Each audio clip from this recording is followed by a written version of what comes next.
Do a whole thing. Where's my Discord pop-up? Oop, over there. Alright, shouldn't do that.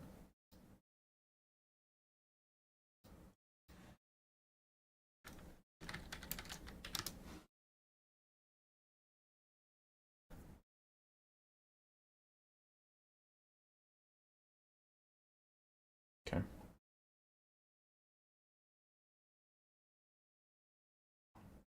Okay. Alright. Okay. Ugh. Check back in. Whole thing. Where's my Discord pop-up? Oop. Okay. Audio sounds okay. I'll wait for VOD viewers to show up. Yes, I know my audio hasn't been great recently. The last of my mic parts should arrive tomorrow. So we'll see how that goes. I gotta do tournament admin things for just a hot second here. So I'll get the tournament started while we gather people slowly.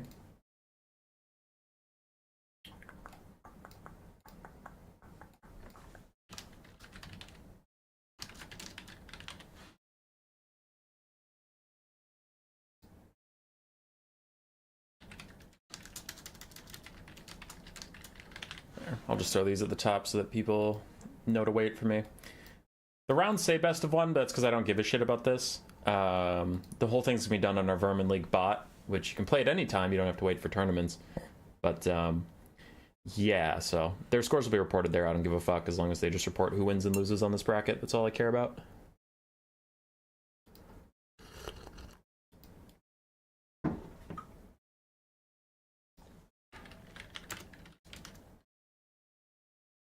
Okay, someone needs to be 5 minutes late, which is fine as long as he's checked in. Yeah, he's checked in, we're fine. Alright, we're missing Berserk, Persian Warrior, Sipa, Son of Heaven, and Pasha Nurgle's PA. Okay, they missed the check-ins. It's 11. We should probably just do this thing, huh? Everybody's checking in, process check-in results.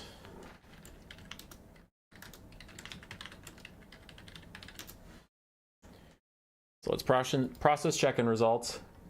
And then we'll just do the, in front of everybody, with people as my witness, I'm just going to do 3 shuffles. Just going to do 3 shuffles, and then hit start, no matter what. There'll be no tomfoolery here. Flower, Stormrunner, Scarbrand, Seos, Contrarian Codex, and Ash. Me and Raced. So far I'm not seeing any clan versus clan self-killing, which kind of sucks when that happens, so it's good to avoid it. Looks like we're ready to go. Bam. And everyone... Bum. You may begin. You are matching on the bot. Maybe check with your foe before queuing. Otherwise, you might match with a random. Since we queue on the bot, I'm just like, hey guys, maybe check ahead of time. Alright, I need to global ban some stuff really quick for myself because that's tracked through the bot.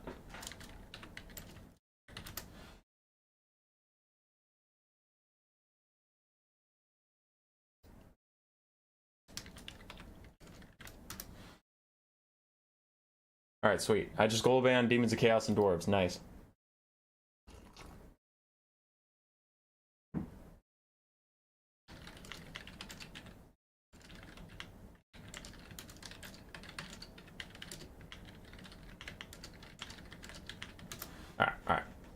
Alright, okay. So we should be good to go. I have to go find Raced. I'll message him. DM Raced real quick. And then I'll talk to you, chat. Yo!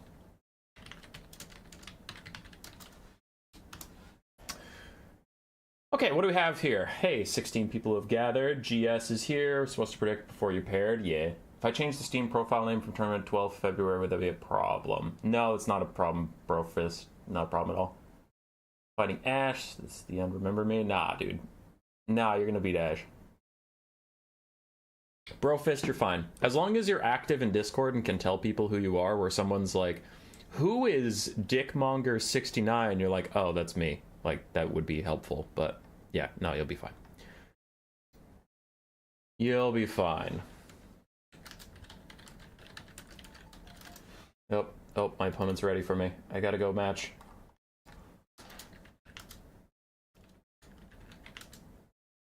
Boom.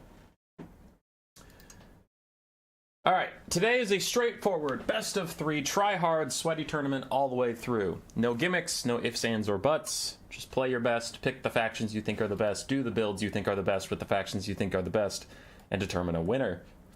Winner of this tournament qualifies to a special top 4 invitational I will make towards the end of February, with $200 in Steam gifts as prizes. So everyone today will be sweating.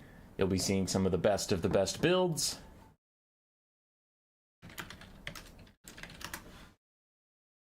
It should be good. Should be good. I am now done being distracted by setting everything up. And I'll go find Braced.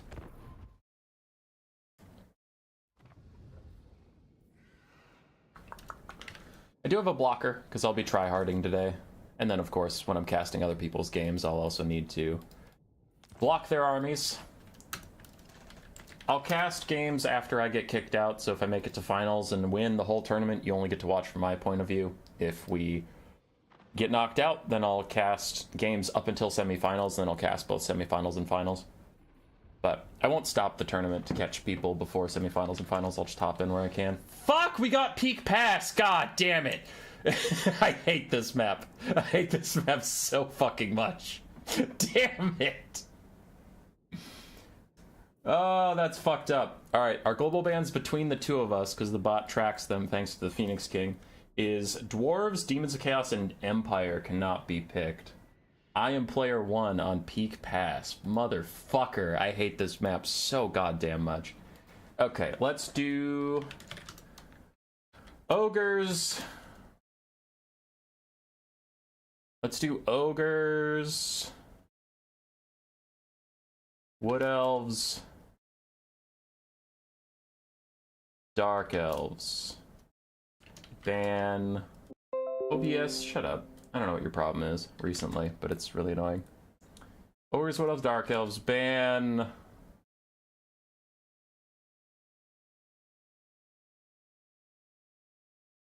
I don't know. Ban Dark Elves, I guess. It's fine. This map's huge. I hate it.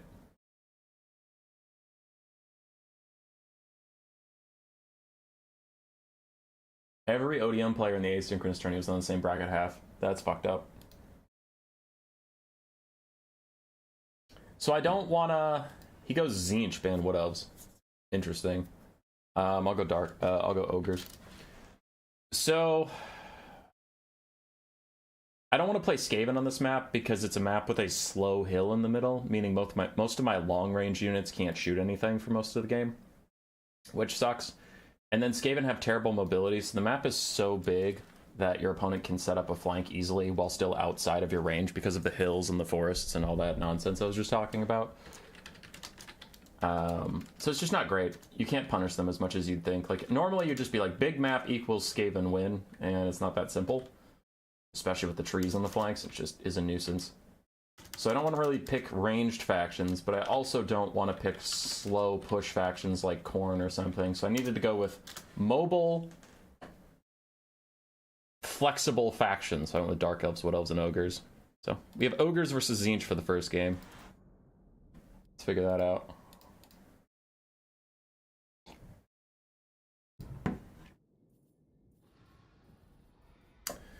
Tzeentch, huh?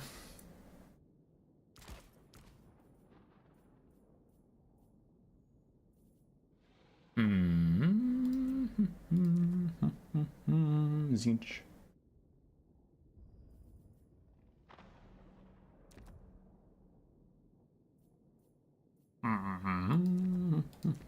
Tzeentch.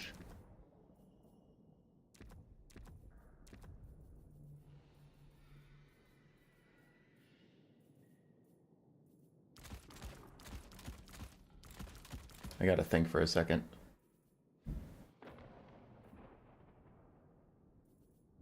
Let me cook.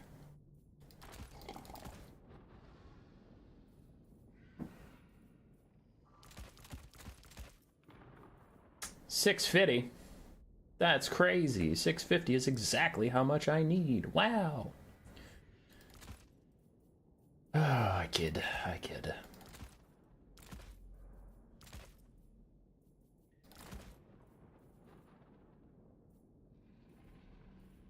That's an awkward amount of gold. Oh, and he's ready already. How exciting. Oh, I have an awkward amount of gold. Somebody help me. Give me more gold. I like gold. Can I upgrade you too? I get rid of you. Could turn you into that, I guess.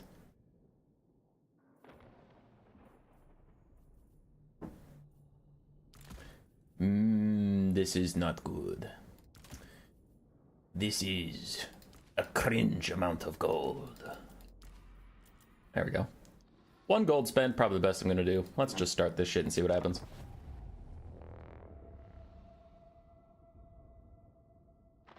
I did race pick a matchups that's unwinnable for Tzeentch launch instead of banning Ogre Kingdoms getting 2 amazing matchups. Probably because he knows I'm garbage. We'll see. I think I know what's up.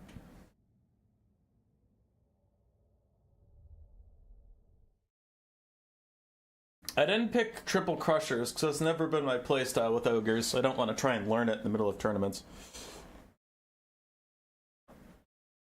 And you would say that, wow, triple crusher is so easy, just cycle charge and heal. And I've watched a lot of people who aren't flying taco pick triple crusher, and I've watched a lot of people who aren't flying taco pick triple crusher and lose, so I'm not keen on doing that. So instead, took a pretty bog standard build for the ogres.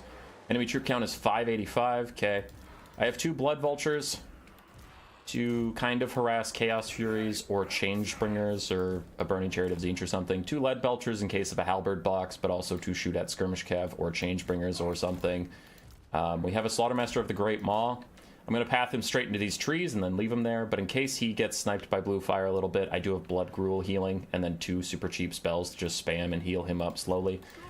And the spells are also nice for dealing with other stuff. I don't like taking Troll Guts into Tzeentch because Tzeentch is really good at killing models specifically, so it's hard to heal up models, and a lot of their sniping does fire damage, so I think the healing getting cut in half is pretty brutal. So I would go with Brain Gobbler, which helps me get rid of demonic units in a clutch fight, or Tooth Kraka to give armor and missile resistance to really diminish the effectiveness of blue and pink horrors firing over the top.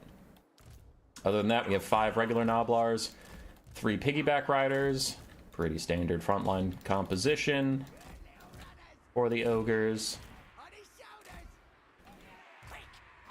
And then I do have an Ogre Bowl with Iron Fist that I upgraded from a Sabertusk pack because I had an awkward 250 gold at the end of my build. Double Iron Gut for the armored, armor-piercing anti-infantry, and then Golgi's Man-Eaters for armored, armor-piercing anti-infantry. Again, had a ton of money. Sabertusk packs to help peel, keep cavalry off the lead belchers or keep furies off the lead belchers. And then 2, I already mentioned the blood vultures, so fuck you, you don't get to hear about them again. I have to move my tea out of my way. Time to listen to Not Turin. Oh, that's me! I'm Not Turin! Hey, that's me!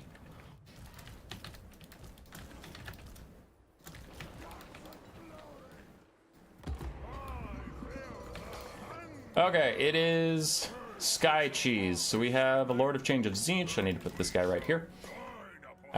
We have 2 Changebringers, Knights of Immolation, Chaos Fury, Shrieking Sky Rays, and the Lord of Change. Got it. Alright. Sky Cheese away.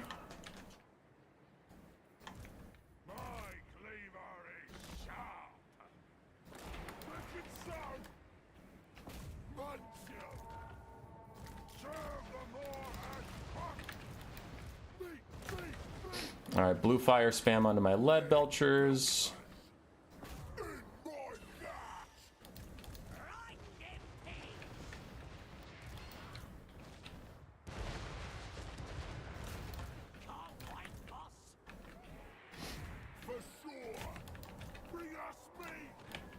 Alright, so he's just gonna blue fire spam down my lead belchers.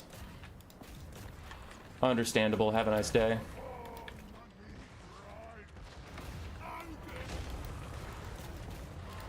Instantly kills the lead belchers.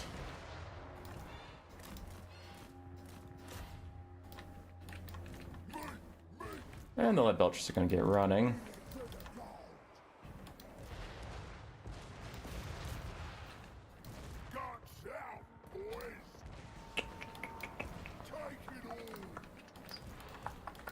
Blood Vultures losing to Chaos Furies, plus rear charging them still losing.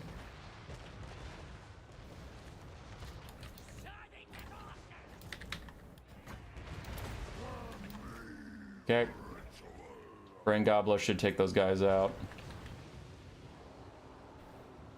So with shooting at them and Brain Gobbler, I should be able to take them out.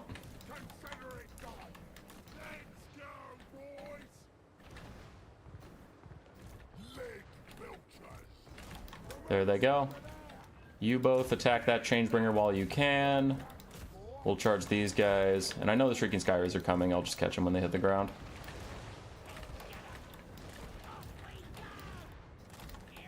There we go. Those guys are all dying.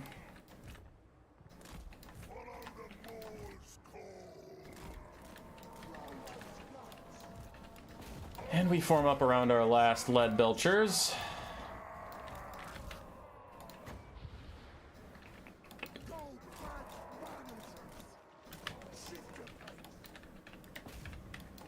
Okay. Now we wait out the Changebringer ammunition while grouping up our Noblars near our Ogre units. I thought I told you guys to keep running around in circles. Where did that go?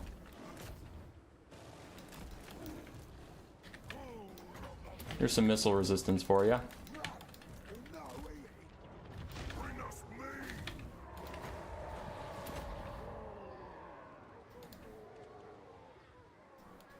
Come on. Cast the thing. Oh, how far do you have to get for Brain Gobbler, you piece of shit? Yeah, Brain Gobbler should take out the Shrieking Skyrays, and then there goes a lot of his infantry killing, because what he wanted to do is stay in the air and just use Lamprey's Bite over and over again onto me. That's not going to work. So now his Changebringers are almost out of ammo, meaning they'll have to land soon. And then they'll have a lot less fun. So his ability to Sky Cheese me is running out.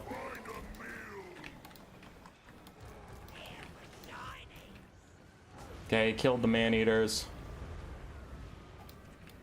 Bum bum. So we're gonna leave a couple Iron Guts next to my Lord. So besides the Iron Guts, everybody else can go kill those blue horrors. And we'll leave some piggyback riders here as well.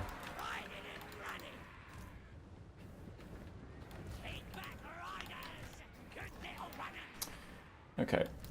That is plenty. So the rest of you that aren't going to go do that, I guess just kind of hang out. I don't want to clump up too much.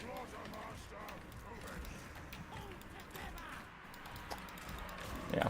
We already have Man-Eaters, we already have Noblars, we have one Saber-Tusk pack in there, so that's fine. The rest of you can just vibe.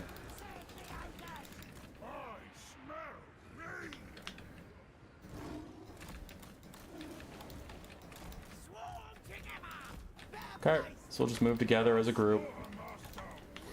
Don't get isolated anywhere.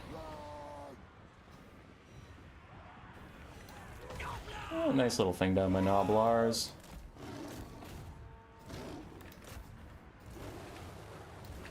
We'll charge up some army passive by charging him. And then Brain Gobbler when we need to. Other things getting picked off. Tzeentch is very fun. Everybody's having a very fun time with Tzeentch. And there's a third Changebringer off on the side? Or where did that one get ammo? Oh, we got ammo from the Blazing Squealers. Okay.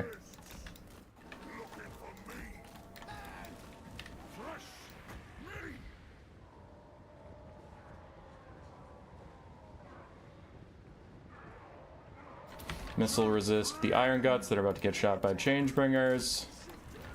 Bring all you guys back.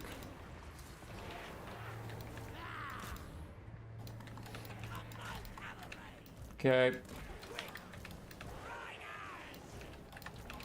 Nice Changebringer volley. He has 2 left.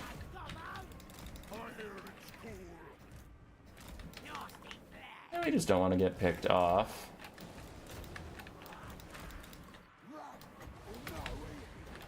I'm gonna dismember those guys, do a little bit of damage to them, so my Sabertusts actually get a bit done. Meanwhile, the rest of us can move up on the Blazing Squealers, kill them off.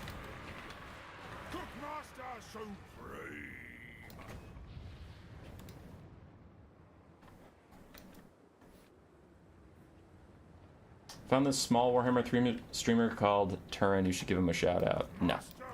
No, never. No. Absolutely not. Not gonna do it. Okay, actually I'm just gonna sacrifice that Noblar and keep moving. Because I really want to kill the Blazing Squealers, but I also don't want to get drawn out. Because he wants me to turn around and go fight him, but then have some of my units up here, some of my units not up here, and it's just gonna be a whole thing. So, it's fine.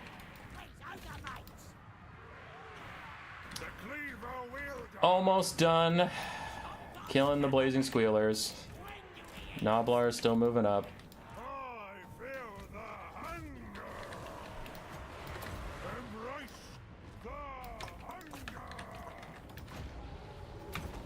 Okay, trying to kill off those guys faster so I can get them dead and turn around.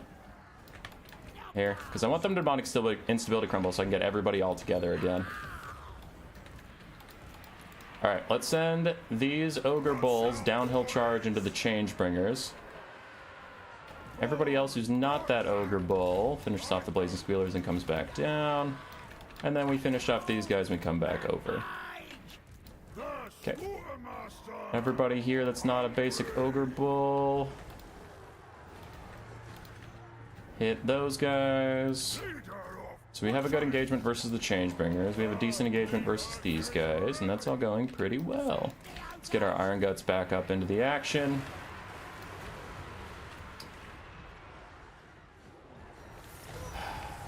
I'm just going to cast this for the sake of casting it, for the leadership. Not the leadership, yeah, well, I guess it is leadership, but whatever, you get my point. Okay, you guys go charge that. You guys come over here. Everybody who can, dodge out of the Tzeentch army ability. That's currently trying to hit us all.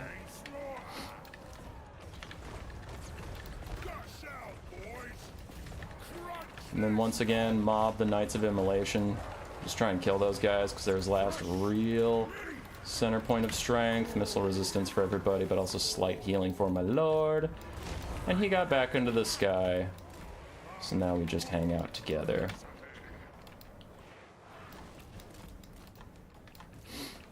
Tzeentch is fun, and a very well-designed faction, you guys. It takes off as soon as I get there, so I just hang out again.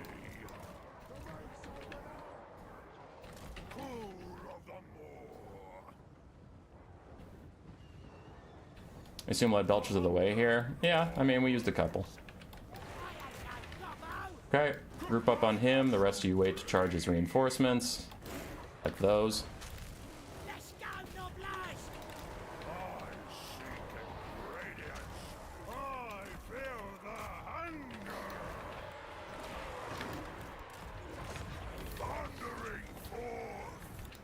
Okay. I have a meat feast. I'm gonna heal up my Iron Gut. That's the most healthy. I know he's currently on fire, but I really need that healing. Okay, everybody kill those guys. Still trying to get our Noblars back. We've got some piggyback riders back, apparently. Kill the Doom Knights, please.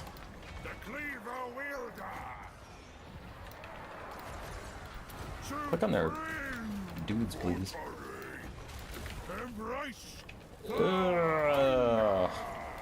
Ogre's trying to fight it out. Iron Gut's trying to fight it out. Everybody is rallying. Sabertusts are rallying.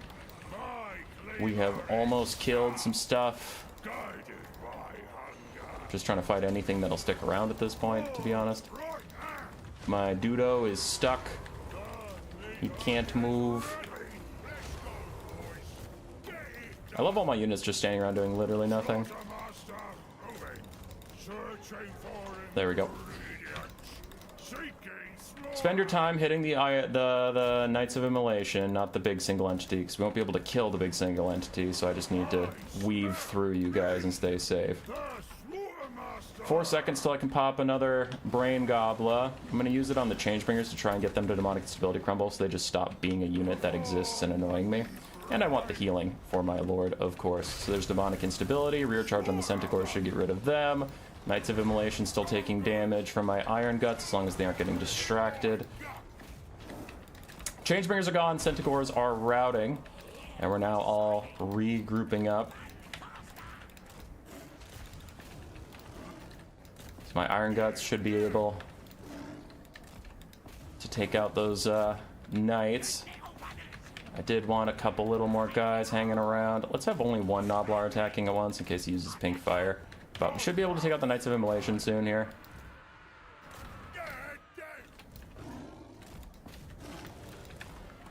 And now he's down to just his Lord. His Lord of Change. So we can run these other Iron Guts over there as these piggyback riders are busy trying to chase the Knights of Immolation down. I'm just going to cast this for a little bit of healing. Okay. So, we're going to let some Noblars rest. Sabertusk routed away from Centaurs in the middle of nowhere. It's fine. Okay. I took some damage. I'll back off now. I'll back off now. I'll back off now. Wait! You stupid bitch! Okay, sorry. I'm sorry. I shouldn't have said that. I shouldn't have lost my cool. Okay.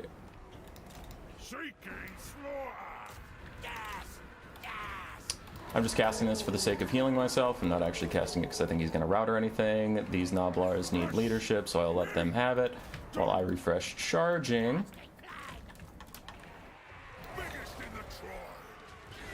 Bam, good little charge. Run away. Let's get Sabertusk charging back in there to charge up my Ogre army ability, as long as I just keep charging at things. And they instantly rampage, which is also exciting. Ogre Bulls charging briefly as my Iron Guts reset.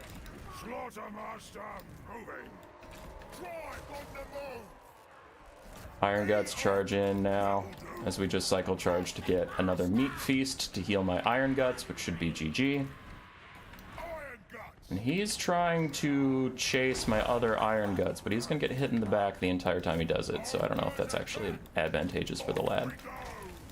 For the boy, for the git. I have 0 wins of magic left, so these 3 casts of Brain Gobbler are what I have. I'm going to use one for the healing, I'll use another one for the healing, and I'll save the final one for actually debuffing him and getting him to Demonic Instability Crumble a little bit faster.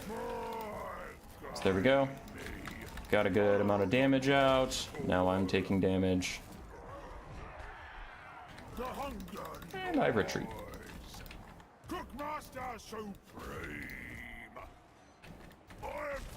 Good surround on the Tzeentch monster. Worried my Iron Guts are taking too much damage without getting that healing I've been trying to charge up for.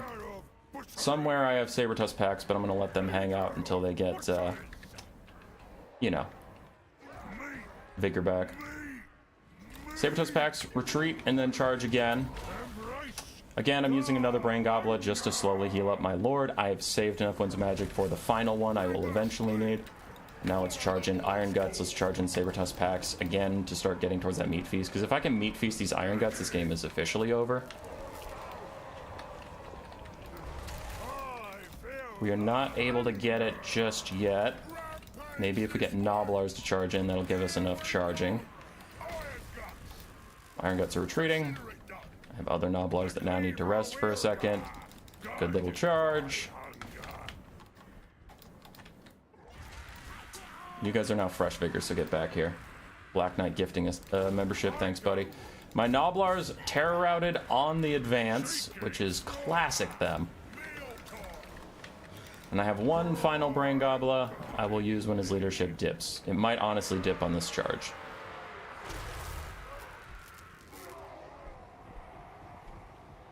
There, he's at 1. I'm going to use it now. He's at 14. Iron Guts need to charge back in. And we still don't have enough for that meat feast. Just give me the meat feast. Please. Noblar charge. There we go. Noblar charge. Meat feast should end it. He didn't die in my Brain Gobbler. His leadership went up and down, but it ended on up, and that's GG.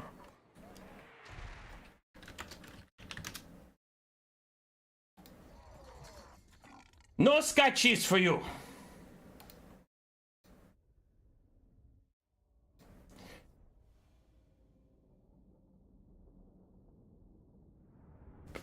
We killed one Changebringer. That was crucial. The other one got 3,200 value. But after that, we could just wait out its ammunition. And then he didn't have much of an army. Like, the blue horrors and pink horrors we easily ran over. So it was just his Lord and the Changebringers. That's why I was trying to stay so together, where it's like, okay, one Changebringer can't literally kill my whole army. And he'll have to land. So then I can win.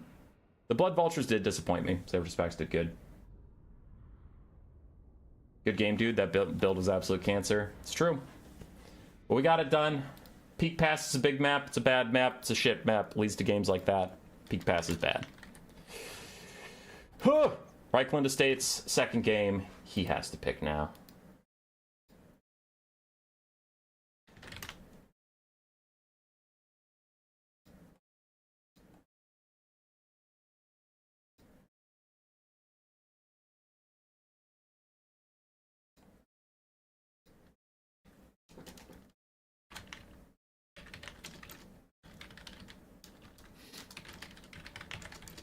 I'll check with chat now. I was not looking at you much, chat. I was busy, as you can see. Dark Elves, Tomb Kings, High Elves, ban Skaven. No, my Skaven! No! Okay, Dark Elves, Tomb Kings, High Elves. Bum ba bum ba bum bum bum. Dark Elves and High Elves are very strong right now, as are Tomb Kings. Let us do. Could do Khorne ban High Elves. I mean, Khorne ban Dark Elves. That could be fine. Let's do.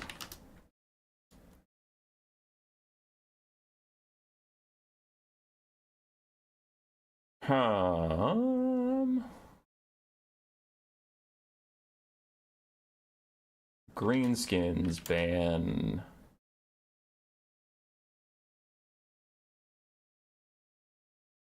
Dark Elves. Yeah, Greenskins ban Dark Elves. That should be fine. Okay, hi chat. How's chat?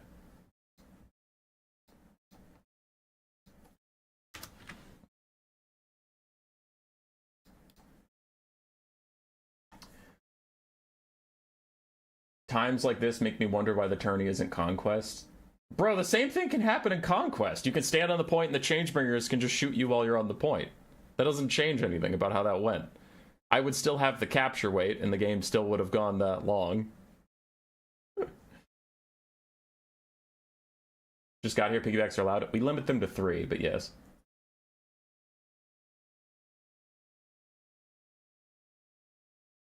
Go North, go no balls.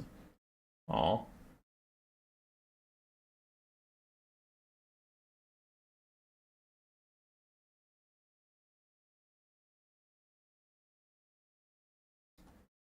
Okay. Checked in on chat, checked notifications, back to focusing. So I'm Greenskins. I banned Dark Elves. He has either High Elves or Tomb Kings to play into me.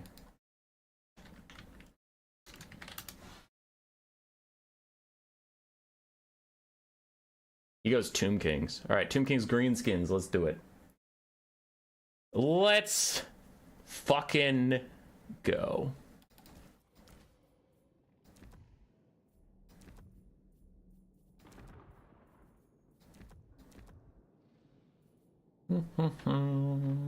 Gotta fight the Tomb Kings as a fucking greenskin.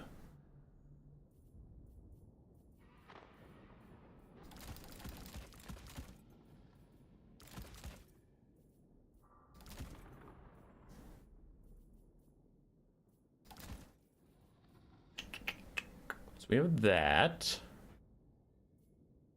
But what else do we have? What else can we have? What can man do against such reckless Tomb Kings?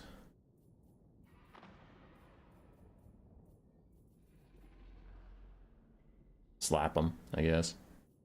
Slap them in the goddamn mouth and hope for the best.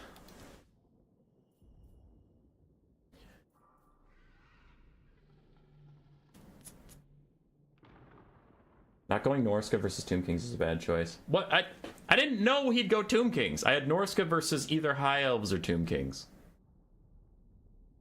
But no, I had. You can't just assume. Oh, race just picks Tomb Kings, and I could pick whatever faction into it. It was High Elves or Tomb Kings. Pump wagons? Pump wagons are terrible. I'm not taking them in a try-hard tournament. What are you, insane? What are you, nuts?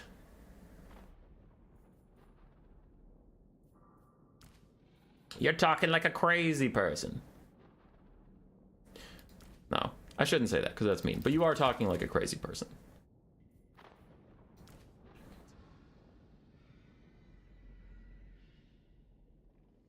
Okay.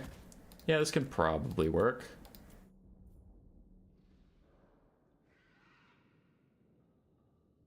Norska is fine versus High Elves. I tend to lose that matchup a lot, so I'm not gonna pick it in a tournament.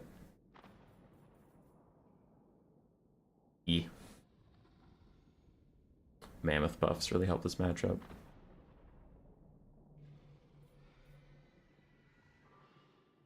Okay, I think this build is good. I think this is gonna be a good build. It'll win. That won't win. Oh no. Oh no. We've entered the don't win territory. Shit. Shit! Oh, okay, we win again. Whew! I thought for a second we weren't gonna win, and that would be bad.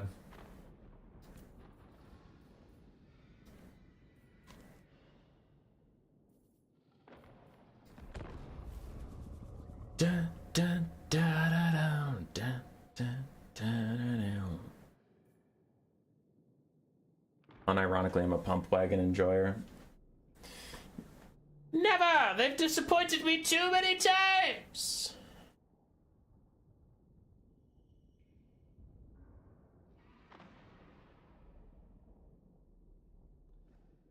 Alright, chat, admit it. Now admit it. Because you're not going to want to admit it, but you have to admit it. Admit it.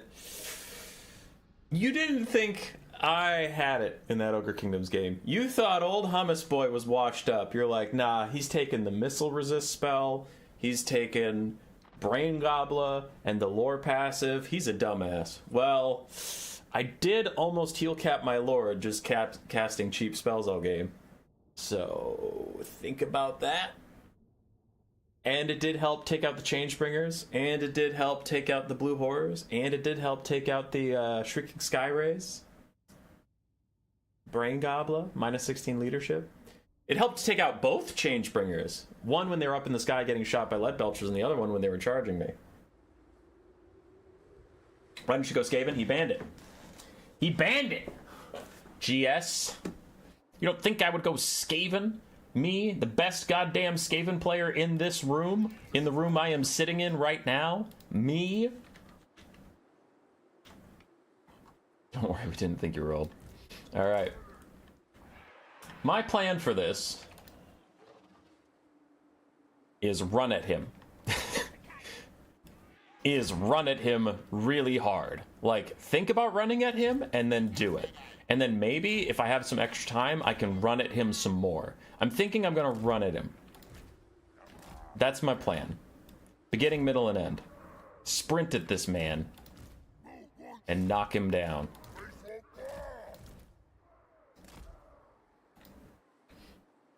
What was his third? Dark Elves, but I banned that. We have Savage Orcs and Savage Orc Biggins that can get through a front line nice and easily, especially a Tomb King's front line. Where's my other goblin? What? Why is my other goblin over here? Whatever. I don't care anymore. It's fine. Okay. So we're going to run at him. In case of Tomb King's giant cats, we have a bunch of armor-piercing mass. I have 8 armor-piercing mass pieces. Dirkit Squig Hoppers, 3 regular Squigs, and 4 Savage Orc Boar Boys for their extra melee stats and physical resistance. Because the Tomb Kings don't have that much magic damage. Now, they do have Usirians, which is why I didn't take any Orc Boar Boy Biggins, is because they're a little too expensive, and Usirians just knocks them down. But for 700 gold, these Savage Orc Boar Boys will do what I need. So we have a bunch of armor-piercing mass to deal with melee Ushapti, deal with Ushapti Great Bows, deal with Sepulchral Stalkers, deal with all of that stuff, deal with the big kitty cats. I have Azhag on foot with just Spirit Leech, but I'm mostly bringing him for his leadership buffs to keep my Savage Orc Biggins and Savage Orcs fighting, give them a little extra melee attack, and then Spirit Leech slowly for Cathay, or Arkin, or Cetra, or whoever their lord is. I can just Spirit Leech them nice and slow. On foot, he's actually rather tanky to the Tomb Kings. Cetra is not the best at hitting foot characters, and Ushapti Great Bows can barely hit foot characters, so the only thing he's really worried about is Arkin. But if he goes with Arkin, he doesn't have a big kitty cat, I feel like I'll be okay anyway. So we'll see. We'll see how it goes. But punch through the front line, punch through everything else, and keep punching till they're all dead. That's roughly the plan. I didn't take archers because I have a hard time defending them against the Tomb King's super cheap cavalry that they tend to take in this matchup, and the cats just cycle charge through them, and I don't get enough damage value out to make it worth it, in my opinion. So it's not ideal. We'll group all the Squigs, we'll group all the Boar Boys, and we'll group all of the front line. Skeleton Horse Archers, Cetra, Ushapti Greatbow Arwar, then some melee Ushapti and Tomb Scorpions. It's roughly what I expected. We'll see if my build works. Now, just because I expected it doesn't mean I'll win. This build could be ass, and I could be just doing badly.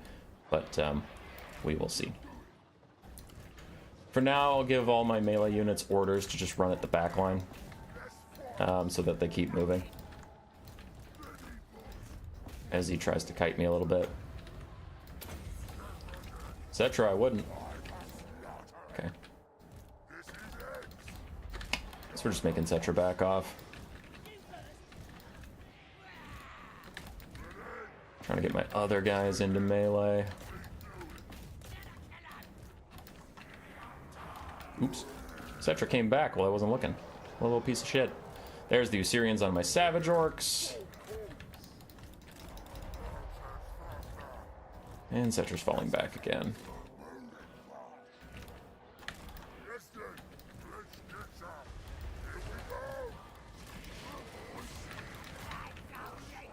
Get the goblins moving back towards the enemy lines. Orc Boar Chariots get a little side charge onto that Skeleton Horse Archer. We'll see if he notices that. I will give attack orders onto Cetra here, so we can at least get a little bit of damage out. In comes the Tomb Scorpion. I'm going to try and ignore it. Cetra does get charged by my Savage Orc Boar Boys. Elsewhere, let's try and sneak over towards the Ushapti Great Bows. No, they're falling back, so that's okay. Okay, move all these guys up. We got some decent poke onto Cetra the Unmanageable. There's some spinning loons. I fall back so I don't take my friendly fire damage, and then we get up that way. Savage Orcs are still chasing Cetra, but now they need to fall back, which is fine. And you're gonna move up. The rest of you keep moving up. The rest of you keep moving up. Someone rallied, and he gets to fight Skeleton Horsemen. Good for you, buddy. Good for you. All right, this is where it starts to get a little spicy. So we start using our melee units to their full effectiveness. Orc Spear is going to fight Ushapti as my chariots wrap around the back. Cetra still being a nuisance, so we'll fight him briefly. And let's get a Squig and a Savage Orc Boar Boy in there. You guys can head to the back line and try and harass the Ushapti Great Bows again. And Azhag is just in here. I would like another spinning loon before you run out of HP, please. So throw one. Thank you. And the Orc Boar Chariot, using their armored status, they are just going to harass and annoy the Skeleton Horse Archers as my Boar Boys attempt to cleave through the front line. We are getting good damage out for now. Okay, Chariots made it through the front. There's a wall. So the Chariots are going to go stop the Ushapti Great Bows from firing while the Squigs kill random things. All these guys are buffed up and doing well. 20 seconds left on another spinning wound from you. I don't think we're gonna get it, but we can try. And we are killing a lot of bow shopti. Not bow shopti, regular shopti. You know, the shopti that are regular. Boar Chariot's doing good, getting through skeletons, going fine. Azhag is just grinding away. No spinning loons left for me, they're all gone. Okay, Tomb Scorpion's coming from my little chariot, so I will fall back there. Squig Hopper's still trying to kill these Ushopti. We got some savage pig boys back. Throwing them under that back line. Orc Boar Chariot's already terror routed, which is a bitch. But his skirmish cav are doing quite well. Another Spirit Leech for Cetra. As we finish killing these randoms. I'm running into a house. No, I didn't want to run into a house. Okay, I just am trying to get away from Cetra right now. Spear Boy's getting distracted. Classic Spear Boy behavior. Okay, now this is good. So we're gonna march straight through these guys. Still have some Savage Orc Biggins. Still have a Orc Boar Chariot really harassing the Ushopti Great Bows. And that's annoying. That's annoying my Orc Boar Chariot routed at such high HP. It's a pain in the balls, but over here, these Night Goblin Squig Hoppers are going to stop the Ushopti and let my Savage Orcs and Goblins rally, so that'll be a nice win for me. We are killing a lot of skeletons on this side.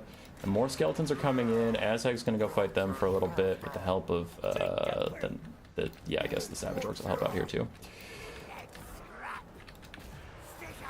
Okay, these chariots, they are going to tear out any second now because they're little cowardly cowards. In come more of those damn harassment cav. Squig Hoppers did their jobs. Peeled the Ushopti, let my infantry come back a little bit. Another Waz out. Do our best here, as we are in a couple melee fights.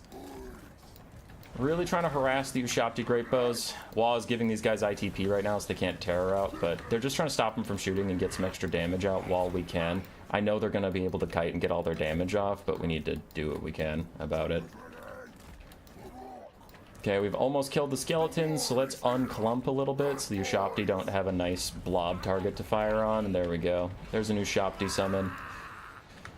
So fight the Tomb Scorpion before you terror out, and then let's reform lines. It's looking pretty bad for us, but we'll see. The Ushopti is doing a little bit of artificial balance of power inflation, but we still have skeleton horsemen, skeleton horse archers to chase me off when I route. Cetra has a decent amount of HP, but we'll see after I Spirit Leech him a couple more times. And one of the things in my favor is the Chosen of the Gods are going to have a harder time dealing damage to what I have left because it's also tattered. I mean, that's a backhanded compliment, but it is still a compliment. And I mean, he has a fucking Tomb Scorpion. How strong can they be? Okay, if you can ignore that Ushopti, it's going to fade away in 31 seconds. But sucks, we just have to take the damage from the Ushopti Great Bow ROR. I can't catch it, and drawing myself out in various directions is not going to go well for me. I do think we've already lost this one, though. There's a new Syrians. We'll see. I don't want to forfeit before the Ushopti fades away, but it's looking pretty bad. 20 seconds left on him. Everybody's routing. He's just going to cycle charge me to death from this point, so yeah, it's just GG.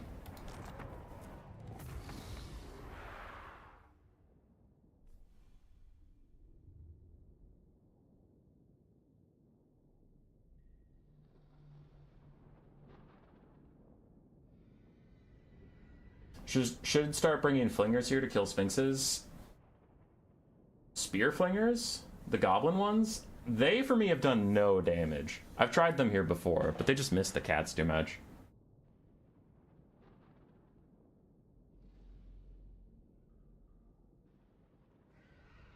Yeah. It's pretty tough. Foot Azhag got a lot less Spirit Leeches than I wanted out of him, so I think I should have taken Foot Wurzag so I could at least use his net. My Winds of Magic generation is crazy slow with Azhag. The Chariots did okay. Disruption, I was really disappointed one terror routed at still like 3/4 HP. The basic squigs did a lot of work for me, and the Night Goblin Squig Hoppers did a lot of work for me. Savage Orc Boar Boys did fine, considering that they just kept getting Usurians and stuff. So I like a lot of the build. I think I just need to cut Azhag and get Wurzag instead. But it is pretty tough. Cetra's a good terror piece. The basic melee Ushabti were really annoying. They didn't get a ton of value, but they were really annoying to deal with. GG.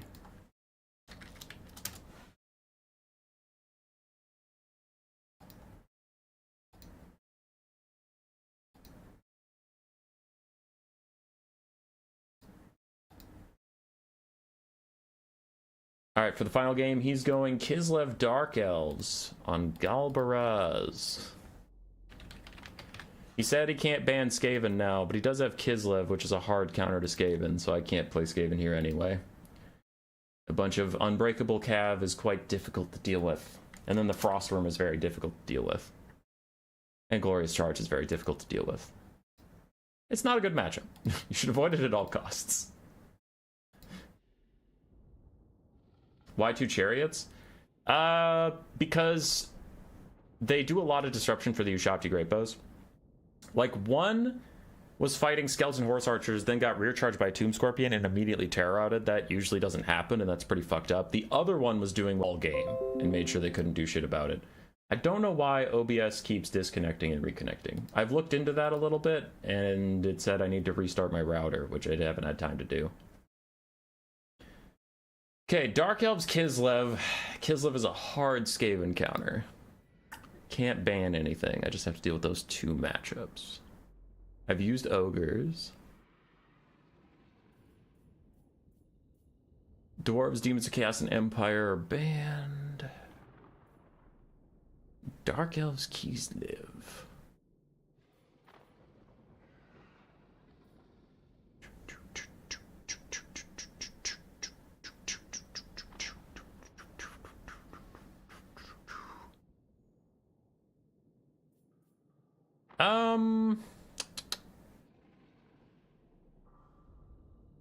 Let's grab Khorne, fuck it. Nah, you could do Wood Elves, right? Could do Wood Elves. Let me take a look at them.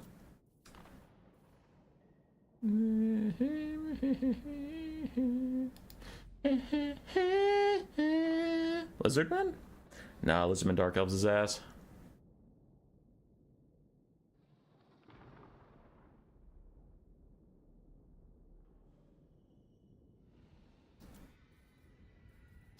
Yeah, we'll do Khorne. Whatever. Send it. Khorne!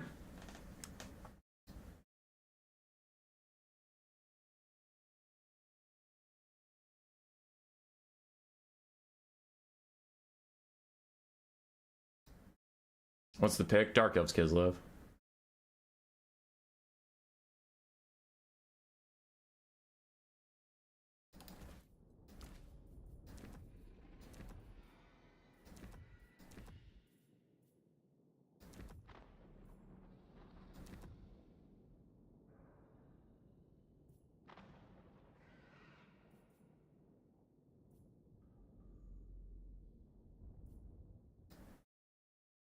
VP is also good at pick.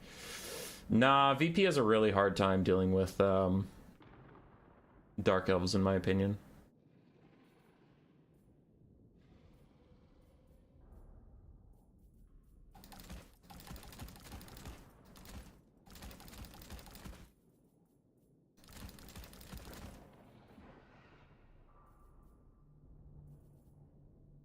Could just be my opinion, though.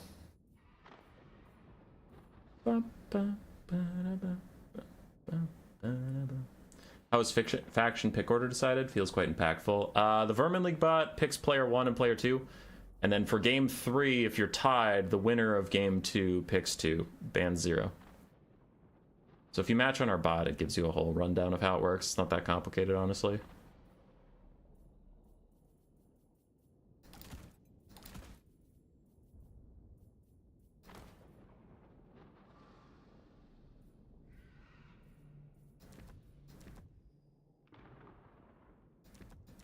Ray said ouch and is just thinking. kind of thought he'd just go Dark Elves here. TBH.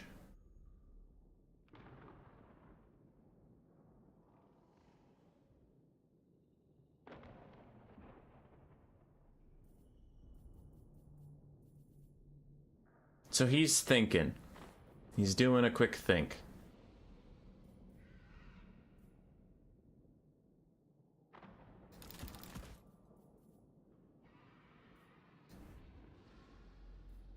All right, he's going with Kislev. Interesting. I was fully expecting him to go Dark Elves and just kite the shit out of me. Kislev, huh?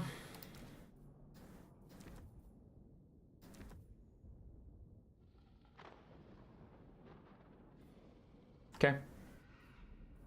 We can fight ourselves some Kislev. Why not?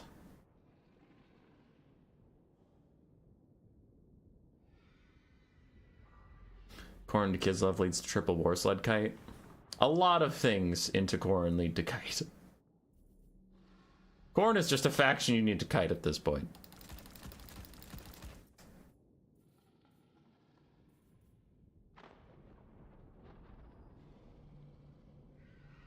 Kislev can kite as well with light war sleds. It's very true. A lot of people like to kite Khorne.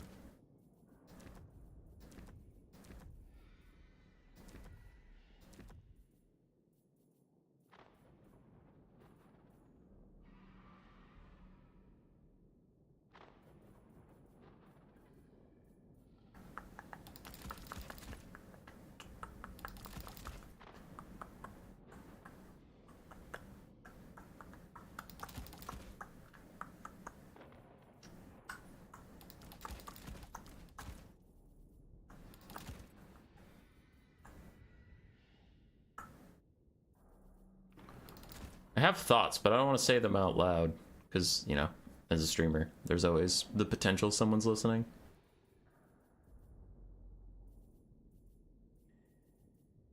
I have thoughts. Thinky thoughts.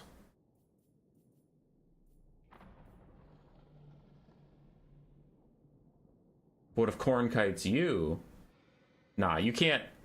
I think we proved that on streams a number of times, but you can't skull cannon kite versus cavalry and chariots. Like, it doesn't do any damage, and you just lose out on the value.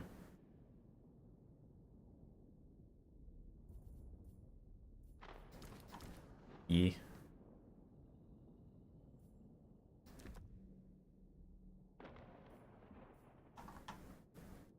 Was that worth it?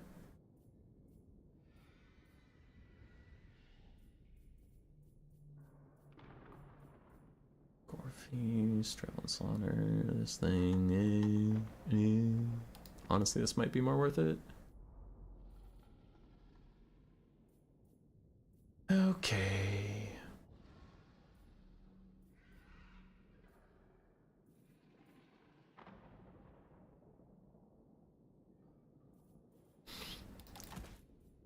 Everybody just let me think for a second.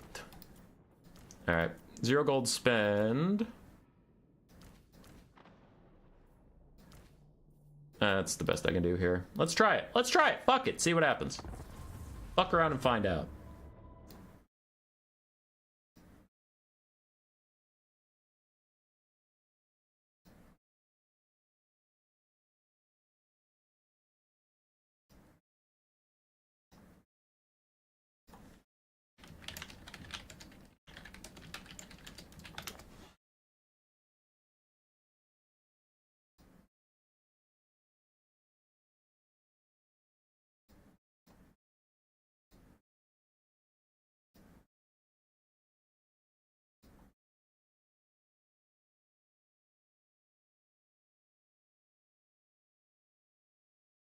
I had to deal with some tournament stuff. Someone waited an hour and they hadn't gotten a response from their opponent. And I was like, dude, just report the win and move on. Jesus.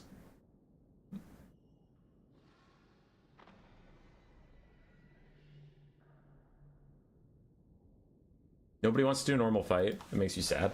I mean, yeah, it makes me sad too. But also, when you're CA and you way overbuff Khorne to do one thing, just kill infantry, and you give them everything to kill infantry, it's like your tier 3 ability, Sword of Khorne, one of the best infantry killing army abilities in the entire game. It actually is the best infantry killing army ability in the entire game. You're welcome. How do you get that army ability? By killing infantry. Hey, we're going to give you the best infantry killing infantry in the entire game.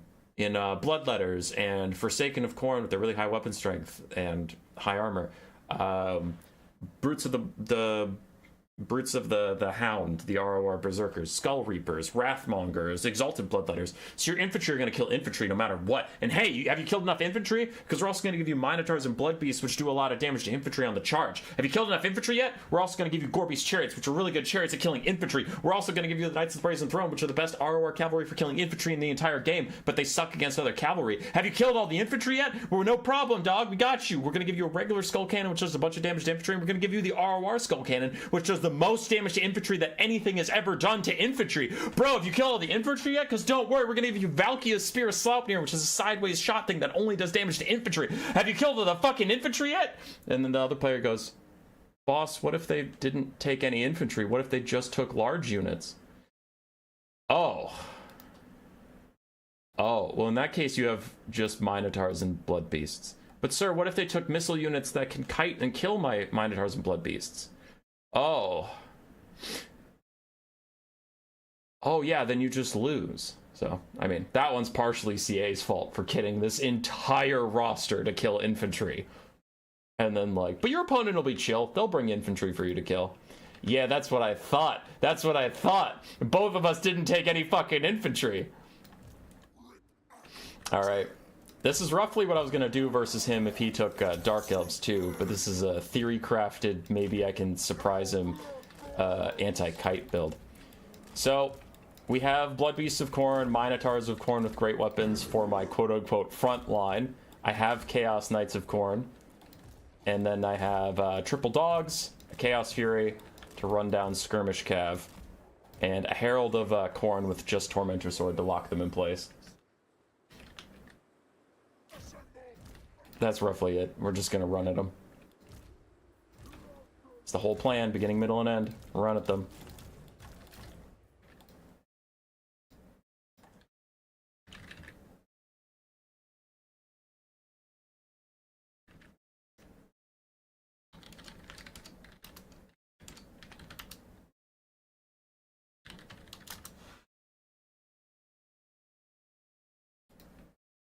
My opponent accidentally took one too many horse archers. I told him it was fine. So, it's whatever. I don't really feel like reloading into the lobby and doing all that stuff for one horse archer. It's whatever. If I lose, I lose. It's not like Khorne doesn't have dogs or heavy cav, including anti-large cav. There goes PA. I mean, like, dogs aren't good at killing cavalry. They're good at killing skirmish cavalry, I guess, but they're not great at killing regular cavalry. And skull crushers are terrible. Don't make the argument Khorne can win because of skull crushers. Skull crushers are the worst anti-large cav in the entire fucking game.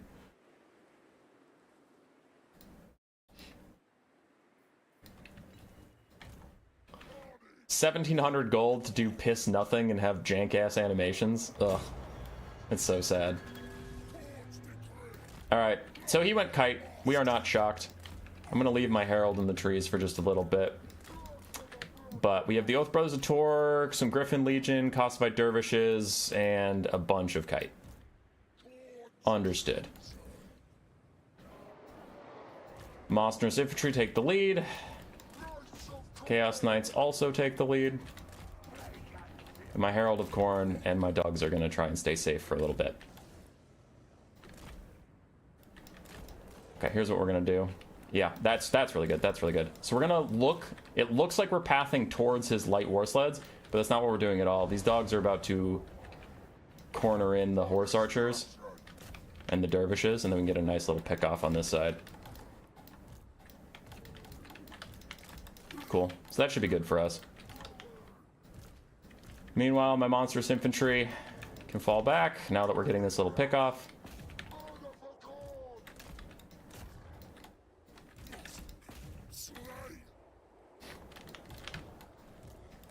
There, and these dogs were just to make sure that nobody escaped up, and they didn't.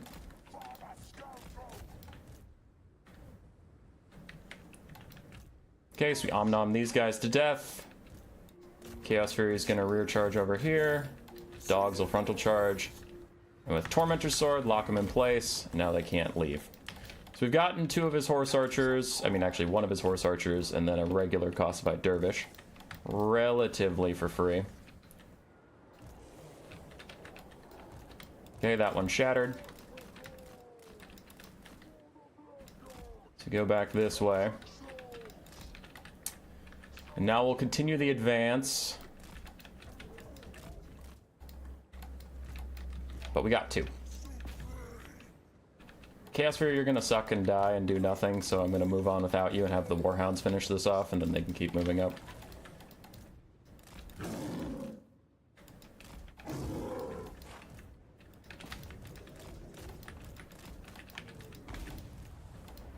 Okay, just trying to spellkite my Chaos Knights. I'll try and charge the Kislevite Warriors. If they attempt to brace, I'll fall back.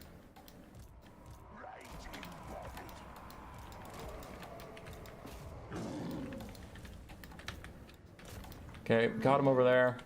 They are bracing, fall back. We caught him a bit here. Now we want to be in position in case he overextends to save this light war sled. Like if he brings these Costified Dervishes, there we go. If the Oath Brothers come in, that's when I want to get a rear charge onto them. Okay, so we can move up.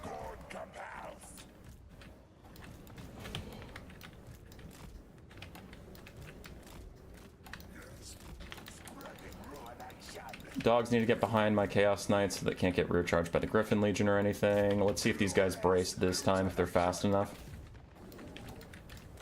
We do have Minotaurs coming up to deal with the Oath Brothers. Yeah, we got a good charge over there on the Costified Dervishes this time.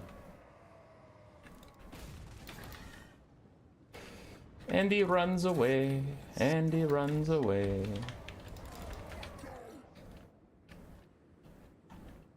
What is Race doing? Kiting?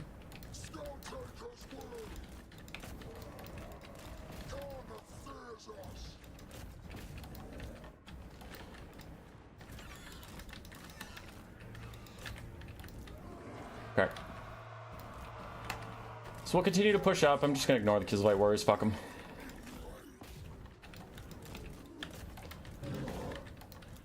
Caught some more sleds on that side. I want to get these dogs ahead of them so I can get a little side charge on them right there. Blood Beasts are going to go get in the way. Other Blood Beasts going to charge the Oath Brothers of Tor.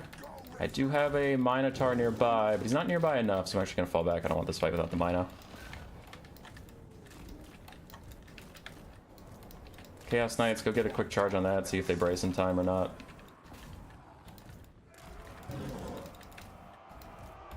They did not, so we got a bit of damage out, then we fall back. Almost got this light war sled, so we can push it off the map soon, but they have Buyer Blood, so they're not going to get pushed off the map ever. Dervishes had to hold for a second, so my dogs can go catch them as we continue to move on. Light war sled's running away.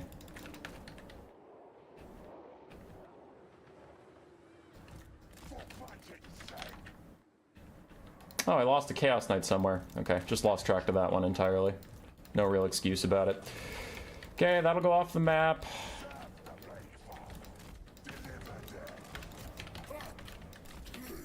Yep, he's kiting away. Just wants to cast more Melkoths. So he's running around.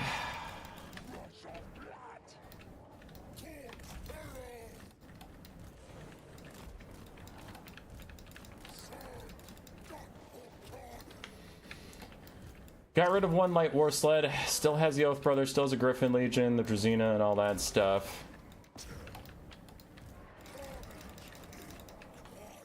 We are going to have dogs getting free rear charges over here.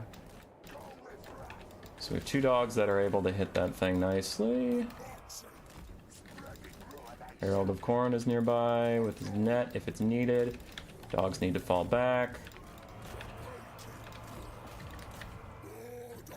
Ah, my Herald gets stuck on his own dogs. How does a Herald get stuck on fucking dogs? I was gonna net those Griffin Legion in place, but didn't happen, because apparently dogs can stop my own Herald.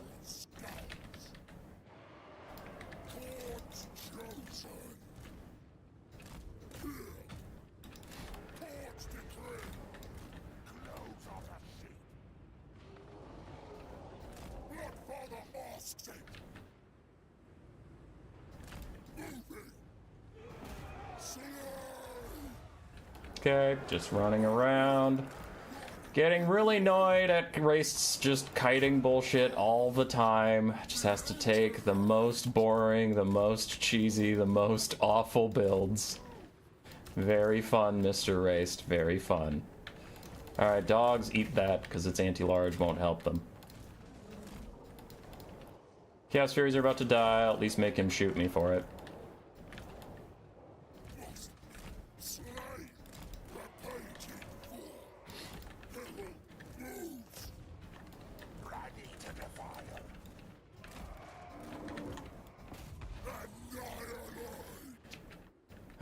War sleds, 16 ammunition left, 40 ammunition on that heavy war sled. Please, this is what Kislev has to do in the corner, they just lose. Yeah. But you missed the triple Changebringer kite versus Ogres earlier, and then Tomb King's like running around in circles for a long time, so it's been a pretty bad series. All three of the games have honestly been boring as shit. Hates getting kited, picks Khorne. Yeah, I was hoping a full mobility build could beat kite, but so far, even though I'm faster, my dogs are faster than the war sleds, they're just doing that jank-ass thing where they'll catch up to them, but they won't deal any damage. They'll just, like, walk alongside them when they're walking. So I can't get the free damage out I should be getting. Like, look at this. These guys are 66 speed, I'm 86, I'm starting to catch up, but they're not gonna, like, hit them. They're not gonna do real damage.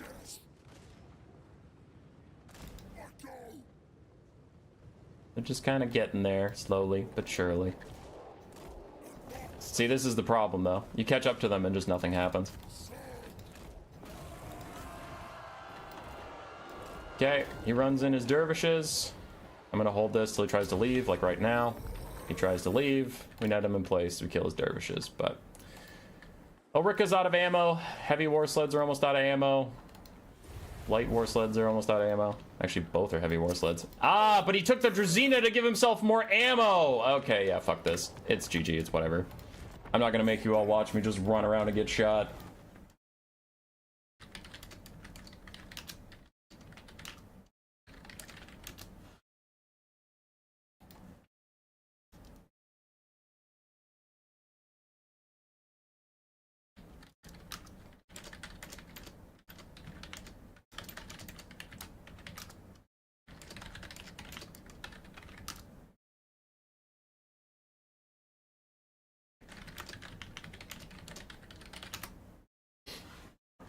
Oh, God.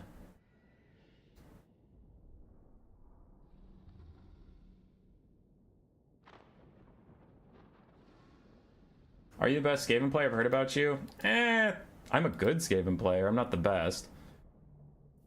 That is one of the problems with being a well-known main of something, is everyone just bans... It got banned games 1 and 2, and then game 3 he picked a counter faction.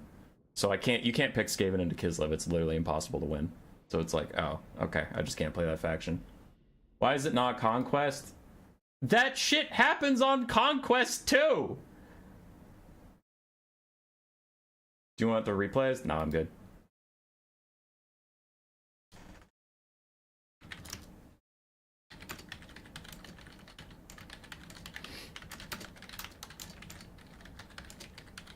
Sorry, I'm just typing erased. I'm typing to him a lot of things I said to you guys. I was hoping full mobility would win, but Chariot jank. Catching chariots and then just walking with them. Sad. I won CD versus House, but lost the rest of mine. Damn, Bahrain. Yeah, why not Conquest? You still are gonna get that type of thing where it's like, oh, okay, I can go take the point and then still just get shot for a long time. I don't think it solves the base issue of games like that being fundamentally uninteresting, because is it that much more interesting to watch that happen while 600 tickets tick up, which 600 tickets is 10 minutes. So you're gonna get 10 minutes of someone shooting at you, or 10 minutes of someone shooting at you. That's what you're gonna get. How long was the game between Race and I anyway?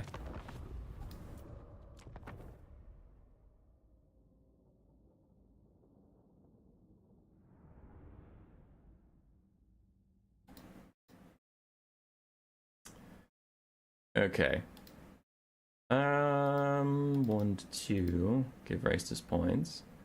And there's Pigman and Tequila Sunset. I wonder if they've started yet. They might have already started. Like 15 to 20. What do you mean 15 to 20? Oh, okay. You're just saying how long the game was going. I suppose I could just rewind the stream and check it out. No, actually, my point is getting made. So here's the thing, and like, I'm just going in on this because I absolutely, actually fucking hate when people come into my chat and just start shit-talking land battles after a bad game. Do bad games exist? Sure, they exist. I'm not pretending they don't. But they also exist in Domination. They also exist in Conquest. I literally went on this rant just the other day during a different stream, during a Khorne versus Dwarves game where the Dwarves just boxed and defeated Khorne. People were like, land battles are so cool, and like being dickheads about it. But like, here's the thing.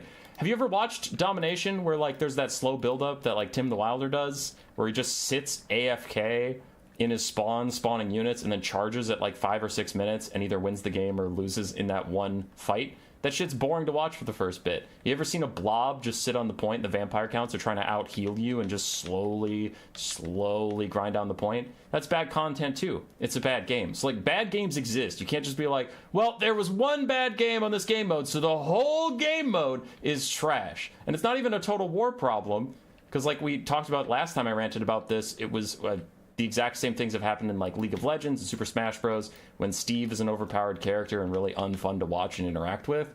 Like, games where Steve's involved is pretty fucking bad.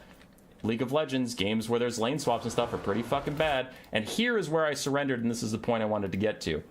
8 minutes and 30 seconds. If this was Conquest, this doesn't magically go away. There'd still be a minute and a half before I would have won on capture points, and I was doomed from this point. He has plenty of ammo, he can keep shooting me, and now he can charge in with the Oath Brothers of Tor and just knock me out. So we could kite for another minute, and then charge in and route everything and kill me off. Now maybe to your point, maybe I would have won. Maybe he can't push me off the point fast enough after kiting for that long. Maybe. But does that make better content? Does that make a better game? Does that make a better viewing experience, which is what you're complaining about? You're not complaining about who won. You complained because you're bored, and that's understandable. But you need to understand what you're talking about. Conquest wouldn't have made that any more interesting. It might have changed the winner. It would not have changed the content. And it pisses me off when people come in here and they're like, wow, land battles are bad. The same shit would have happened on Conquest. Ugh. I hate it. I hate it. Please stop coming to my chat and ripping on the game mode I like.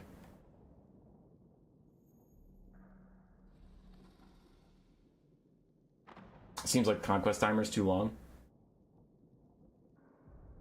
More like an hour.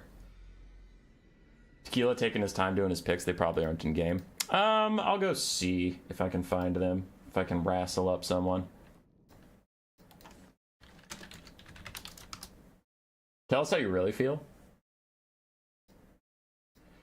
I mean, it's just annoying.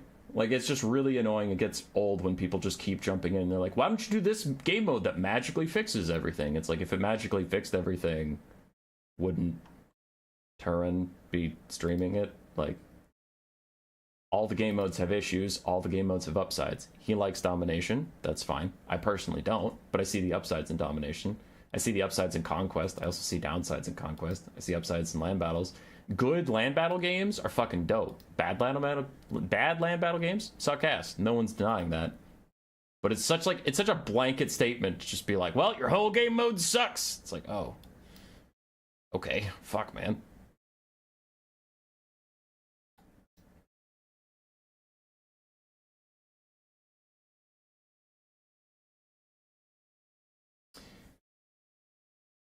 Just play what you like. Oh yeah, for sure, play what you like. And that wasn't a rant of like, land battles is so much superior. It was a rant of like, you can't just say the whole game mode sucks because of a couple bad games. Now, if every game was bad, sure.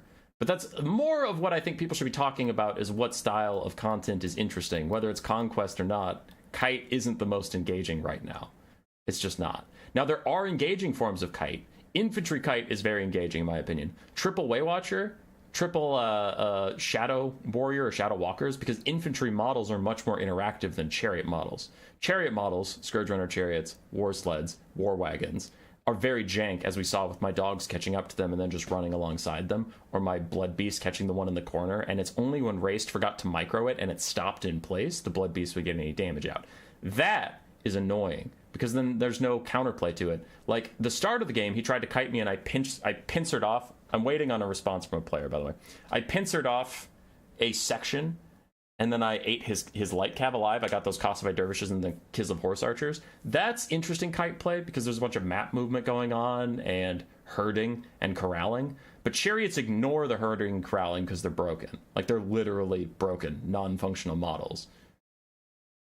And that's why, like, war wagons had to get altered 3 or 4 times before anything could even hit them. And now they still kind of get hit when they move. It's why land ships are banned right now in all tournaments. Maybe not domination. Because if you take a land ship and you keep it moving, you can surround it with anti-large armor-piercing cavalry, and the cavalry just won't swing at it. Like, they'll be walking alongside it, perfectly able to hit it, but they'll just walk, because they're like, we can't swing till it stops moving. So, yeah. That's more of my tilt.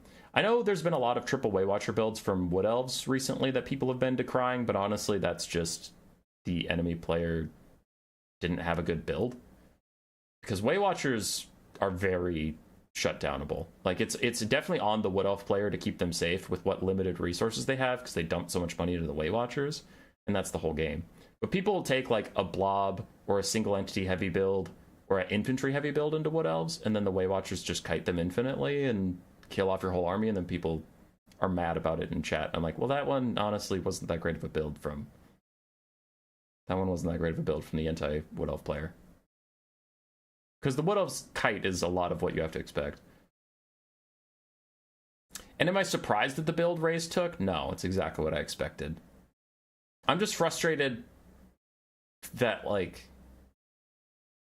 I had this idea, I knew exactly what was coming, and then I tried to get everything together to do it correctly, and then it's like, my blood beasts are just going to T-pose on his chariots in the corner. That's cool. That's sick, bro. Love that. Oh, my dogs are going to catch up to his chariots and not bite at all. Oh, okay, that's fucking dope. Yeah, love that. So that's where the frustration comes from. Also, I did get kited like 3 fucking games in a row. Second game wasn't as much kite. That one, to be fair, was pretty fine. It was just those Chosen of the Gods running around and not taking much damage from my Orc Boar chariots was pretty annoying, but that was fine. So I think I was like already pretty salty from game 1, just getting Changebringer kited. I might as well let you look at the bracket while I'm waiting to see what game I can hop in on. But I think I was salty from game 1 getting Changebringer kited in a pretty disgusting way, to then game 3 just getting Khorne kited. But yeah, it is what it is. Fuck missile chariots, they're ass.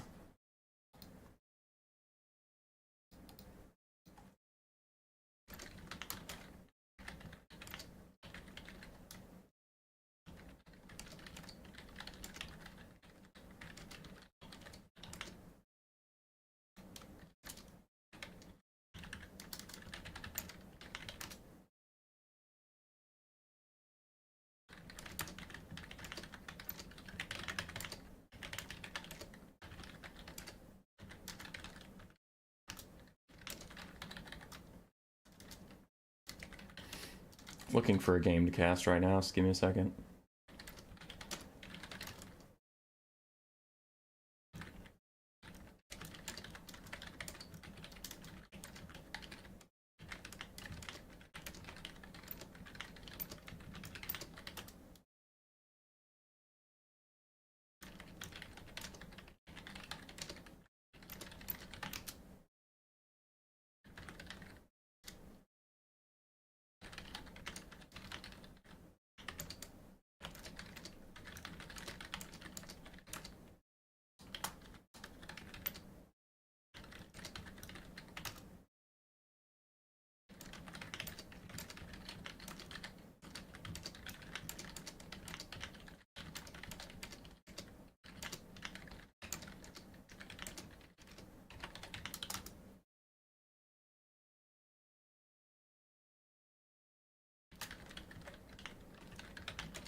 All right. I haven't gotten a response from Tequila Sunset, so I'm guessing he and Pigman are busy. I don't see any matchups that are going right now.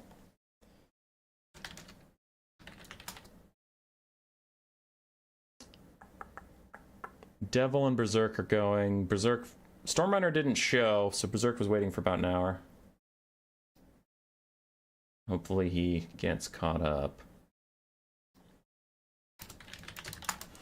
Looks like we'll watch Ash versus Golden Floof. If I can find Ash. When was the last time I messaged him? It's apparently been a long time. What the hell?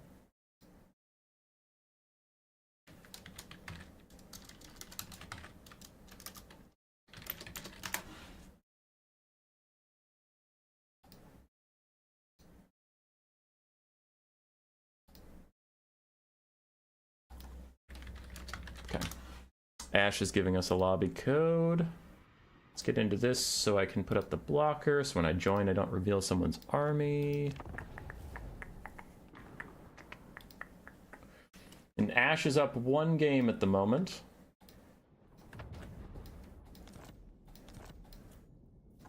Bro just calls it 1. What the fuck? Okay, so Ash is on the left side. He has 1 point right now. RTK Ash.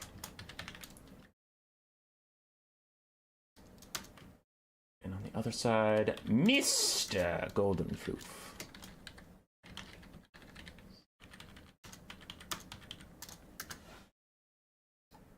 Cool. We found a game. We got there.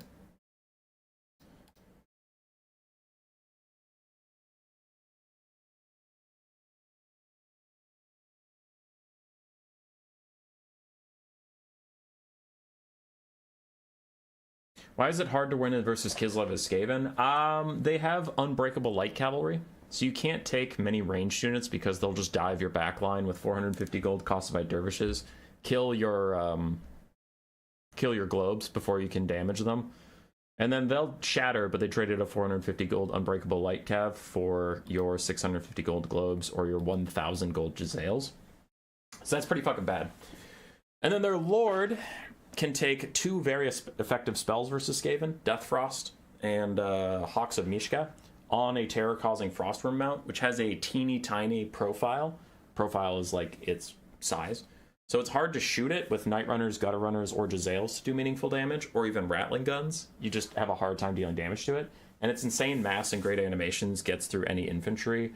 The only thing you can kind of stop it with is Rat Ogres, but you need to get all of the Rat Ogre models in front of it, pushing at the same time to stop it from moving forwards, and then it can just turn and leave. So the Frostworm is difficult to deal with. Now you can, with Flensing Ruin, it takes time, but the main point is, with the 450 gold Unbreakable Cav diving your backline and a Frostworm going straight through your front line, taking very little damage in the process until you can hit it with 2 or 3 Flensing Ruins, any range you have is going to get completely fucked. So you just don't have range to rely on. And then Kislev also has War Sleds, so chariots that are pretty good against Skaven. They'll usually just take 5 or 6 archer infantry. They won't take any melee infantry at all. So what they're going to do is dive your ranged, and then with their ranged, shoot your Rat Ogres. And when your Rat Ogres are dead, they'll charge back in again. And now without Rat Ogres, the Chariots, the Frostworm, the Griffin Legion, the Winged Lancers can all just steamroll the rest of your build. And you get attritioned out pretty badly. Or they can not do that and go Little Grom, and Little Grom can snipe Ikitclaw pretty well, can shoot weapons teams pretty well. So if you go full melee, trying to expect them to like cycle charge you and stuff, and then they have Little Grom and they kite you a bit at stuff, it's not unwinnable, it's just bad. And Griffin Legion have Glorious Charge, which is brutal, because Glorious Charge applies the rear charge leadership debuff even when you're getting frontal charged. So Griffin Legion can route Rat Ogres actually quite nicely, which is bad.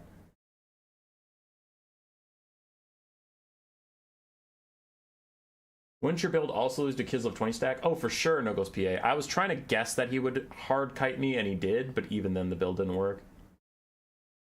Sorry, I'm catching up on chat now after I was busy typing trying to find somebody who was not in-game yet.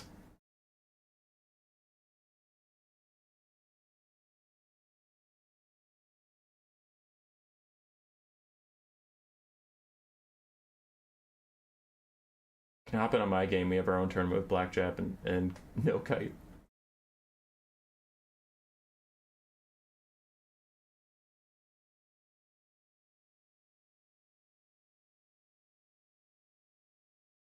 Alright, Golden Floof, I see you. I'm in the game. Offer still stands. Oh, because of the Blackjack and No Kite Contrarian Codex, I thought you were just making a Futurama reference. I didn't realize that was a real thing that was happening. That's my bad. You're not allowed to use my real name. Nah, just continue on without me.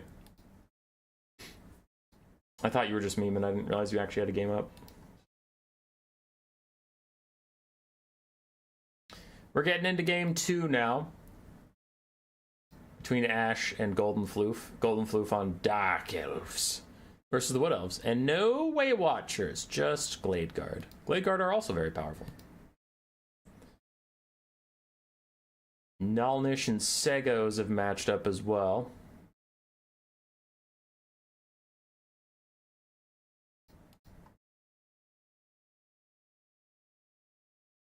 Bro, what is your computer spec and what resolution you playing at? I play at ultra high, all the settings. Computer specs, I don't remember. It's been 2 years I've had this computer, so I don't remember what it is offhand. I bought the best I could at the time because I like a computer to last like 4 or 5 years. I don't like to upgrade constantly. Grieven, you're not allowed to watch anything, ever. The faction war is dead. It can't hurt you anymore.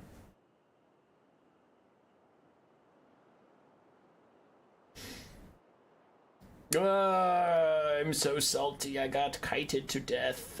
Salty. Salty boy. Damn. GG.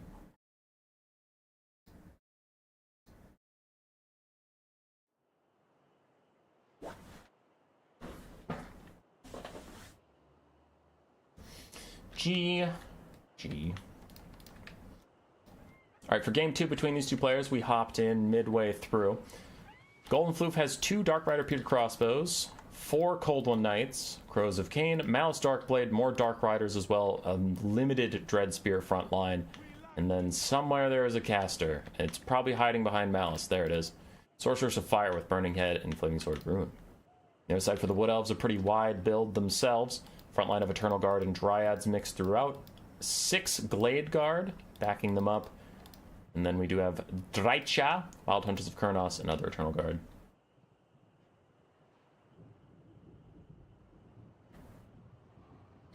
Computer that lasts 4 to 5 years, a comp that lasts a while. Okay, it's a little different when it has to handle streaming.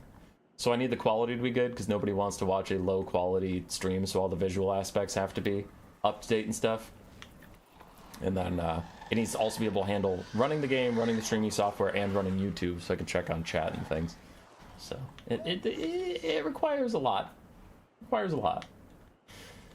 Black Knight with the 5 Canadian dollars. Get yourself a Scooby snack. Thanks, buddy. I need one. The tilt is unreal. The tilt is unreal. I'm malding. I've been officially malding all day. I'm a maldy little carrot. Okay. Drycha brought only Melkoths.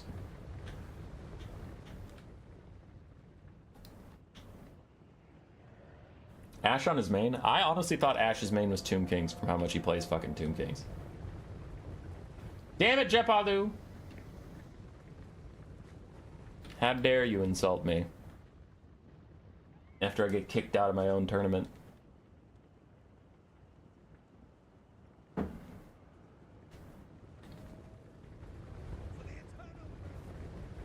I watched on 130p for that purpose of low quality sheet. 130, oddly specific amount of pixels there. Oddly specific.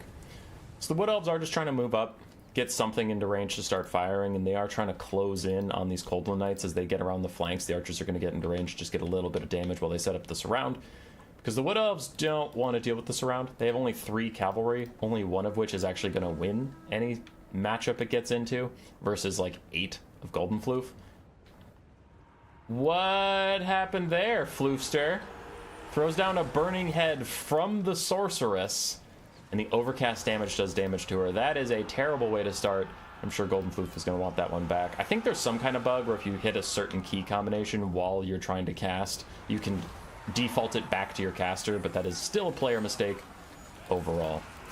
Golden Knights fighting Dryads, but they are getting shot by a metric shit ton of Glade Guard, which is usually how the Wood Elves try and win this, of course. They did bring a bunch of archers, so the archers have to win the game. Dark Riders get countercharged by the Wild Hunters of Khorne, and Floof needs to be engaging everywhere all at once at the same time. As he comes in kind of piecemeal, the Wild Hunters of Khorne can bounce from fight to fight and keep routing off things, and the Glade Guard can focus on one fight to shoot at a time, so that is going to be problematic. Dark Elves moving in relatively at the same time, though we do have a couple sleepy Sallies sitting around, not doing too much to disrupt things.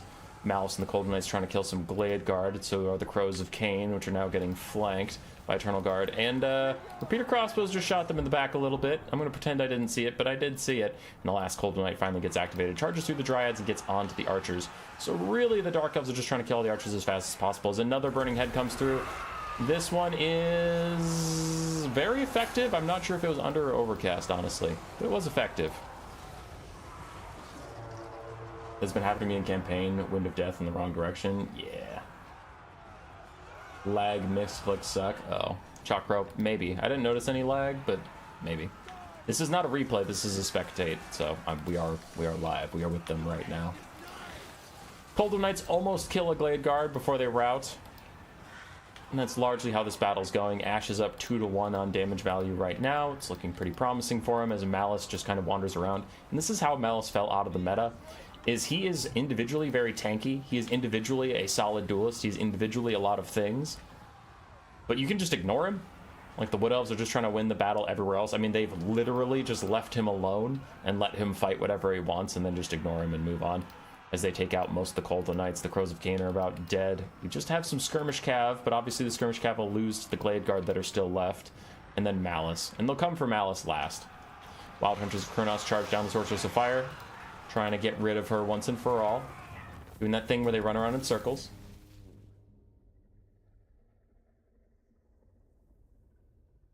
And that's GG.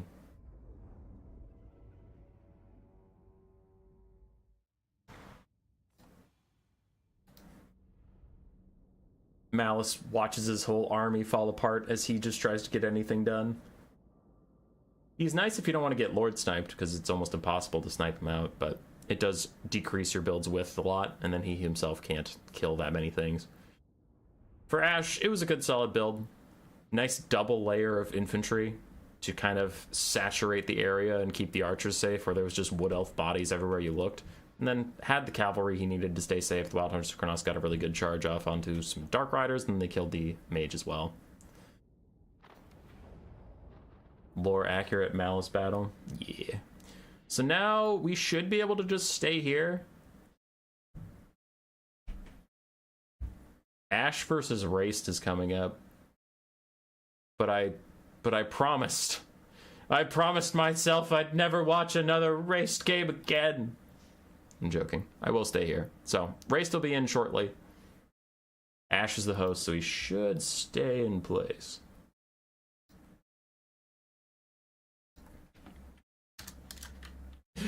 Don't make me do it. I don't want to watch more Kite.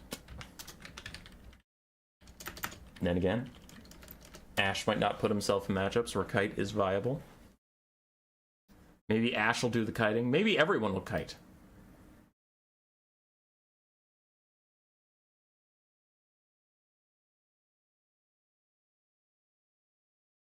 The blackjack and no kite still stands. Contrarian Codex, don't you... Are you even... You're not even in this tournament! Ash knocked you out! Hey! You don't have a real lobby! What do you want? I'm gonna head. What? I'm gonna head to the office. Why? Us? Don't. What? No! Ah! Okay. Wow. Have fun. How's your stream? It's okay. I got knocked out. Sounds about right. That's not nice. I did pretty good. Good. Pinky. gonna go hang out with Dad? That was the plan, then I got thrown by the first mess up with Burning Head. Yeah, that was weird. I am gonna grab a beverage. Oh, hang on. I'm gonna grab a beverage, take a leak, say goodbye to my wife, because she's apparently leaving me for another man. I wasn't really listening. I wasn't paying attention. I don't know what's going on. Okay, Race will be here soon if he's not already here. He's already here. Holy smokes. Okay, bye. I'll be right back. Is that fucking Tariff? Hold on, that's Tariff. Tariff, why are you here? Grace, you should say hi to Tariff. I don't know who that is. He's like a super big, popular YouTube man. That's cool. That for some reason pops in once in a while and tells me I'm a piece of shit. Well, that's not nice. Is he wrong? Yeah? What? Wait, I'm not a piece of shit? Used to be a piece of shit. I used to be a piece of shit until right now, change. apparently. Let him hold the baby. Let him hold the baby. I was gonna leave and go to the bathroom, but now Tariff's here. And if I don't constantly engage him, he'll leave. But Puppy's here. Puppy's here? Camera's not on, so people don't know the puppy's here. Well, now they... Alright, guys, imagine a dog. Imagine a cute dog. Imagine a cute brown dog. That's my dog. Brown dog. I'm getting false accusations. Help. Call the cops. Oh, buddy. Tariff, when are you going to enter our tournaments? When? When will you get kited? When will she enter your... When will the puppy enter? She does keep entering. Do you keep entering your... Hazel's screen name is Alfredino because he plays like a dog. Who won last night? You didn't tell me. We got to the top 4, so it was Raced and... Oh yeah, Raced, the guy who just beat me, is in the top 4 of the Faction Wars. So that's fun. Raced, and then Flower. Oh, my person didn't win. Olaf the Moose won his first game, then he lost his second game. Oh. Oh, don't... Oh, he did his best. No. Okay. His best would have been winning. I don't understand... What? His best would have been winning. Yes, that is the best. Okay, not everybody's equally like amazing at the way. If a brand new player does their best, If you don't win, then you didn't do the best. Oh God, you're not allowed to talk to our kids. Mom, I got a touchdown. Did you win? Well, no. Then you didn't do enough. Get back out there and kick some ass. You find that fucking dog. You get your ass out there. You find that fucking dog. Yeah. Found her. That's a good winky. I gotta look at chat now. The last time I tried was before I learned tons of Polish swear words. Oh. But then you learned something, so it was beneficial for you. She's gonna stay with you while you stream. Olaf won something? Yeah, you won your first matchup in the faction war. And we were super proud of you. Okay, bye. Bye, Grace. Have fun. Looks like these guys are setting up their builds. Race switched over to Vampire Coast, so Ash needs to pick something. It looks like we have Tomb King's Coast. Gotcha.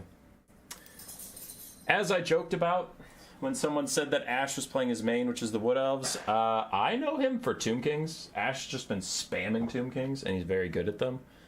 So I'm concerned for Raised. But Vampire Coast versus Tomb Kings is the most interesting of the undead versus undead matchups to me. Vampire Counts versus either of them just ends up being a blob fight. But Tomb Kings versus Coast is pretty interesting. The armor-piercing abundance of ranged units makes Ushabti and Sepulchral Stalkers tremble in their little tootsies. And zombie hand cannons, unironically, are great here for killing the cats. So the big powerhouses of the Tomb Kings aren't as sexy and game-winning in this matchup. But the problem is the Tomb Kings have a lot of cheap chariots that can clear light infantry, which is most of the Vampire Coast roster. You have 400 gold cavalry, 650 gold light cavalry too, that can really cause a lot of disruption. But then the Coast have crabs, so then if you try and just take light cavalry versus the crabs, you'll get fucked up. And what I'm trying to show you is that both sides have a lot to offer and counter offer, so I think this matchup's pretty interesting.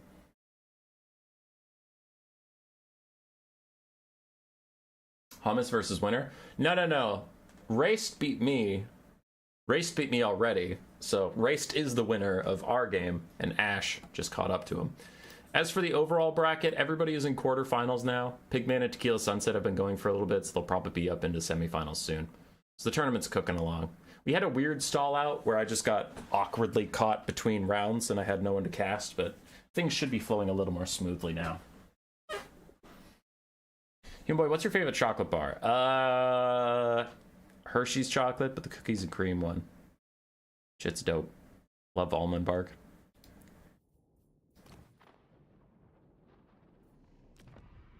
All right. If these both go to plan, Raced is my hero. I'm very excited for the build that's behind the blocker from Raced. Ash's build is actually pretty cool too. Did this fucking guy just kite me and do all this bullshit? He played fine. I'm mad about it though. But did he just kite me do all this shit? He's like, all right, now that I'm playing someone who's not Human Boy, here come the cool builds. Here comes the real shit. You motherfucker. He locked it in. Let's fucking go. One of the worst legendary lords. If I had to pick 3 out of the entire game,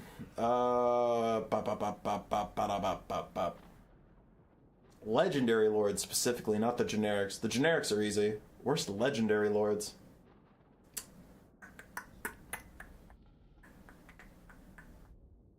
Rapunzel. Rapunzel is definitely up there from Bretonia. Festus, not Festus, sorry, Epidemius. Epidemius is fucking terrible. He is giga trash. Epidemius, Rapunzel, and who? I want to say Zatan the Black, but I know some people get mad at me. And he's definitely not the worst, he's just bad. Worst. It's honestly not Tzeentch. I know some people are like, he's gonna say Tzeentch. No, Tzeentch is okay. The reason you never see Tzeentch, and even then you're starting to see him some, the reason you usually don't see Tzeentch is because Skaven actually have very strong lords. They have a lot of very good lords, so why take a fine lord? Tzeentch is fine. But he's not exceptional, so there's no real reason to take him. Ikit's fantastic, Snitch is fantastic. Oh, it's Queek. Yeah, okay, sorry, Queek. There is a Skaven lord I was trying to think of. It's probably Queek, Rapunzel, and Epidemius for the 3 worst legendary lords. I'd have to do a deeper dive on every single roster to make sure that that's accurate, but off the top of my head, those are 3 pretty trash ones.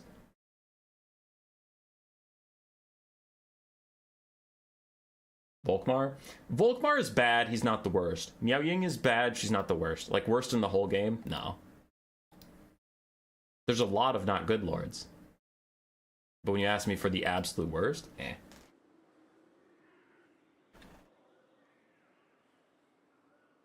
Luther on his mount.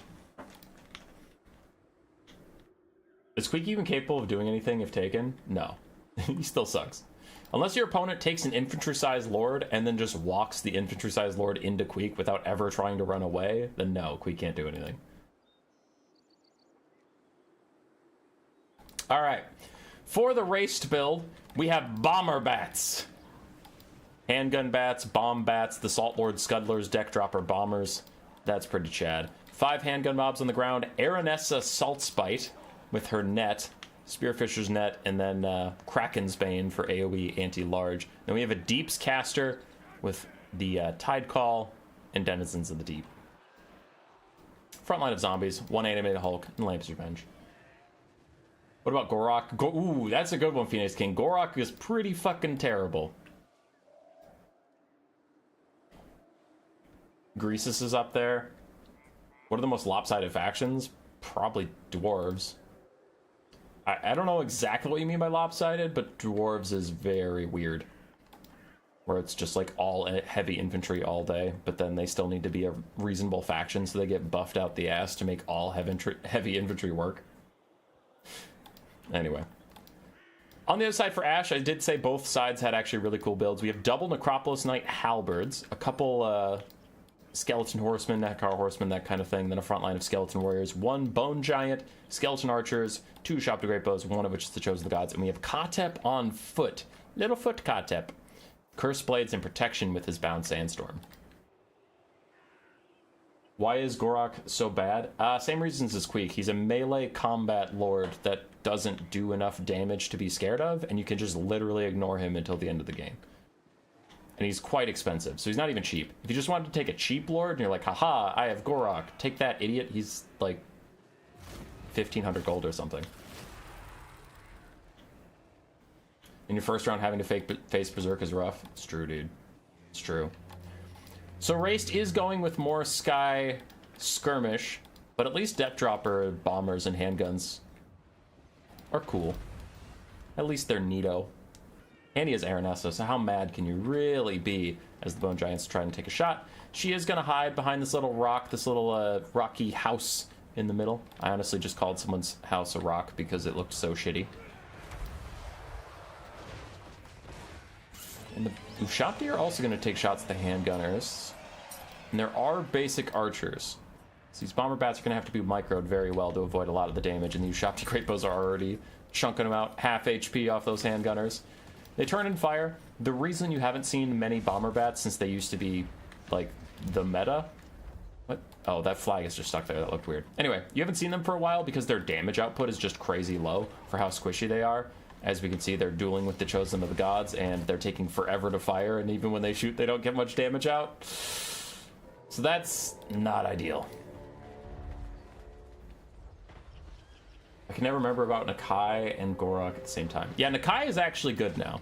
He's not OP. He's not even the meta lord for Lizardmen, but he is good. Like, he's quite solid.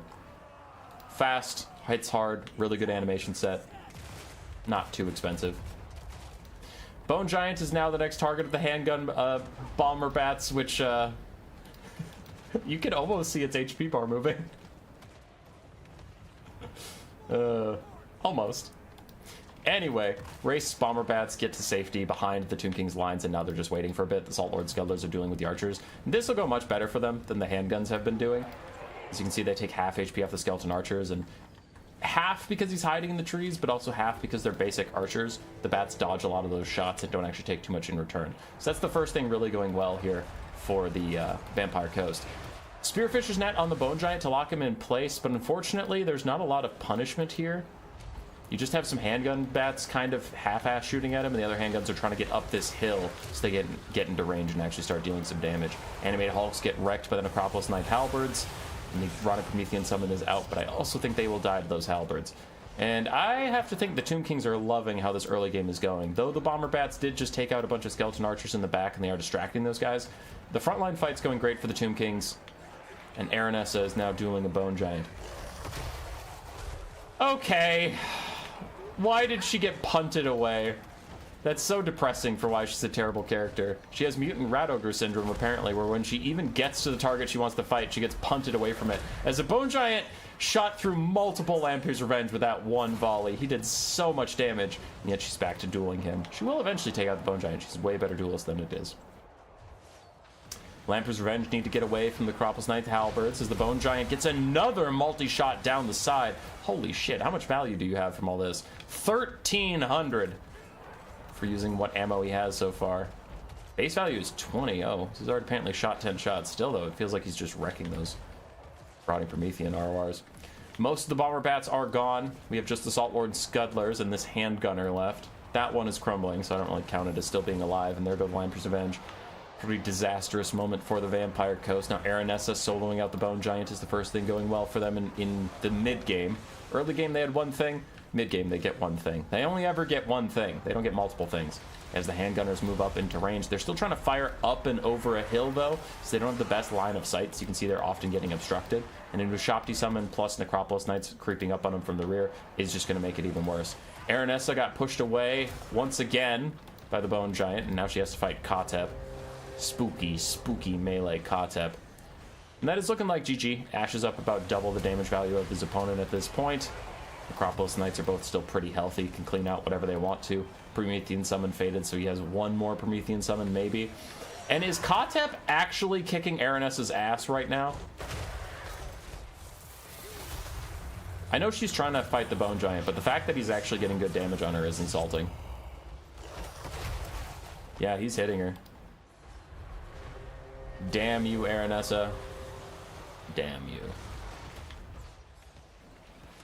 Out comes the second Promethean summon. It will not be enough to save the Vampire Coast, but will be enough to keep the balance of power from army losses for just a hot second, while Aranessa tries to finish her duel with the Bone Giant, and Cathay keeps getting in the way and slapping her around. Yeah, although he just attacked twice for free, and she's T-posing. There we go. She's trying to get to the Giant, so she's not trying to attack him, is why she wasn't attacking, but still it looks funny.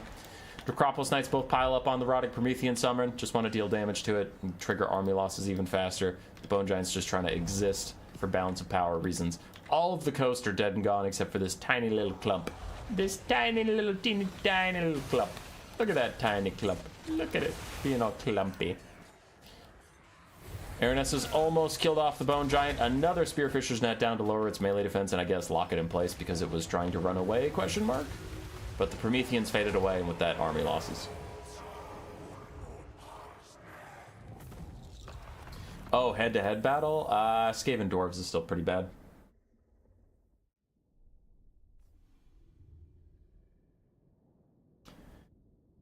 For the Tomb Kings, it was a pretty well-constructed build, held together nicely. The archers got killed off by the bats, but they did their jobs, I guess, by existing. Necropolis Knight Halberds both got the exact same gold value. And the Ushoptic did fine, the Bone Giant did fine. The other side, Aranessa was doing her best, the Deepscaster did okay. The main problem is the handguns couldn't get any good lines of sight because the map had a dip in the middle. And then the bomber bats, and actually mostly the handgun bats did literally nothing. Handgun bats are still trash, apparently. It was a good try, though. Alright, blocker back up. Give Ash his point.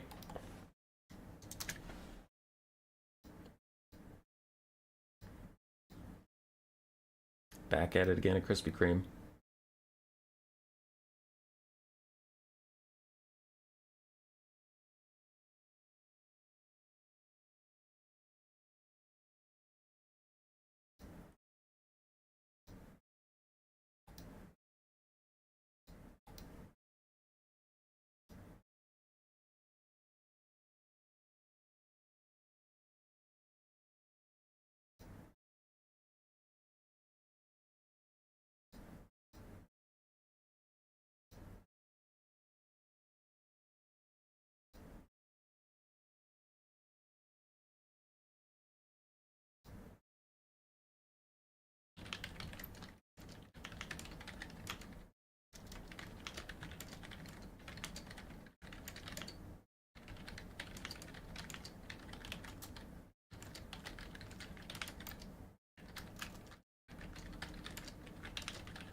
Sorry.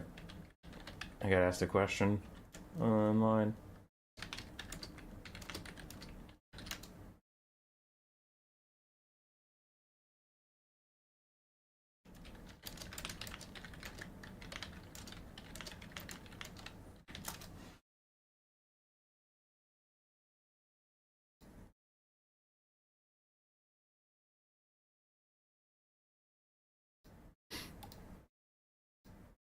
Okay, where are we at? What happened? What's going on? Ash switched over to Dark Elves. Why did he do that? What's happening? Do you play tabletop? No, I don't. I played Warhammer 1 campaign with my friends, and then I played Warhammer 2 campaign with my friends, and I decided to get into multiplayer, and I saw Turin's channel, so I joined some of his tournaments, and it was pretty fun.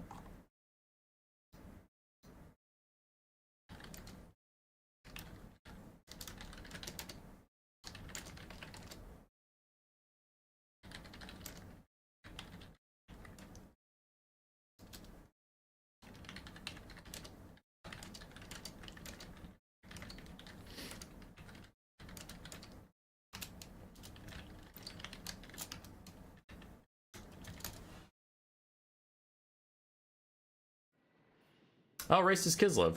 Okay. Dark Elves Kislev. It should be good. Should be nice. I'm gonna go grab that beverage now. That tariff isn't distracting me while these guys build. But we'll be getting into game 2 soon. Yes.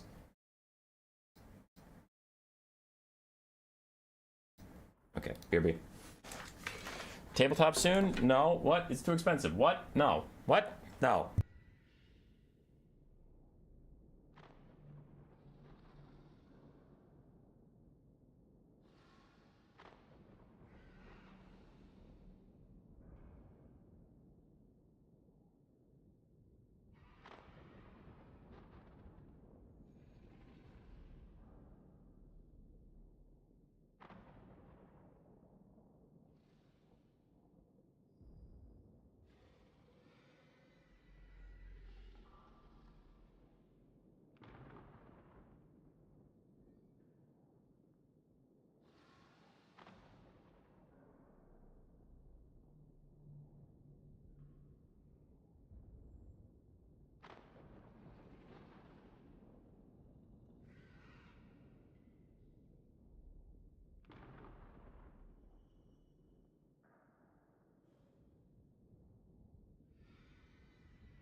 Shit, they're loading in. No, don't load in. Don't do that. Hey, stop it. Stop it.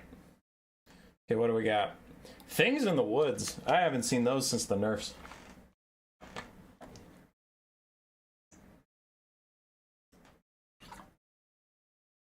Only costs 2 arms and a leg to build an army. Easy.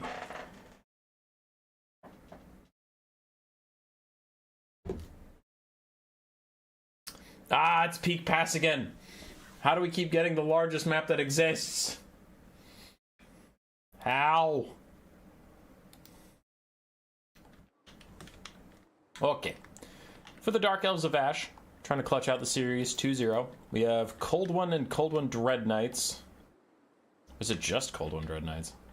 No, it's Cold One Knights and Cold One Dread Knights mixed in. 5 Bleak Swords, 4 Dark Shards, one of which is the Bolt Fiends. Then we have a Supreme Sorcerer of Shadows with Pit of Shades and Melkots. Very simple build, no Dark Riders, no fluff, just frontline archers, Cold One Knights. On the other side, for Kislev of Raced, we have Kossars with spears, Kossars regular, armored Kossar frontline, and then some Kislevite warriors. 4 things in the woods I thought I saw on the loading screen. Yes, there they all are. And then some Kossovite dervishes and an Ice Witch of Tempest with Blizzard and Hailstorm. Hailstorm is a weird spell. On paper, it looks good, and when I talk to most Kislev players, they say it is good. And then just from casting Kislev games, I feel like something about this spell doesn't work right, because it feels like it does no damage, but maybe I'm just on drugs. People say it's like Searing Doom, but snow-themed. And that seems correct, but again, like, I watch Searing Doom hit a tiny blob, and I go, wow, Searing Doom just killed all those units. And I watch Hailstorm hit a tiny blob, and I'm like, wow, those units got tickled a little bit. So I don't know what the difference is. Maybe I'm just wrong. Maybe I'm just dumb. Very possible.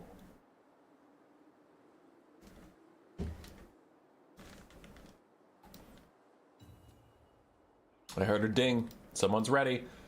Ash is not ready because he forgot his caster. She's still back there, buddy. Hey. Don't forget your caster. I do wonder if he's doing that maybe intentionally in case of Little Grom or a Deathfrost caster, because she is on a horse, she can catch up to the infantry fast enough, but my first suspicion is that she is just not placed with the rest of the army and he's gonna immediately move her up because he forgot her.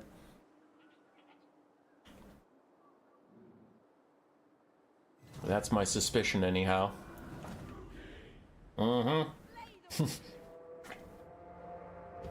She immediately moves up. Yeah, you forgot her. Okay. Both sides will have to advance for a bit because there's no long range, so no artillery are going to kick the battle off or anything. They just have to move into position. The brave Kislevite dervishes moving up.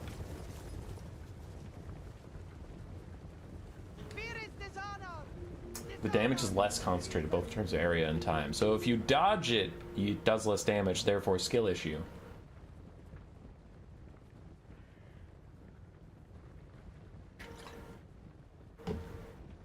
Dreaded Saurian saying Balthasar Gelt is what makes it OP. Okay. Okay. Alright. Okay.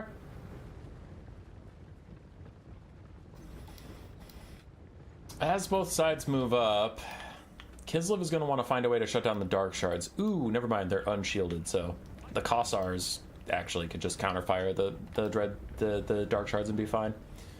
We'll be down to the cav engagements then. If we can get things in the woods and a lot of Daka onto Cold One Knights. If you can't, then the Cold Knights are going to run shop over this build. Where are the Doom Wheels? Romulan dog, what's with you and Doom Wheels? Stop it. Doom Wheels are bad. They're actually not bad. They're okay. They're okay right now. They used to be bad. First Melkoth is out on the things in the woods. Actually doing decent damage to them. Kind of surprised. Would have thought it'd do less. But other things are charging out. Right into the Bleak Swords. Send them flying. Do really good impact damage, taking half the HP of the Bleak Swords off right at the start. That is really, really good for Kislev. But in comes the Cold One Dread Knight and Cold One Knight counter charge. So the Dark Elves will be fighting back soon. But some of the things in the woods start to fall back to the Armored Kossars, so they have a little bit of safety. Nice Blizzard hits two different Dark Shards, kind of on the edge of their formation, but drawing them in, doing good damage to both of them, and just forcing them to walk around in circles, which is quite nice. So I think this Kislev is going pretty well for Kislev. Did I just say this Kislev is going well for Kislev? I was going to say the start. Whatever. No one cares. Hailstorm comes down to the Cold One Dread Knights. Will do good damage.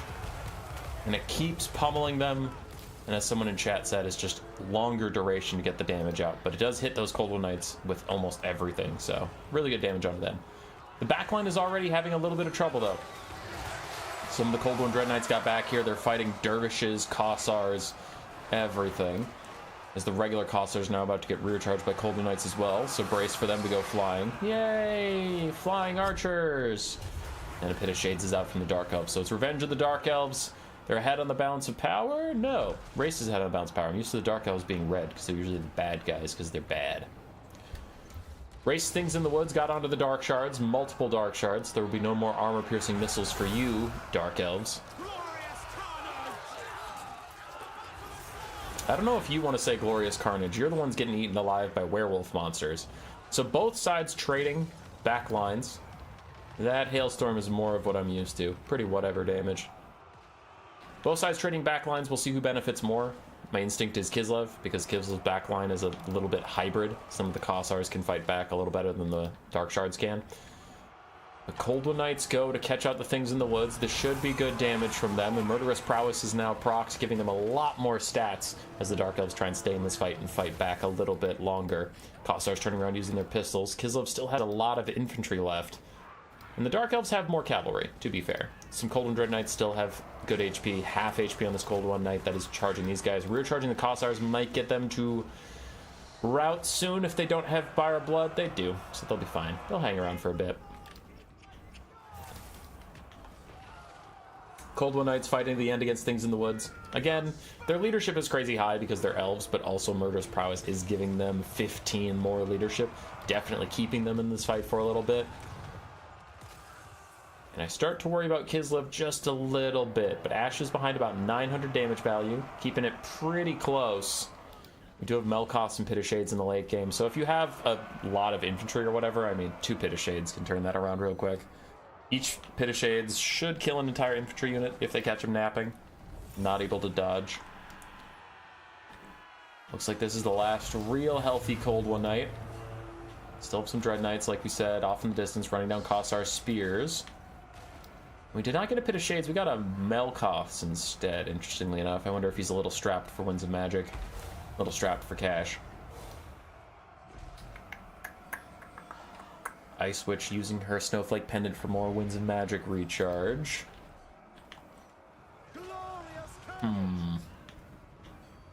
trying to think who's actually ahead here. Normally, I'd favor the faction with the mobility advantage in the late game versus the faction that has infantry. But those are 3 full health infantry, 2 of which are halberds, 1 is a pistol, versus 3 cavalry that are all significantly wounded. So then I'm less sure. 1,000 damage value lead for race still. And I really think we're going to need Clutch Pit of Shades. I don't think Melkoth spam is going to be enough to win this, but we'll see. Nice charge on the unbraced Kislevite warriors who are going uphill while you're going downhill. That's about the best the Dark Elves could hope for. Take like a third of their HP off in a chunk and then retreat, but they are going to lose one of their more wounded Cold One Knights for that. Good dodge from the Cold One Dread Knights, avoiding that hailstorm. Take a couple, you know, little searing bolts here and there, but get the job done. Bounce power gets worse for the Dark Elves. It's not actually that bad yet. It's just the Sorcerers took a lot of damage while the Kislevite Ice Witch hasn't. But no one cares about these two in melee combat. Their relative HP doesn't matter, so don't believe the bounce power yet. In comes a big Pit of Shades. Yes, this is going to be the decider.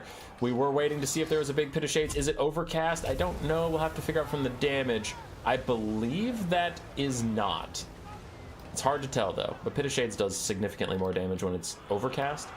But still, really good cast, and now this Armored Kossar that was previously healthy, this Kislevite Warrior that was previously healthy, are both depleted. And now, ooh, beautiful charge up on the high ground on those other Kislevite Warriors, so they also take a bunch of damage. Fire Blood is getting popped on the low ground, and the Cold One Dread Knights, again, dodging out of that hailstorm.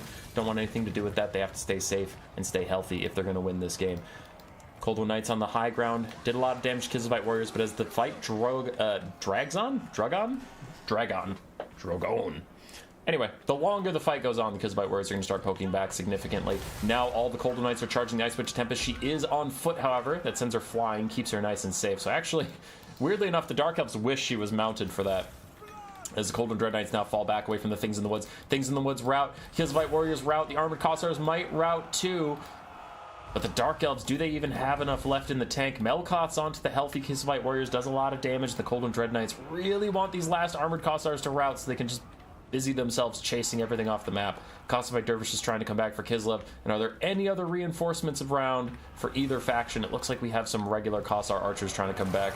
And that hailstorm might actually do as much damage to your own armored Kossars as to the Bleak Swords. So I don't know if that was a great cast. Kislevite Warriors Fire Blood is popped. Ash is crazy low on the balance of power, and I would agree at this point that the balance of power is accurate in spirit, if not intensity. I don't think this game is literally over, as that's kind of indicating, but I do think it's pretty significantly in Wraith's favor. As Wraith tries to rally a little bit, the Cold One Dread Knights are occupying themselves, chasing off Kislevite Warriors until that happens. As soon as the leadership breaks, the Sorceress of Shadows dives in. In comes a rear charge from the Cold One Dread Knights. Melkoth's onto something. It is the approaching Armored Kossars. The final fight for the Dark Elves, but she takes too much leadership damage. And she is gonna army loss. That was a pretty good game. That was a very close game. Good job from Raced. Takes a good Kislev build. Beats the Cold One Knights. Cold Ones overall did very well. Bleak Swords did okay. The Dark Shards got wrecked by Things in the Woods.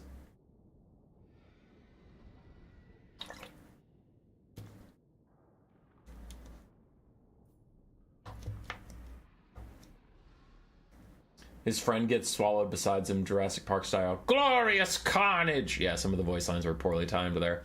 Armored Kossars and the Kislevite Warriors did a lot of work. Regular Kossars got mostly eaten by Cold One Knights, and then Kossovite Dervishes and Things in the Woods did their jobs. So, very close game. All around damage spread well from a race side. GG's. Let's get the blocker up as we enter game 3.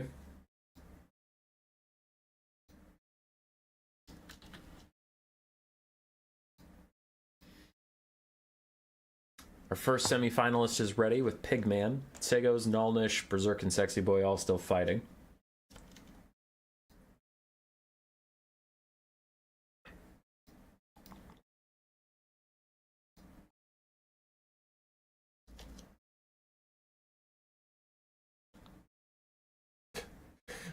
Truth is, I am the Doom Wheels. Alright, Romulan dog.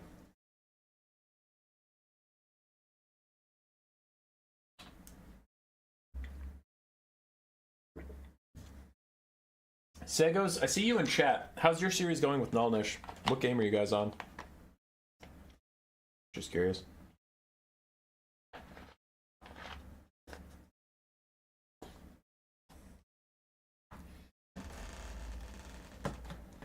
if you're available. We're entering game 3 here. If you want to take a little peek-see at the bracket. There it is. So we have Berserk and Sexy Boy fighting up there. So whoever wins that'll go fight Pigman. We have Segos and Nalnish above our game right here. So whoever wins between Ash and Race will fight whoever wins that. We have 3 best of 3s left after this game. Stay tuned for that, I suppose. We're 2 hours into the tournament. So this whole tournament should be wrapped up in about 4 hours total. Not bad. Maybe a little less.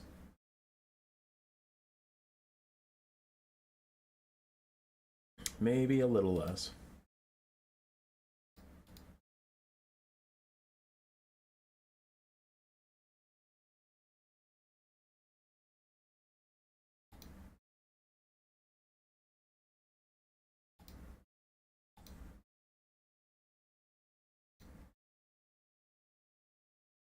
Okay, back to the scorecard. Almost just clicked on the wrong thing. Someone's readied up already, so this must be the matchup. Ogre mirror match. Oh. How did we end up with this? It's kind of wild. Ogre mirror matches. Okay. Okay.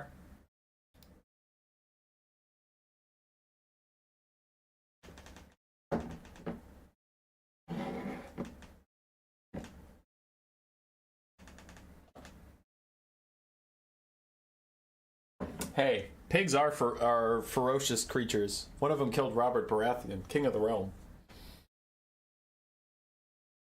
Overpowered ogres beating the shit out of each other? Lore accurate content.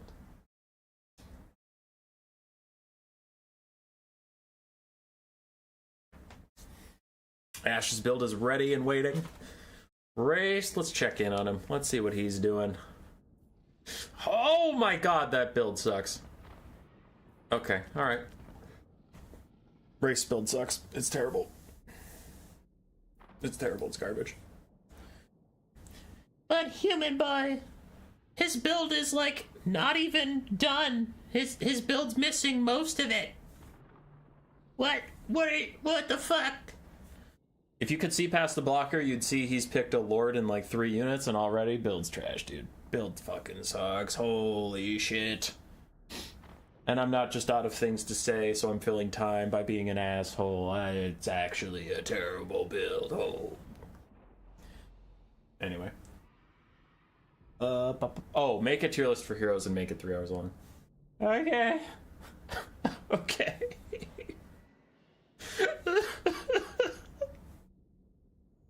I'm just gonna become a tier list guy. It's funny because there's some tier lists I actually do want to do that I think Strat gave me the idea for, if I remember our conversation correctly. But yeah, one of those will come out soon. It's ranking every unit type in the whole game. So you pretend that you have a roster that has every unit in the whole game, and then you rank like light infantry or artillery or heavy cavalry. And it's like, okay, if you had every unit in the game on your one roster, which heavy cav would be the best to take in most situations?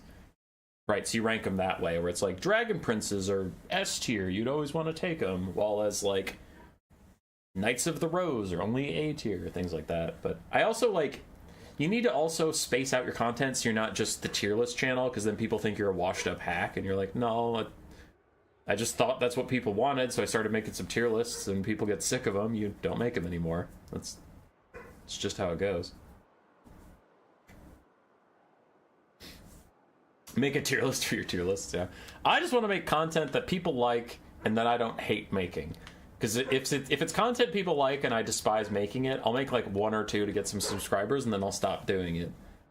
But, I don't know. I don't fully... Hazel! Come here! Something's upset her. So I need to bring her over here and calm her down. Hey, buddy. Can you sit? Anyway. Yeah, so if people like tier lists and they get a lot of subscribers and views, I don't see why I wouldn't make more of them. But I also don't want to destroy my credibility and my image where people are like, he's just a clout chaser. He just makes fucking tier lists all the time. Holy shit, Hazel. Because actually, hot take, not hot take, fun fact, if you haven't been here since I started this channel 3 years ago, I once said I would never do daily replay videos because I don't find them interesting. That's still mostly true. Those one-off replays of battles are usually my least favorite content to make, because I just don't find them creatively engaging. I don't get to offer too many of my insights or opinions. I don't get to choose what I'm doing. It's just pull up a replay that's good and cast that game, which is fine. I'm not trying to shit talk it. I just don't like doing it that much. I cast games all the time, live streams, cast games all the time. Like, just, you just get tired of doing it after a while. But it's like the mainstay content most people want. So, this is what it is. That one is like a punch card you just have to do for this job. Okay, armies are mostly set up. Enough distracting you with my prattle. So for Ash and the blue ogres, the Ogre Kingdoms, we have Iron Guts and Golgi's Man-Eaters. So we went with mostly ogre units with as much armor as possible, on top of Noblars and Piggyback Riders, and he brought a Slaughtermaster of the Great Maw with only Troll Guts. He's going with elite ogres charging at you. On the other side for Raced and the Ogre Kingdoms, we have a Giant, a Slaughtermaster of the Great Maw with also Troll Guts, and then Noblars, Ogre Bulls, Noblars, Ogre Bulls, and then a bunch of Noblar Trappers, and Double Crusher? No, Mournfang Cav with great weapons, and then one Crusher, the Sky Striders. So this side has ranged and cavalry, and the other side has pure ogres.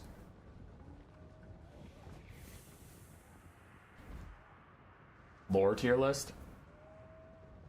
We have been doing some kind of lore tier lists in a way, where it's just I take a faction's legendary lords and I rank them against each other strength-wise and tell you which is the strongest in the lore. Another one of those, the Warriors of Chaos one, came out, well, sorry, it's not out yet, it's recorded and on YouTube, and if you're a member, you can view it early, because yada yada capitalism things. But the front lines are engaging, so enough about channel nonsense as Golgi's Man-Eaters charge in to counter the other Ogre Bulls. Obviously, the Ogre Kingdoms will win this one, but the Ogre Kingdoms do have range support and a Giant coming to help out. But we'll mostly be seeing what the Ogre Kingdoms could do with their Sky Striders, who do get a free charge onto the Iron Guts. That is going to be really, really good for them.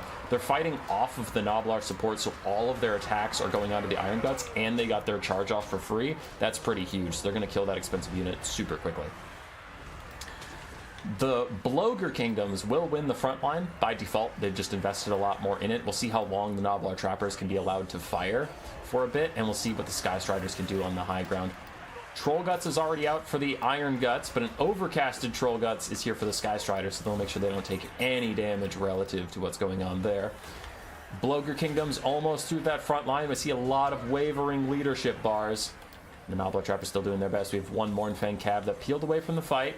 Is looking for their next spot to charge back in. Damage values are scarily similar in this mirror match here, and the Terror Outs are starting to come in from the Sky Striders as the Noblars and Iron Guts are running away. Sky Striders can chase them down, but can they afford to chase them down is a big question. That is a crazy expensive unit, and if you use it to just chase off something that's already super damaged, it's not getting its most value out. So I will be curious how Race decides to use the Sky Striders from here. Mournfang Cavs try and bolster a flagging flank, but the center has broken. We can see more and more things starting to flee, and a couple blue models do end up over here poking at the Noblar Trappers, so those Trappers won't be able to fire for too much longer. But Ash is falling behind on the balance of power and on the damage value as the Giant continues to hold, and the Sky Striders get a beautiful rear charge onto the Golgi's Man-Eaters and some Piggyback Riders. The healing's doing great for them, so Blue really has to win this southern fight harder than they are right now and create a reunited front to just fight against the Sky Striders and the Giant all together, because if the Sky Striders are allowed to keep just rear charging, like then they rear charge these Man-Eaters, then they rear charge these Iron Guts, and then they rear charge this, they'll just keep taking 1v1 fights that they get a free charge off, and they're going to win the whole game. So Blue really has to win this fight and turn as a unit, keep it all together, and force them to fight you as a team. Giant is in onto the Man-Eaters. We have some Iron Guts here as well that are currently getting slapped around by a giant club man. And Ash's bounce power is getting a lot worse than his damage value. His damage value is only behind 800, but the bounce power keeps shifting further and further against him, which I find strange.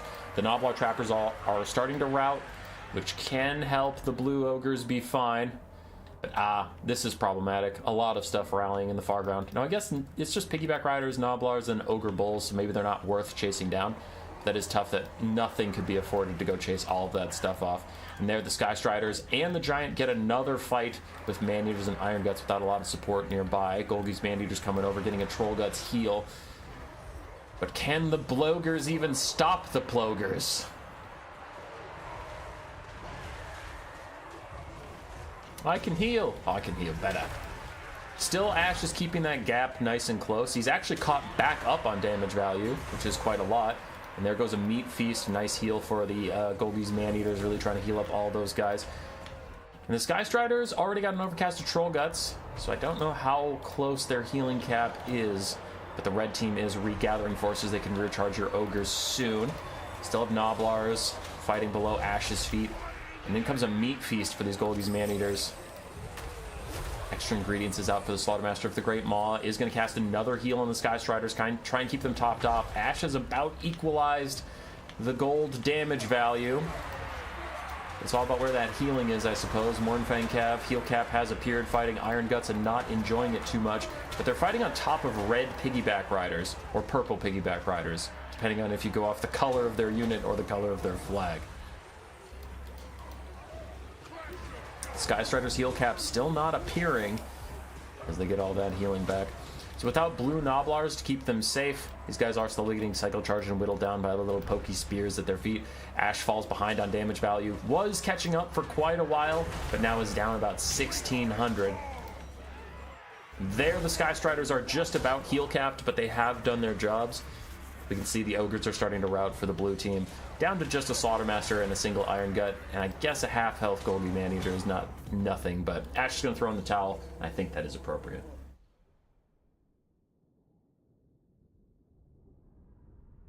Which faction that has Giants has the least use for them? Warriors of Chaos. Warriors of Chaos Giants are pretty underwhelming. Norska? Yeah, Norska's another good shout-out.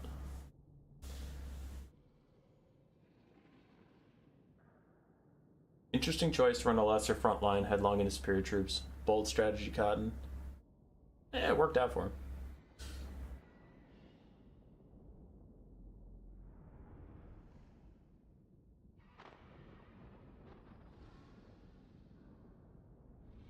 GG. Checked up on chat for a second. Piggyback Riders did well. Iron Guts did okay. Golgi's Man-Eaters did mixed. But on the other side, I think the Sky Striders are going to have some pretty insane value, I would guess. Piggyback Riders did well. Gnoblar Trappers did well. Yeah, Sky Striders 2,600 is quite nuts.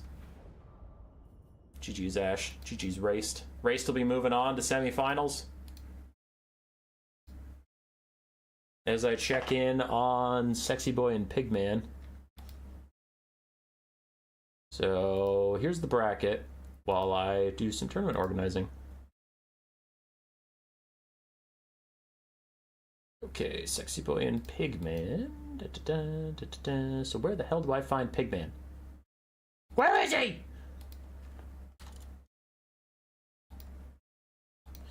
Yo!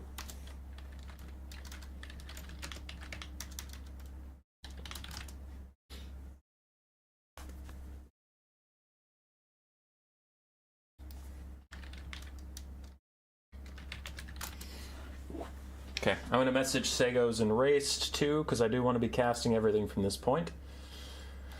So, Seos and Raced, can you do picks and bans for games 1 and 2? Then wait for me. Gonna cast topside first.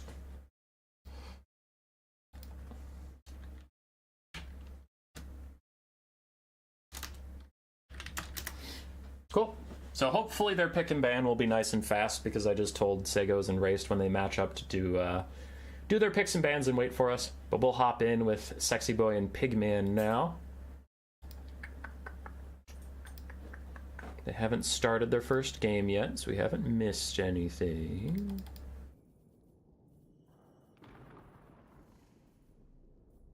And what is it called? What is it called?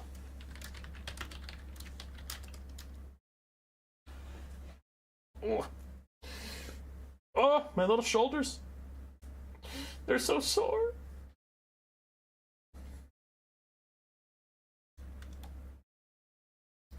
Let's go.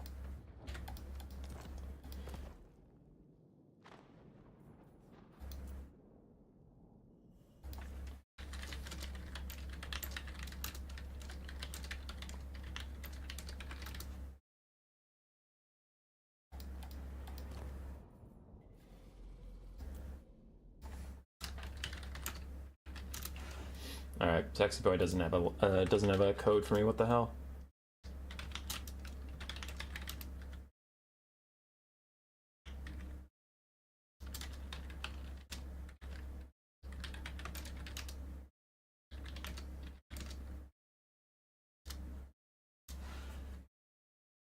Okay, you got a thing up.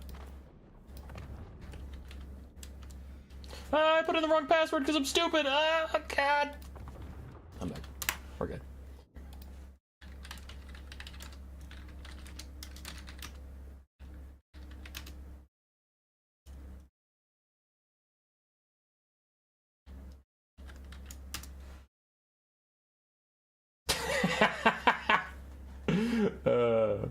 I just sent I like Sexy Boy, he's a good dude, and I just sent him like something along the lines of, you know, like, where's your spectator slot, get your shit together. And then when he hosted it, I was like, good, I hope you lose now. He just sends me back a heart. Oh, Sexy Boy. All right, we have two semi-finalists that both confuse me equally. So we have Pigman 202 to best, who's also known as War God YouTube, because he did recently start a YouTube. So if you feel like checking that out, go for it. He posts on our Discord. If you're having issues, find it. I know it can be hard to search for things on YouTube till someone has a certain amount of subscribers. So anyway, but used to be known as Pigman. Now, Pigman and Race are both really fucking weird because sometimes they play amazing and they're great. Now, great is on a scale. I don't think either Race or Pigman ever played like the level of like Alfredino, but they play pretty damn good. Like, top 10 players I know when they play well. And then for some reason, both of them also just troll the shit out of things. I don't know what it is. But some days you'll watch like Race play and he takes a dumbass build that's never going to work and is terrible, and then he forgets half his units and just fucking dies. And you go, you good? Race, what the shit was that? But then he plays great other times. Pigman's similar. I think his lows aren't as low as Raced, but I think his highs are about similar. Where Pigman's actually playing well and picking good factions and taking good builds with them. He's really, really good. It's just he has these weird down days where he fucking sucks. So, I don't know. I don't know what Pigman we're gonna get. But if we get the good one, then Sexy Boy's in for a tough series.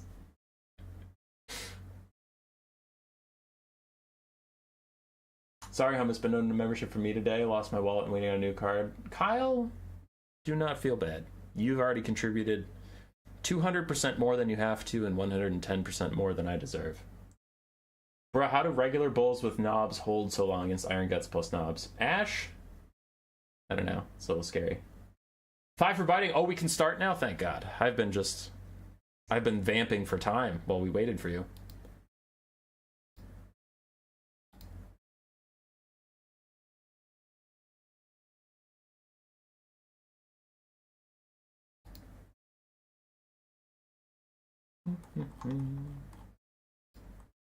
Looks like game 1 will be Kislev versus Wood Elves. Pigman's lows hit different. Yeah.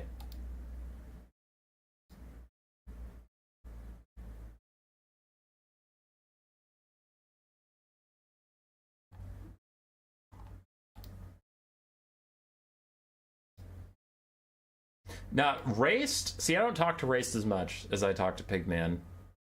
I don't know what Raced's logic is, but sometimes I'll hop in a call with Pigman and he'll be like, Human Boy, you want to play a game? And I go, sure. And then we load up and it's like Lizardmen versus Nurgle or something. And I go, are you sure you want this matchup? And he's like, nah, dude, I got the secret tech. I got the sauce. And I'm like, are you sure? And he's like, yeah, dude, I got the sauce. And then I take like 4 salamanders versus Kugoth Plaguefather and just shoot the shit out of him and he dies. And he's like, nah, man, I got unlucky. And I'm like, bro, don't take Kugoth here. Like, that shit is never gonna work. Lizardmen have Javskinks, Lizardmen have Salamanders, Lizardmen have Razordons, Lizardmen have Skink Skirmishers. Like, there's so much free shooting to just poke Kugoth's dumbass down. He just does that sometimes where he picks the most dog shit ass unit and just insists it's broken. But I don't know. He beats me more often than I beat him, though. So maybe he's cooking.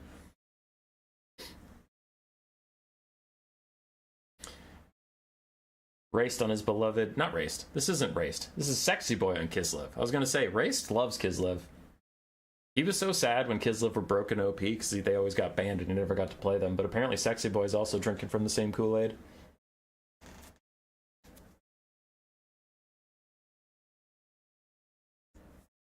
Wood Elves versus Kislev.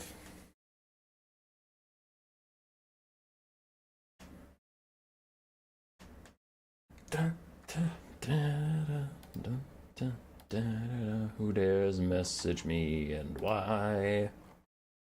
Okay, it's Tequila Sunset hosting another one of his tournaments.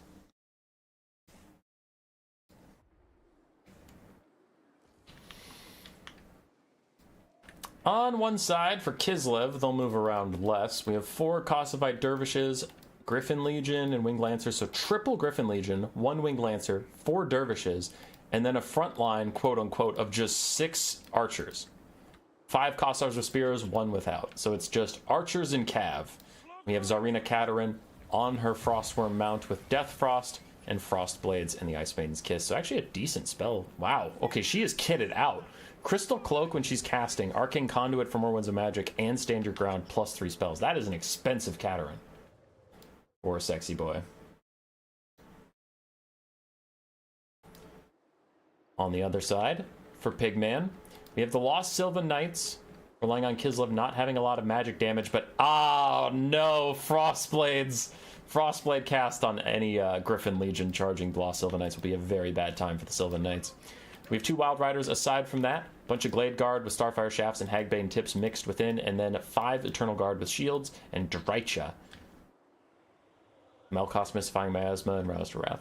I'm seeing a lot more Drycha recently. I feel like Durthu is better on paper, but I also know that everyone and their grandmother knows Durthu is crazy strong right now. So I feel like I'll just start using his name that's on your screen. War God. I feel like War God is taking Drycha, and a lot of other people take Drycha because they're betting on their opponent to invest in a lot of anti-large armor-piercing or armor-piercing missiles for nothing. When there's no Durthu, those units are kind of wasted. So I guess that's what he's going with. You think the Frostworm is a trap? Maybe. I feel like the Frostworm mounts for the Kislev Lords have been doing very well just because it gives them so much HP and armor, and then they're nice and skinny, so it's really hard to hit them with arrows and stuff. I think it's more about keeping your Lord alive than actually using the Frostworm as a Frostworm. Because we saw in the Faction War, someone, well, Contrarian Codex took double Frostworm, and the regular Frostworm didn't do jack shit. It kind of sucked and died, but the Lord was fine. Pigman thinks Drycha is hot, that's the answer. I mean, can you blame him? Look at her. Look at her. Oh, shit, she didn't want to be looked at. She disappeared. I can't find her. I can't find Drycha. Oh, there she is. She's standing in some trees. I mean, can you blame him? She's gorgeous. She's goddamn gorgeous. To flee is to be disloyal. And disloyalty means okay, battle starts. Kislev's going to start moving forward, so will the Wood Elves. The Wood Elves kind of want to hug the trees a little bit so they can get some fights in the trees, maybe, where they have various buffs. I think they get Woodsman. Unit can pass through trees. Yeah, whatever. I also think that means they don't take debuffs from fighting in the forest.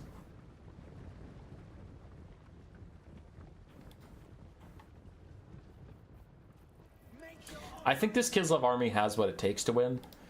purely based off the builds and just hands off the keyboard to AI are piloting them, I think Kislev wins this. But I also think Raced's build is harder to manage. Sorry, I keep saying Race because I'm so used to seeing Race play Kislev.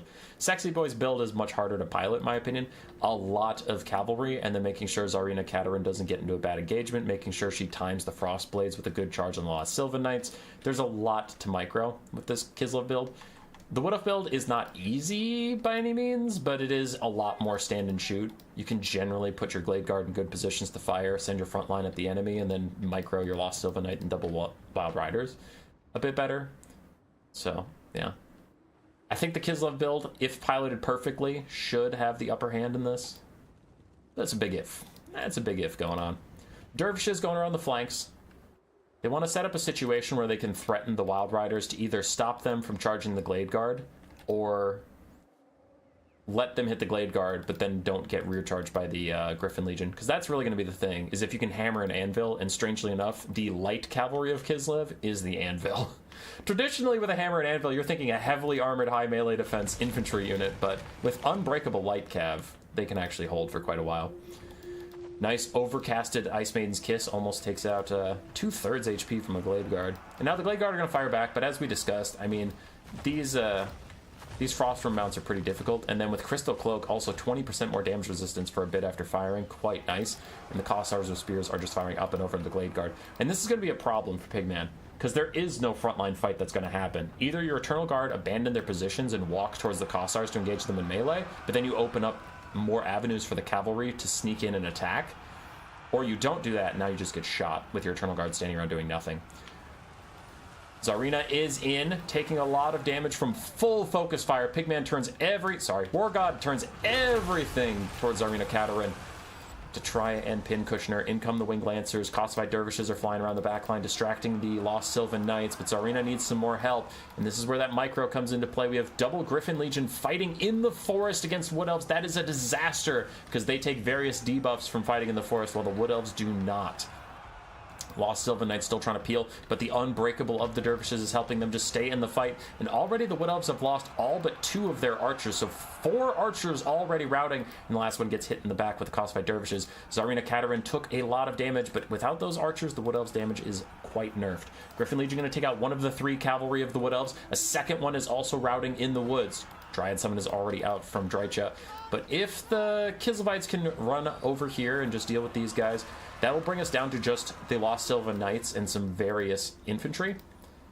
And if you get one good Frost Blades cast while you fight the Lost Sylvan Knights, that'll be quite clutch. There's a Frost Blades overcast onto the Winged Lancers, who are fighting back, and there we go. The Lost Sylvan Knights start to take a big old chunk. Tzeentch is stuck fighting Tsarina Katerin. I don't know if Tsarina actually wants that fight, though. She should be a lot more careful, as the Winged Lancers are currently churning through the Lost Sylvan Knights. Now they start to run away, but there is no healing for them. This is Tzeentch. This is not a life caster of any kind. Griffin Legion might need to watch out, as Lost Sylvan Knights could be coming from behind, but it looks like they're having difficulties getting away from the Unbreakable cavalry of Kislev.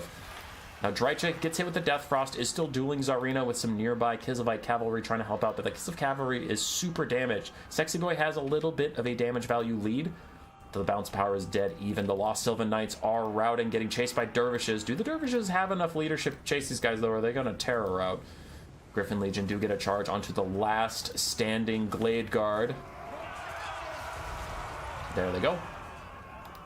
Should be able to kill those guys off. Tzeentch is currently getting her ass kicked by the Tsarina, but the more damage she takes, the more dangerous she becomes, with 74 melee attack now. And Wild Riders charge back into the Tsarina, only to tear her out immediately on contact. But again, the Tsarina's taking so much damage, she needs to cycle charge a little bit more. She can't just be fighting Tzeentch like this. Standard ground gives her a little bit more stats. But Tzeentch is so scary. That is a lot of melee attack you're fucking around with, Tsarina. 1200 HP for Tzeentch, 1600 for Katerin. We'll see what happens there in a second as I zoom out and check on everything else. Looks like the last cavalry left on the battlefield is Kislev's. We have a Griffin Legion with 1/3 HP. Everything else is so tattered I don't really care about it too much, to be honest. Katerin is down to 1300 HP. Tzeentch got kicked away. Now Tzeentch is starting to fight again, and Tsarina needs to back off. She's now below Tzeentch on HP. She is way overcommitting for this fight as she T-poses on Tzeentch. Tzeentch just slaps her dragon in the mouth. Gets hit again. Bro, just back off! You don't have to be here! As he dies to Tzeentch for free. Death Frost cast in the last second before the Tsarina dies. It might take Tzeentch out, but it might also cost Kislev the game to just slap fight with Tzeentch that whole time. Kossars still have a lot of HP, a lot of ammunition to use, and Tzeentch survives the Death Frost with 17 HP. She's still in it, and you can see the Griffin Legion immediately get a big red arrow onto her head. Says, kill that fucking tree. As Tzeentch runs deeper into the woods to try and get to safety, the Griffin Legion are hunting. They're looking for her. They're gonna run her down, but they can't find her. Or can they? Dun, dun, dun, dun, dun, dun, dun. Run, Tzeentch, run! She does get out. A Melkoth mystifying miasma onto the Griffin Legion, pushing them away. 0 leadership for her, but it is enough. She stays safe, gets into the woods where she can stalk. Now we still have some Eternal Guard, 3 healthy Eternal Guard chasing down various things, running after Kossars. And Tzeentch is just going to want to cast Melkoths from the trees, though she's too close. She gets too close to Kossars. Faster and stronger enemies nearby is a minus 24 leadership debuff, pushes her away as she walks off into the woods. Now these Griffin Legion could rally because they can't see Tzeentch. Sometimes she's stalking, sometimes she's not. But if they can't see Tzeentch, they won't know that she's behind them, and they could rally and then charge her and maybe finish her off. Eternal Guard killing off some Kossars, getting rear charged by Cosified Dervishes. We still have a healthy-ish Dervish over there. Wing Lancer here. Where's that Griffin Legion? There we go. One Griffin Legion is near a third half, somewhere in their HP, and they should be able to cycle charge their way to victory. In comes these other Winged Lancers, and these ones will not be spooked off so easily because there is no Melkoth mystifying miasma to get rid of them. Now they are stalking, so Tzeentch doesn't know they're there. Tzeentch should rally any second. She is back. Is War God fast enough on the draw to use another Melkoth? But no, he isn't. Tzeentch gets run down and killed. At last, the manhunt is over. Finally, with their Lord dead, that should be enough for the Griffin Legion to get Glorious Charge, applying that leadership debuff. Units take a leadership penalty as if they've been attacked in the flank. So with that leadership penalty and some good charges, they should be able to rout off the rest of the Wood Elves, but it was risky. Good charge in onto these guys. Almost routing them, but not quite.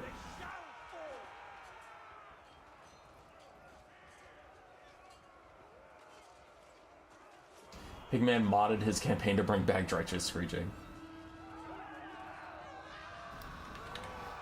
Catherine doesn't get herself sniped. She should have this. Yeah, she did get herself sniped, though, didn't she?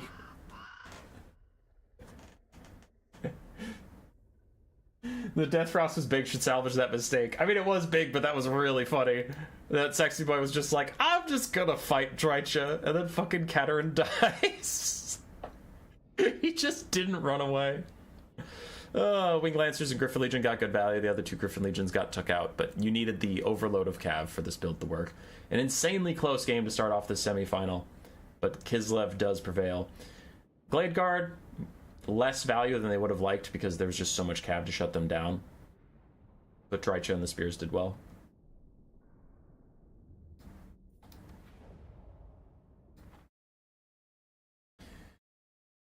Okay, blocker back up, give Sexy Boy his point.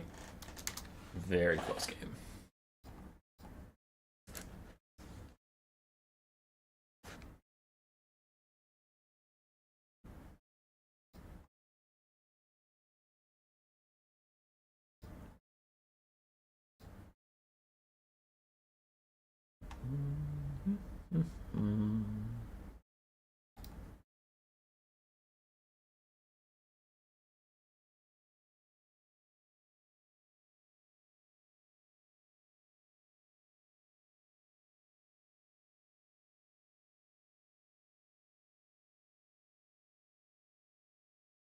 What's up with Kislev never taking Streltsy? In this matchup, there's just nothing to really do with it unless the enemy takes Durthu. But without Durthu, the Streltsy have nothing to shoot at. And I know in theory you're going to be like, Wild Riders, but the Wild Riders don't have to come get you. The Glade Guard or the Way Watchers, whatever the Wood Elves take, their armor-piercing missiles will take out your Streltsy from a distance before the Wild Riders have to clean up. Because in this matchup, usually Wood Elves are going to have the ranged advantage. Kislev has a bunch of hybrid archers, but usually their hybrid archers can't stand up to the standalone best archers theoretically in the game. The Wood Elves do have the best archers in the game, cost-wise. You might be able to point at something that's, like, theoretically better, like, Sisters of Avalorn are better than Gladeguard, but, bruh, money-wise, Gladeguard are 600 gold. Sisters of Avalorn are, like, what, 1,200? 1,100? Same with Waywatchers, where it's like, Waywatchers are the best 360 shooters. So theoretically, in most cases, Kislev's going to be forced to walk after the Elves. And then you need higher melee prowess and more speed to catch up to them and beat them up. Not Streltsie's ranged. Because Streltsy don't have shields, and their armor is worthless against most of the shooting from the Wood Elves. Wood Elves have a lot of armor-piercing shooting. That's a long answer. Looks like we have another top-tier matchup. Demons of Chaos versus Ogre Kingdoms. Two very, very powerful factions right now. So clearly these players are not memeing Mr. Mukau, as I'm being assaulted by a kitty cat. Yes, I am. Who's the best boy? Are you the best boy? Are you the best boy? Oh my god.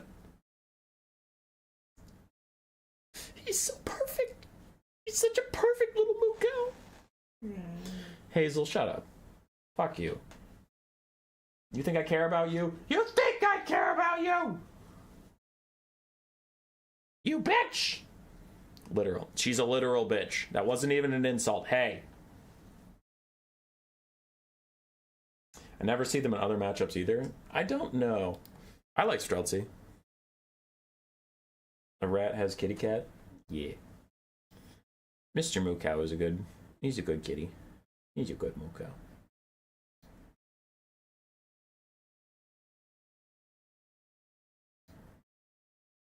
He's a good kitty. Yeah. Ogres look to be mostly finished building. Demons of Chaos are working on it. Nicholas, Hazel doesn't know what I'm saying. She just knows that I'm rubbing your belly. You have a good belly. You have a good belly. Who's the best belly puppy? How do I ban hummus for slander against Hazel? Slander against Hazel Basil. She's fine. She's a happy puppy who's very well fed and taken care of. And we go on lots of walks when it's not negative 10 degrees outside. If it's 0 or above, you get a walk every day, little friend. But not lower than that. That's no good for your little paws. We could get Sock's fur, but she just, like, bites at him and pulls him off, so... Fuck it. Make your avatar a picture of a kite. That will scare hummus away. Hey! Yeah, it's true. I get kited, then I get sad.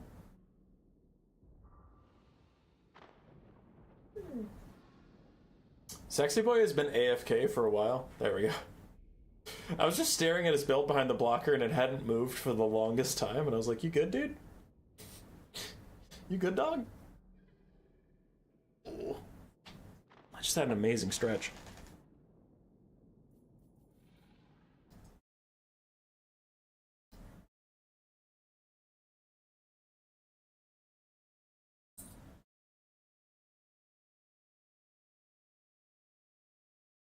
Hummus has been banned from the entire internet already.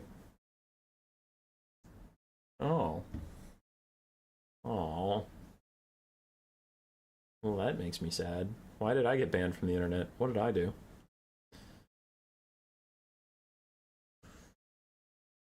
Well, this kitty is getting good scritches, though. And it's loosening up some fur, so now he's shedding all over. It's fine. It's fine, buddy. Don't let them shame you. Don't let them shame you, Mr. Man.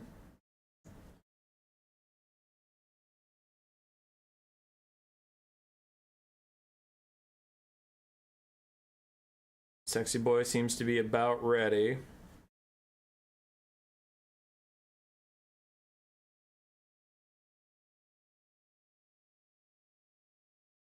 War God ready's up.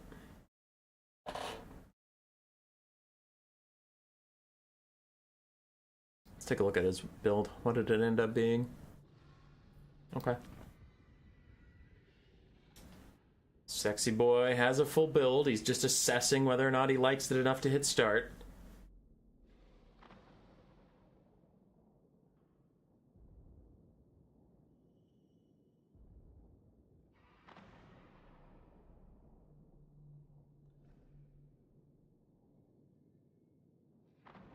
He did not like it enough to hit start. He has a new build. Does he like this one enough to hit start? Holy shnikes, he does. Oh, nope, he canceled it. We almost hit start, guys. We almost did.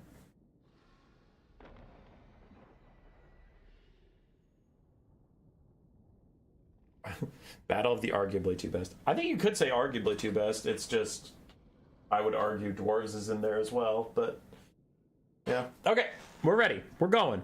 He was trying to decide for the longest time. Obviously, I can't say that while they're still building. But he was trying to decide between the Eternal Entourage and the Hellforged Bellowers for quite a while. So I was just watching him put on the Hellforged Bellowers, take them off, put on the Eternal Entourage, take them off, put on the Hellforged Bellowers, take them off. And I was like, I want to mention this because I think it's funny, but also I don't want to give away his fucking build. On the other side, we have the Eshin Maneater. My God. On the bottom side of the bracket, we have Seos and Raced ready for us. They should have done their picks and bans for games 1 and 2 if they listened to instructions. Seos is here in the chat, so I know he can hear me. So hopefully those games game 1 and 2 will start real quick when we hop down there, hopefully. Can't do a pick and ban for game 3 because you don't know who would be picking 2 and who would be counter-picking in game 3 until you know who wins game 2, so can't do that.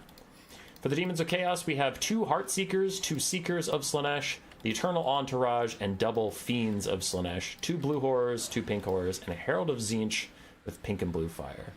Very straightforward. Yes. Who invited Alpine Ridge to this tournament? Alpine Ridge is a interesting map. On the other side, for the Ogres, we have 2 Blood Vultures to limit some Sky Kites, Sky Cheese, Sky Things, 1 Lead Belcher, then the Sky Striders, Ogre Bulls, Noblar Trappers, Noblars, Pigback Riders. We do have a Slaughtermaster of the Great Maw with only his Troll Guts heal. And then, of course, the Eshin Maneater. Running around at the speed of sound. Got places to go. He's a stalking man-eater. Where did he go? Where the hell did you hide your man-eater? There he is. Okay, found him. I was looking for a portrait because I was treating him like a hero. Eshin Man-Eater has marked for Eaton and Man-Eater Smoke Bomb. He's good. Ban Alpine Ridge replaced with a Vulture Ridge. Vulture Ridge is also in the map pool. It's also there. When he was going to go with the Hellforged Bellowers and the Demons of Chaos, I was like, why? It's Alpine Ridge. There's a giant fuck-off hill in the way. Which is one of the reasons I like this map, is because it has a giant fuck-off hill. You can switch up what kind of builds you want to take here.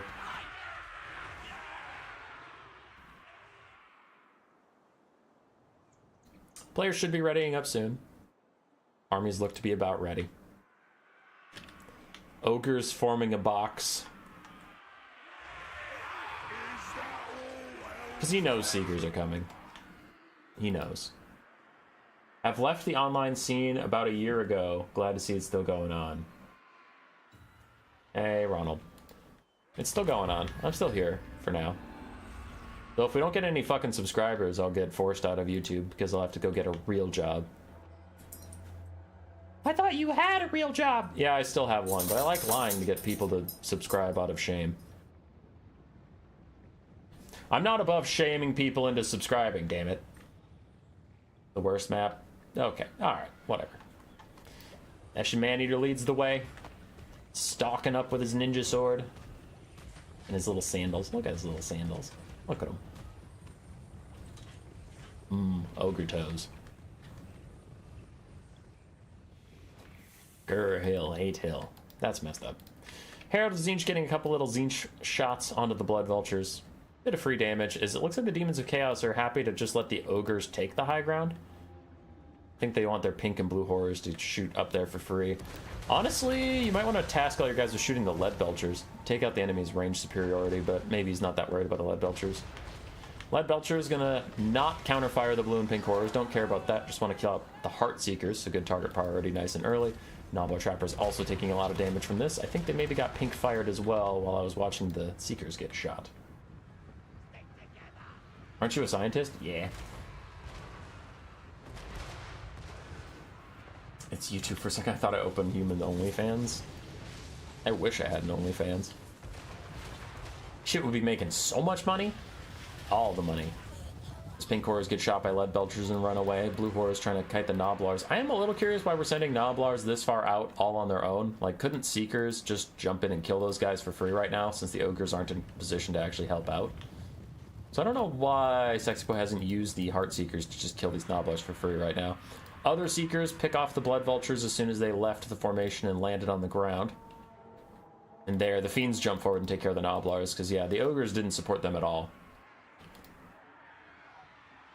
One Lead Belcher, still firing down, which is kind of why I want the pink horrors to now just counterfire the Lead Belcher. Just get rid of the only thing that can shoot out of the box.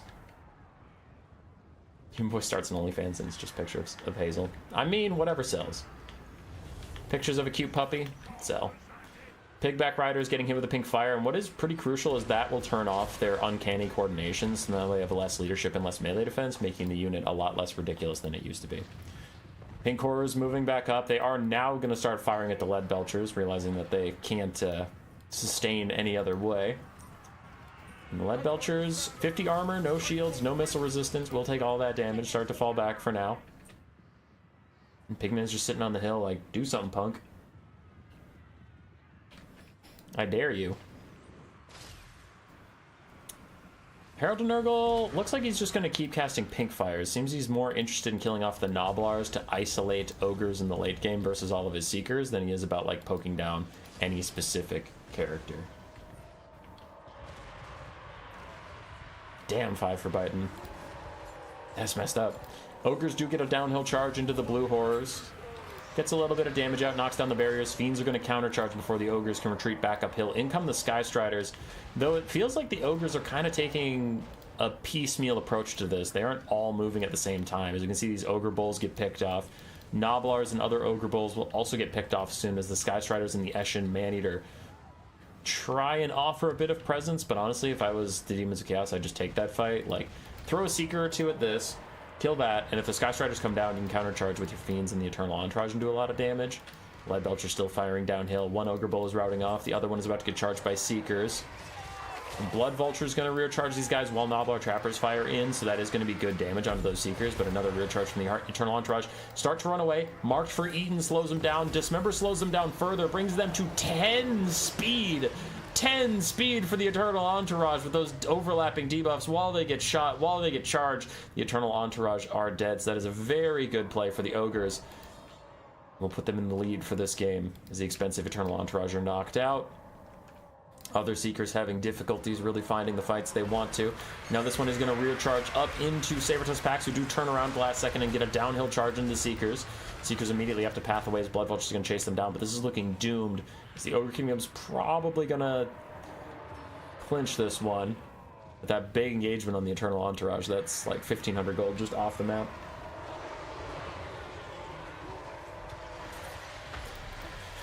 Something just happened, some sort of overcast from the Slaughtermaster. It is healing up the Sky Striders as they kill the Seekers of Slaanesh and the Pink Horrors. It is all over for the Demons of Chaos. There's no possibility they come back from this one. More Seekers dying on the back line to the Lead Belchers. And the Ogres just taking that hill position and then firing down on these guys for the whole time did appear to pay off. Sacrificing some of the Noblars was a little strange, but eventually they got it together. They got the big engagement they wanted. They killed the Heartseekers. It was fine. And that's GG. On to game 3.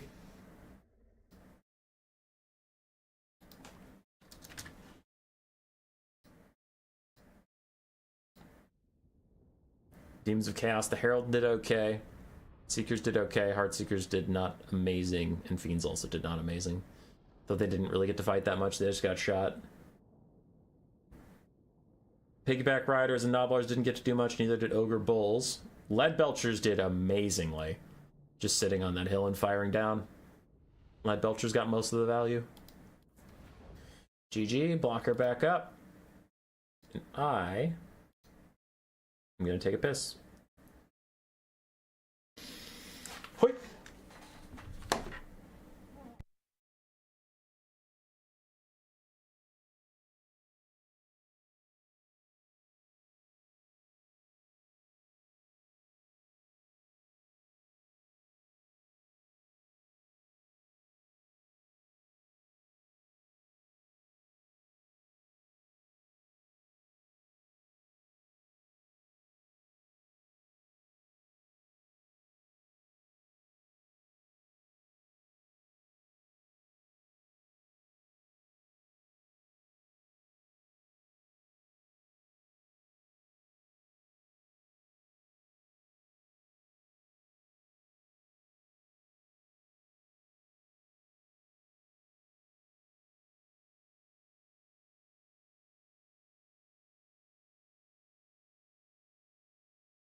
Standing desk, go into standing mode.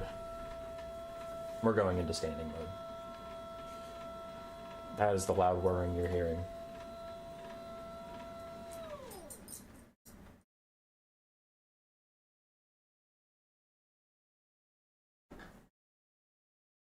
Why are piggyback knights allowed to have more charge bonus than shock cav? I don't know. Because it seemed funny to a game designer, but then they didn't think about the larger scale ramifications. Give standing desk. I already have standing desk. I am standing desk. I was born standing desk.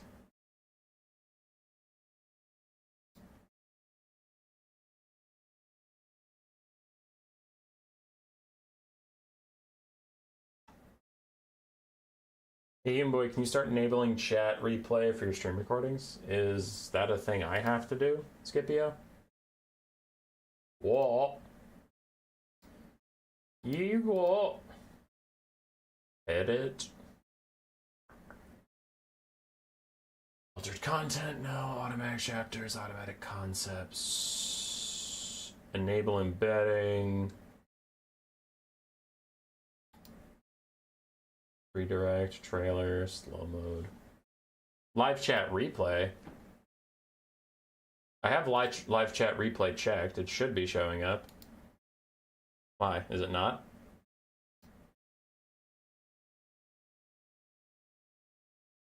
Winner of the tournament gets Human Boy standing desk. What? Well, when was this allowed? Some of your stream have it, but most don't. Okay, that's weird. That's weird, Scipio. I'm not intentionally disabling it.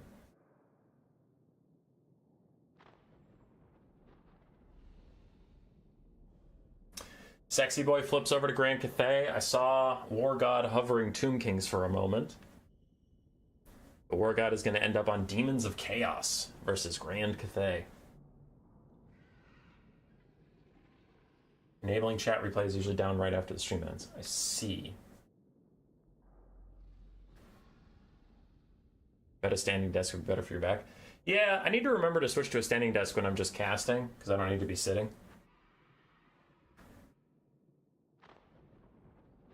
Oh, War God's back on Tomb Kings. Looks like he's trying to decide what to fight Grand Cathay with.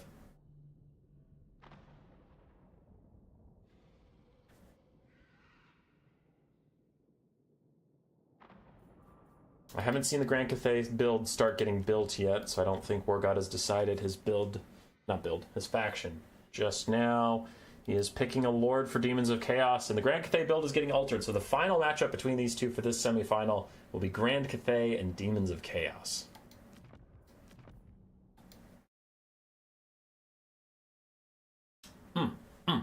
Get money. Get money. After this, don't go anywhere, we have Seos versus Raced. Hopefully those two have done their picks and bans for the first two games and at least thought about what builds they want to bring so that the wait times are not too long. If they go to game 3, there's nothing you can do about that. Can't really prep for it because there's too many variables before you know who is picking first. This is the final game between Sexy Boy and Pigman / War God. No matter what, it's a best of 3. And we'll have finals. 3 hours into the stream. Should be ending up at a 4.5 hour stream / tournament. Not too bad.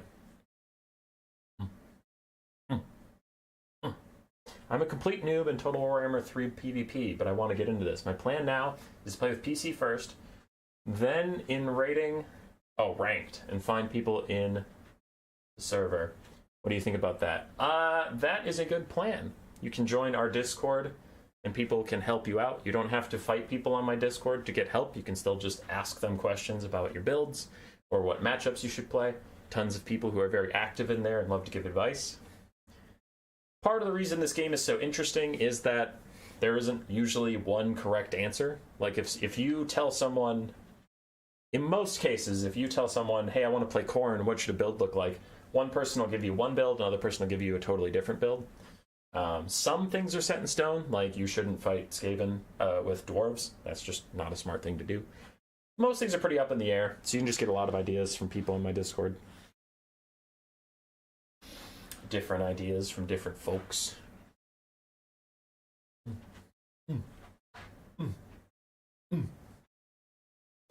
My back is fucked when I play for a while. Yeah. Nah, it sucks. I try and standing desk. At work, I walk around a lot because I work in a lab, so I don't sit down much. But at home, when I'm streaming, it's mostly just sitting.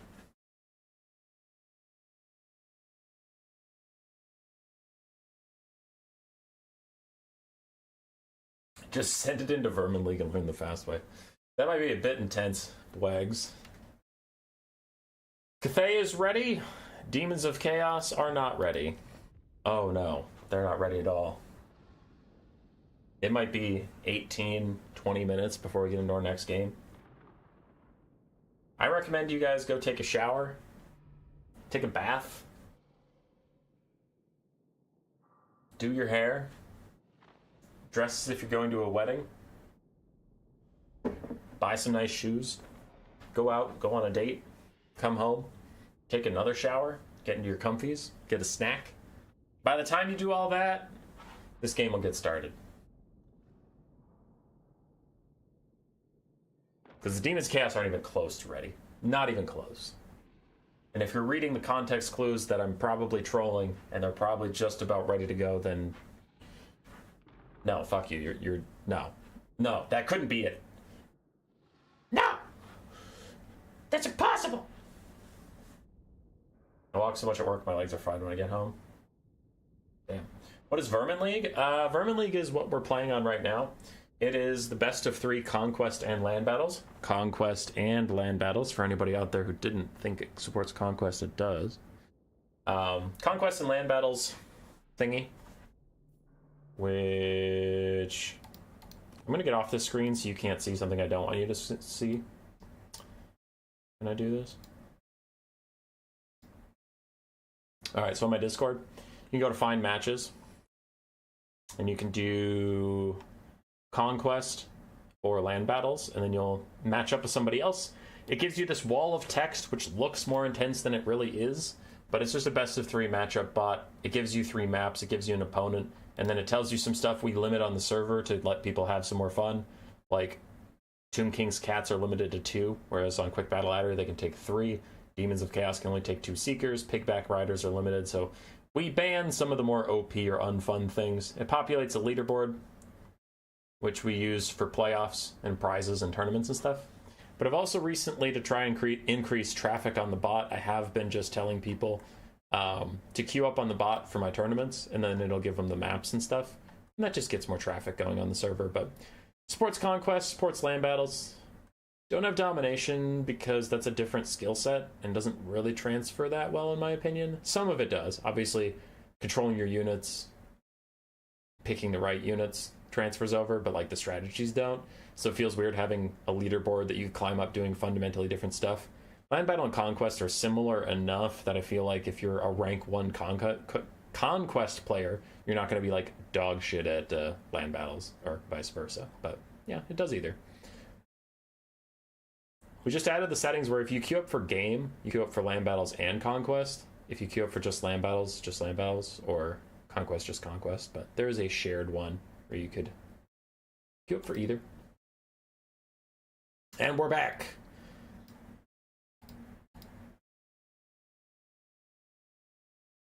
Demons of Chaos versus Grand Cathay.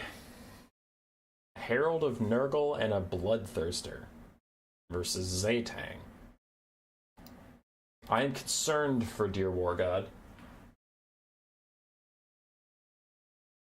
Doesn't Vermin League support FFA now? It did for a brief minute.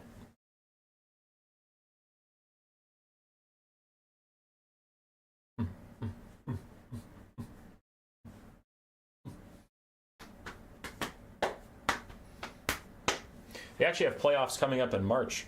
For wherever you are on the Vermin League ladder, it locks. And then I invite you to a tournament of other people around your rank for like DLC and gift cards and stuff. It's pretty cool.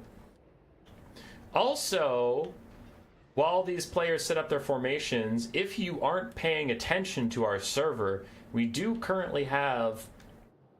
So this is part of a 4-tournament thing, like you saw the little screen blocker, this thing. It says Best Warlord. 4 qualifiers, $200 in Steam gift cards up for grabs, full tryhard stuff.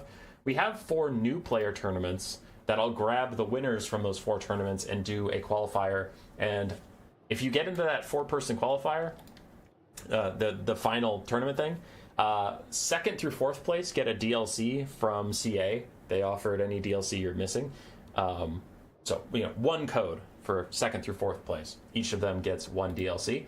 But if you win the whole new player thingy, like the whole qualifier system, and get first in the final tournament, CA/me will give you every DLC for Total War Warhammers 1, 2, and 3 that you don't already have.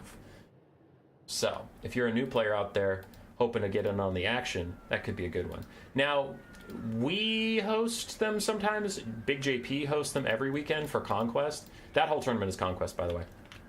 So it's all Conquest. But Big JP hosts a new player tournament every Saturday. Those might be a little easier to get into when I'm not running this qualifier, because then more people will be playing them casually.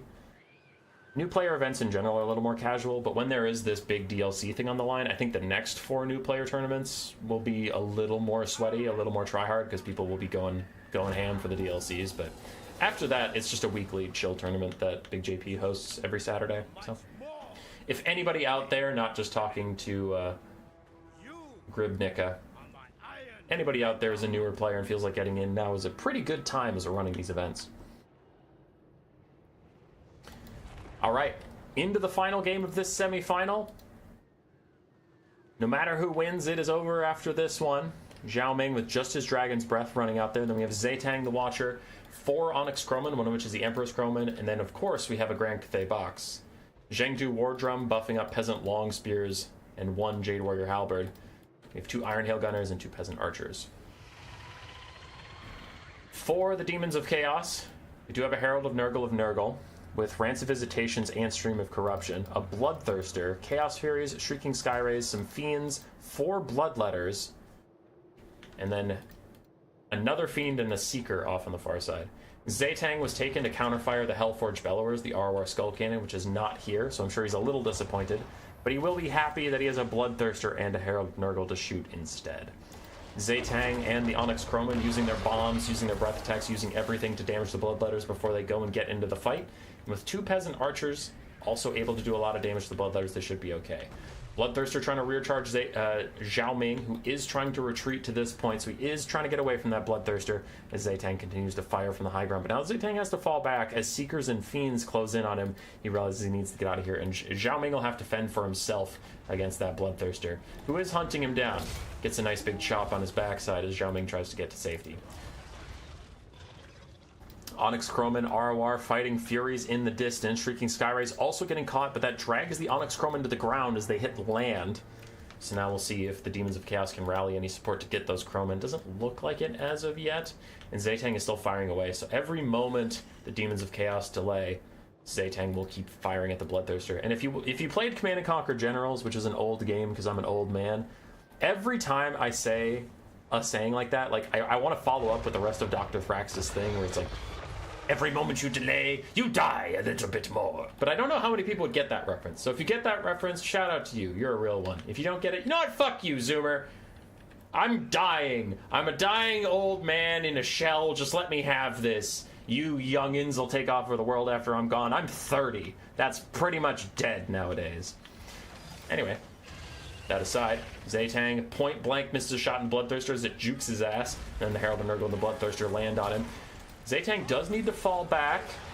There's a lot of archers turn and fire, but Tzeentch is strangely taking the fight outside of his formation. He does need to retreat as fast as possible. Stream Corruption down the side of these archers does a lot of damage, but does not kill any of them just yet, and the fight is on. Now, the Fiends and the Seekers are stuck fighting in all these Peasant Longspears who are buffed up by Harmony and buffed up by the War Drum, making them insane melee combatants considering how cheap they are. 29 melee attack, and I think they have like 10 bonus versus large or something, so they'll be hitting the Fiends a lot. And Tzeentch still not retreating from the Bloodthirster. Now he has orders to retreat and get back to his area. Sexy Boy is up about 1,300 damage value this early in the game. That is very bad for the Demons of Chaos, especially because they demonic instability crumble, so you don't even get all of the value from them. Locus of Fecundity is out from the Herald at a crucial time to save these Seekers, or can he even save them, as demonic instability might hit them anyway? Looks like it will. There they go. Shrieking Skyray is almost dead as the Onyx Chroma continue to harass them, but Tzeentch is forced into the box, into melee with the Bloodthirster, making him useless. And now he is just a big waste of gold at the moment, because obviously he's not shooting, which makes him pretty terrible. Though he did get a nice hit onto that Exalted Bloodthirster. Oh, the regular Bloodthirster. Whatever. Demons of Chaos starting to rocket up in damage value, catching up to Cathay quite quickly, but Demonic Instability is such a hell of a drug. Very cool, very fun when you just lose an entire unit Demonic Instability, though the Croman are also weak to that same sort of thing. The Fiends are falling back at about a third HP apiece, roughly. We do still have Iron Hail Gunners, who are trying to shoot at the Bloodthirster. That's probably where that big damage came from, not from Tzeentch, as these guys try and line it up. They're currently obstructed, blocked by the Herald, which also, honestly, good target. Maybe just shoot that. But the Fiends are back here now. There's not a lot to peel for them. Overcast Stream Corruption down the line does a little bit of damage as a Tier 2 Fecundity comes in for the Demons of Chaos. A lot of healing for them as Tzeentch gets to safety. He wants to turn and fire at that Bloodthirster once again. We're losing more Bloodletters on the far side. Other Bloodletters still trying to grind through the Peasants, but they're having a tough time as Tzeentch friendly fires his own War Compass, and the Bloodthirster gets back onto him. Both of the Fiends are about to fade away, really reducing the Demons of Chaos width on the battlefield as Zhao Ming finally finishes off that guy, maybe. 3 Bloodthirsters, the Herald, and, Bloodletters. Yes, if he had 3 Bloodthirsters, I would feel a lot better about his chances in this game, as the Bloodthirster is still busy hunting down Tzeentch. And the Bloodletters are vibing. I mean, they're killing a lot of Peasants. But this isn't Khorne, right? So they're not charging up a Sword of Khorne or any big army passive. The only one charging up army passive is the Herald, who Zhao Ming dives onto, gets him really low. Locus of Fecundity is going to heal him and this Bloodletter. But he's in big trouble. He needs the Bloodthirster to peel for him, but also the Bloodthirster needs to take out Tzeentch, otherwise Tzeentch will kill him anyway. So the Bloodthirster has a lot he needs to do, and the Iron Hail Gunners get to a safe enough spot to fire, take a big chunk off that Bloodthirster. 2,500 HP and falling. The next volley from the Iron Hail Gunners is probably the death knell for the Demons of Chaos here, as they try and line up a shot. It forces the Bloodthirster away, and then without the Bloodthirster chasing him, Tzeentch stops. He lines up a shot. He's like, fine, Bloodthirster, if you won't let me trigger army losses with my Iron Hail Gunners, I'll do it with a big glowing arrow, you dumb bitch. Nice dodge from the Herald of Nurgle. Gets to safety. Is fine. Tzeentch is about to die. And the Bloodthirster is pushing him forward as a meat shield to keep himself safe from the Iron Hail Gunners. And then the Herald comes in. Holy MLG plays, trying to stay alive as the bounce power shifts dangerously far against the Demons of Chaos because all those Bloodletters just faded away. It's down to 2 single entities, and the bounce power hates when you're down to just 2 single entities. Tzeentch rallies. He's not even doing the slow construct crumble, as this Zhao Ming charge might just end the game. There he goes in. He misses the attack, which somehow keeps the Demons of Chaos balance of power high enough to not let them army loss. One hit from Zhao Ming onto the Herald would end this game, but he misses everything. Now the Onyx Croman are trying to lock that guy in place and just end this before the Demons can get any more healing from any source anywhere. Iron Hail Gunners get a couple shots onto the Bloodthirster. Bloodthirster almost kills Tzeentch, but it is not enough. Army losses hits, and Grand Cathay and Sexy Boy will take down the Demons.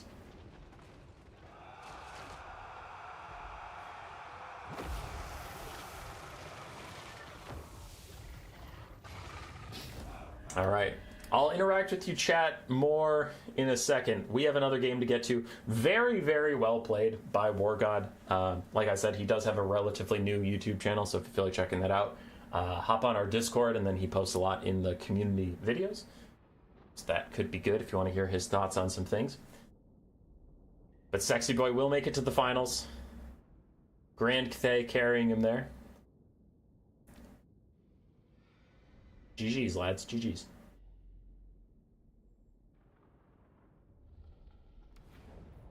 We gotta go find Seos. We gotta go find Raced.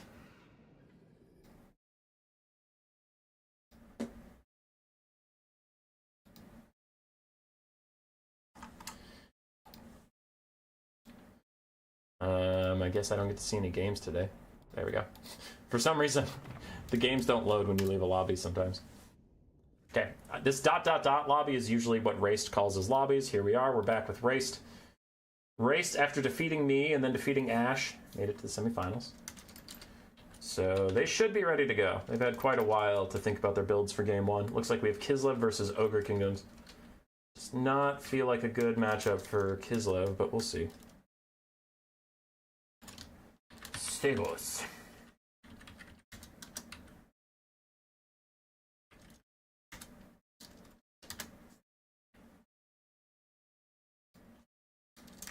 We here. Alright, I'm gonna check in with chat now.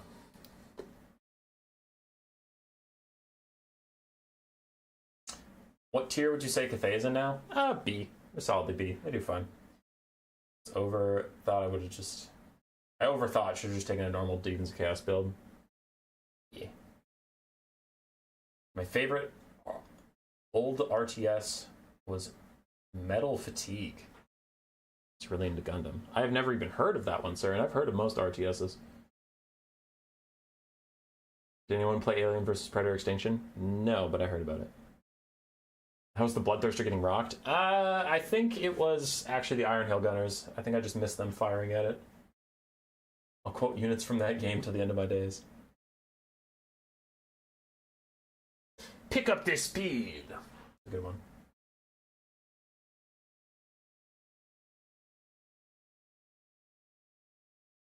I do remember Dr. Thrax, but for that line where he gives a chef's kiss while talking about the meat falling off the bone. You know what that is? Just right, when the flesh falls off the bone. Yeah, I know that one. Dude, I'm waiting. Here's the thing. Bahrain gets it. Red Alert 2. If they remaster the good games, this channel is switching. All right, it'll be Total Warhammer 3 every once in a while so that people don't unsubscribe and leave me. But also, it's going to be Command & Conquer Remaster tournament channel for sure. For sure, because I was too young and too bad at the game to get in on the multiplayer scene when it existed. But Red Alert 2 multiplayer, that would be dope. Command & Conquer Generals multiplayer, that would be dope as hell. What else did they release in that era? Tiberian Sun already got remastered, but that one's kind of old and janky, so I don't really care about the multiplayer in that. Red Alert 1 got remastered. That one's old and janky, and the Soviets are OP, so I don't care about the multiplayer in that. But yeah, Red Alert 2, I'd host tournaments for that. I'd host tournaments for that all day.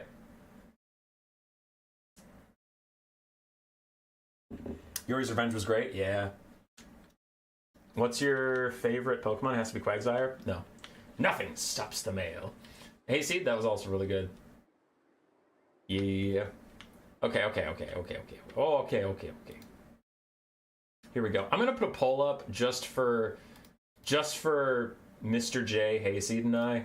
The rest of you can go away. Shoo.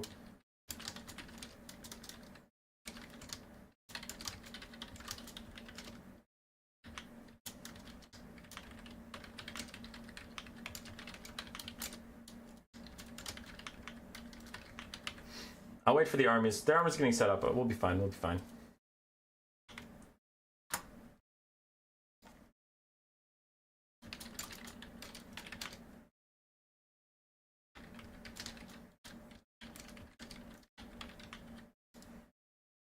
There we go. I put up a very fair poll here from a boys.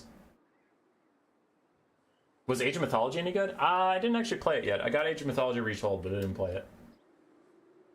What is this Quagsire hate? My favorite Pokemon probably has to be Typhlosion. Typhlosion got me through Pokemon Silver. He was always there by my side, holding my hand, keeping me nice and safe.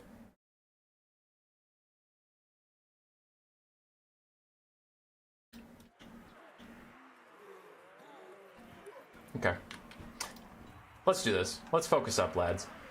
To start off the other semifinal, we have Seos versus Raced. For Seos, we have Ogre Bulls with Iron Fists and a couple Iron Guts. We have quadruple Lead Belchers, and then Piggyback Riders, Noblars, and Noblar Trappers. Very little mass in this build for the Ogres. Not a lot of melee at all. Slaughtermaster of Beasts with Flock of Doom, so he is all in on killing multi-entity models. Ah, shit, there's not that many multi-entity models. We have an Incarnate Elemental Beast, which I haven't seen for a long while. Double Little Grom, Tsarina Katarina with her Snow Leopard Summon, and then Crystal Sanctuary and Ice Maid's Kiss. 4 Kislevite Warriors, 5 Kislevite Warriors, 4. And then 2 Warbear Riders, one which is the Oath Brothers of Tor, and the Mordheim Beowulfs for their special Dark Blood Taint. Reduce healing by 100%. Resident Evil 2. And multiplayer would be mad. You know what, Neil? This isn't about you, Neil. You know, Neil. This is you. You, how dare you? Okay, anyway, moving on. Little Groms are currently shooting at the Lead Belchers, realizing that that's most of the Ogre Kingdom's damage, so they want to take those out. Lead Belchers get into range of the Kislevite Warriors and are going to start firing at them. Some incidental damage on the Little Groms, but you can see the Little Groms aren't actually the target, they are firing at the Kislevite Warriors. The double Little Groms close to taking out a couple of the Lead Belchers. That's getting a little spooky as an Overcast Ice Maiden's Kiss almost deletes an entire Noblar Trapper, but they rally their leadership in time. They'll be okay. Incarnate Elemental Beast, haven't seen him since his nerfs, but he still does have AoE leadership debuff that he can cast every once in a while, AoE Mortis Engine, and good anti-infantry clearing stats. He's not that great against large targets anymore after the nerfs. Lead Belchers now all firing at the Oath Brothers of Tor. They'll get decent damage over time. They're not great at shooting at low model count units like this, but, you know, they'll get it done. It's not terrible. And the Little Groms are still chilling, completely unthreatened by what's going on and firing freely into the Lead Belchers. 2 of them are below half HP. In go the Warbear Riders onto Noblar Trappers, countercharged by the Ogre Bulls. These are just Ogre Bulls with Iron Fists. It's not like they're going to do crazy damage to the Warbear Riders. The Iron Guts, on the other hand, might help out significantly more. Warbear Rider ROR is down to half HP from the Lead Belcher fire, and the Kislevite Warriors having a bit of trouble getting through this front line, because, I mean, it is still a lot of Noblars, and you're relying on just 4 Kislevite Warriors to break through them. That's pretty rich. Those Noblars have an arm. Did you see how high those arrows went? That was insane. As the Oath Brothers of Tor throw down their lightning, debuffing all the Ogre Bulls in the area. Kislev is falling behind with Balance of Power, as yeah, this is why we haven't seen the Incarnate in a while. Even small arms fire from the Noblar Trappers is chunking him out as he runs towards the Lead Belchers that are shooting at him at point-blank range. Meanwhile, the Little Groms still firing, but the Ogres overwhelming the limited front line of Kislev. Kislev went narrow and Kislev went elite, but Kislev also died. They died horribly. We still have a half-health regular Warbear Rider, and both Little Groms are still healthy and happy, firing away, doing great. But I don't know if they have enough time before the rest of the Ogres will just catch up to them and slowly beat them down in melee. Warbear Riders getting killed off by Noblar Trappers and Piggyback Riders while getting shot by Lead Belchers. That's pretty classic fate of everything Kislev here right now. Katarin's getting very low. And the Elemental Beast is starting to demonic instability crumble away at 1/3 HP. Still somehow his leadership is too low to hang on with even that. As the Ogre Bulls, I would like to see them just run towards Little Grom at this point and start getting good damage onto those guys, because that's a lot of the balance power left. Tsarina Katarin's down to 752 HP. An Overcast of something. It looks like an Ice Maiden's Kiss. I think Ray saw the writing on the wall and he knows this game is probably doomed, so might as well risk it for an Overcast on 3 units and do some good damage, but the Overcast does end up routing her and then getting her killed. Kislev is now leaderless, making sure that the Incarnate finishes demonic instability crumbling. It is literally just 2 Little Groms versus the world. And look at the closing in Ogres from the perspective of this guy. He's refusing to look at it. He's looking at every other direction. He's like, nope, I don't see anything wrong here. Nothing is happening. I am safe.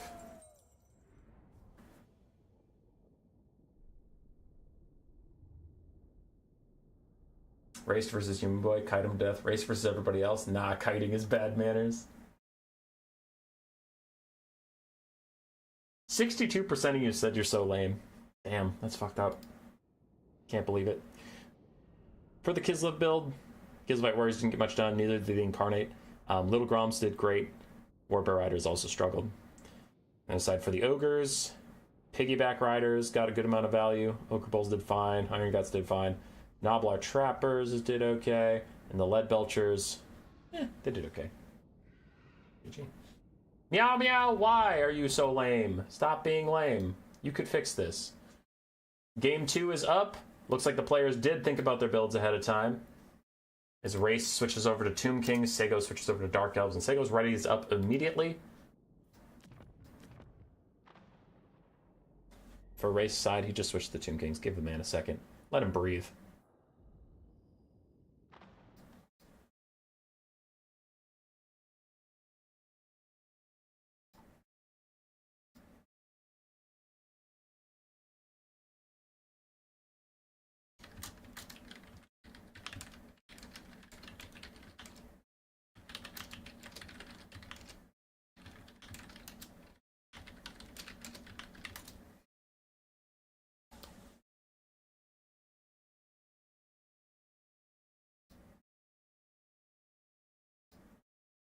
Alright, answering some messages from War God YouTube. Dun, dun, dun, dun, dun, dun, dun, dun, dun, dun, dun, dun. Tomb King's build is done and we're into game 2. Bye, Codex. Have a good life. Oh. Raced unreadied. He's rebuilding his forces. Damn it, I knew I shouldn't have said Seos' build out loud as soon as he readied up and then revealed his entire strategy. Fuck. There we go. He's ready again. Game 2. Setra the Imperishable on his cat. Yes, his speed is the one that's his cat. So Setra the Imperishable on his cat with another cat. It's double cat versus Dark Elves. Triple Scourge Runner Chariot to kite out the kitty cats. 2 repeater crossbows as well. Looks like he's ready for double cat.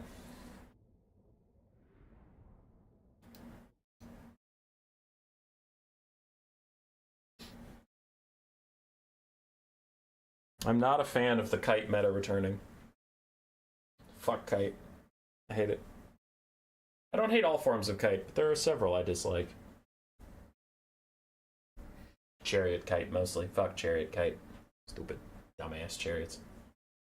Being stupid.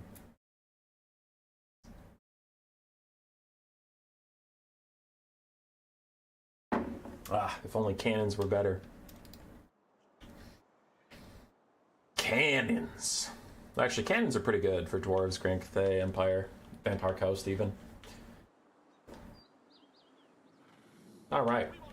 For the Dark Elves, we have triple Scourge Runner Chariot, 2 Dark Rider Peter crossbows, and then a front line of Bleak Swords and Dread Spears, 4 Cold One Knights, a Firecaster with Fireball and Burning Head, and that is it. On the other side, for the Tomb Kings, Skeleton Spearman and Skeleton Warrior front line, protecting the Eyes of the Desert and the Ushabti Greatbow ROR chosen of the gods. But then we have double Kitty Cat, triple Melee Ushabti. Does it matter that he's ready for double cat, or does double cat win anyways?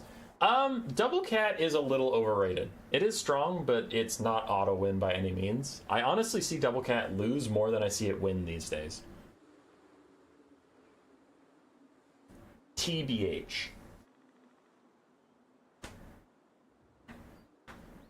Just wait till we have flying missile chariots. I mean, we already do with the Thunder Barge and Gyrocopters and the Burning Chariot of Tzeentch. I'm trying to think of any other ones. Flying chariots. Like the Burning Chariot, yeah. The unkillable kite.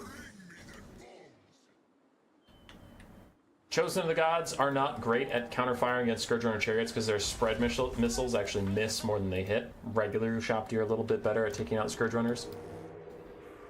Incantation of Protection, 40% physical resistance. As the Scourge Runners all fire, so that's pretty smart. Kind of like it when infantry is strong. Yeah. That is not right now. We are not living in the strong infantry meta.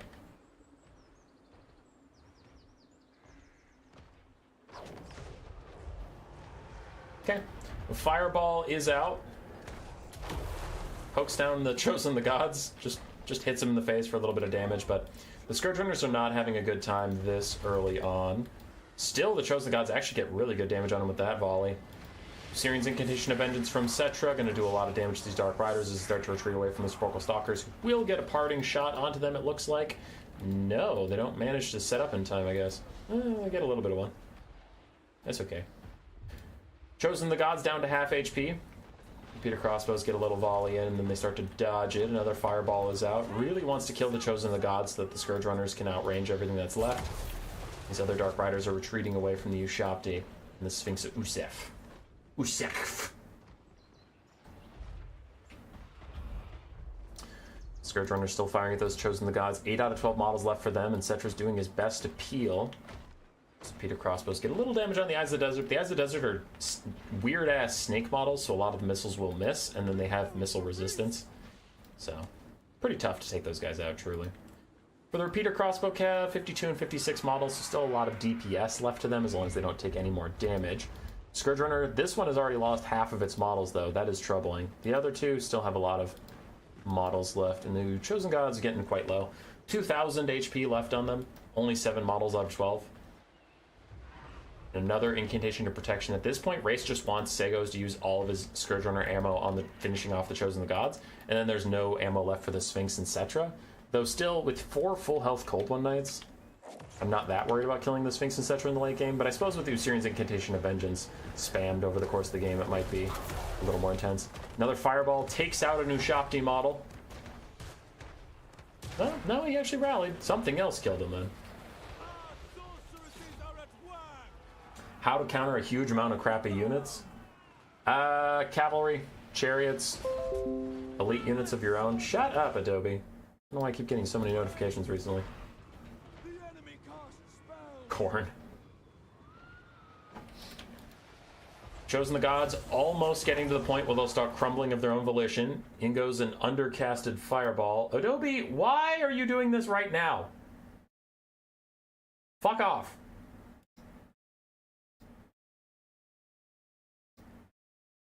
Adobe just popped up, like, in the middle of my stream, disrupting me, and then almost crashed my computer.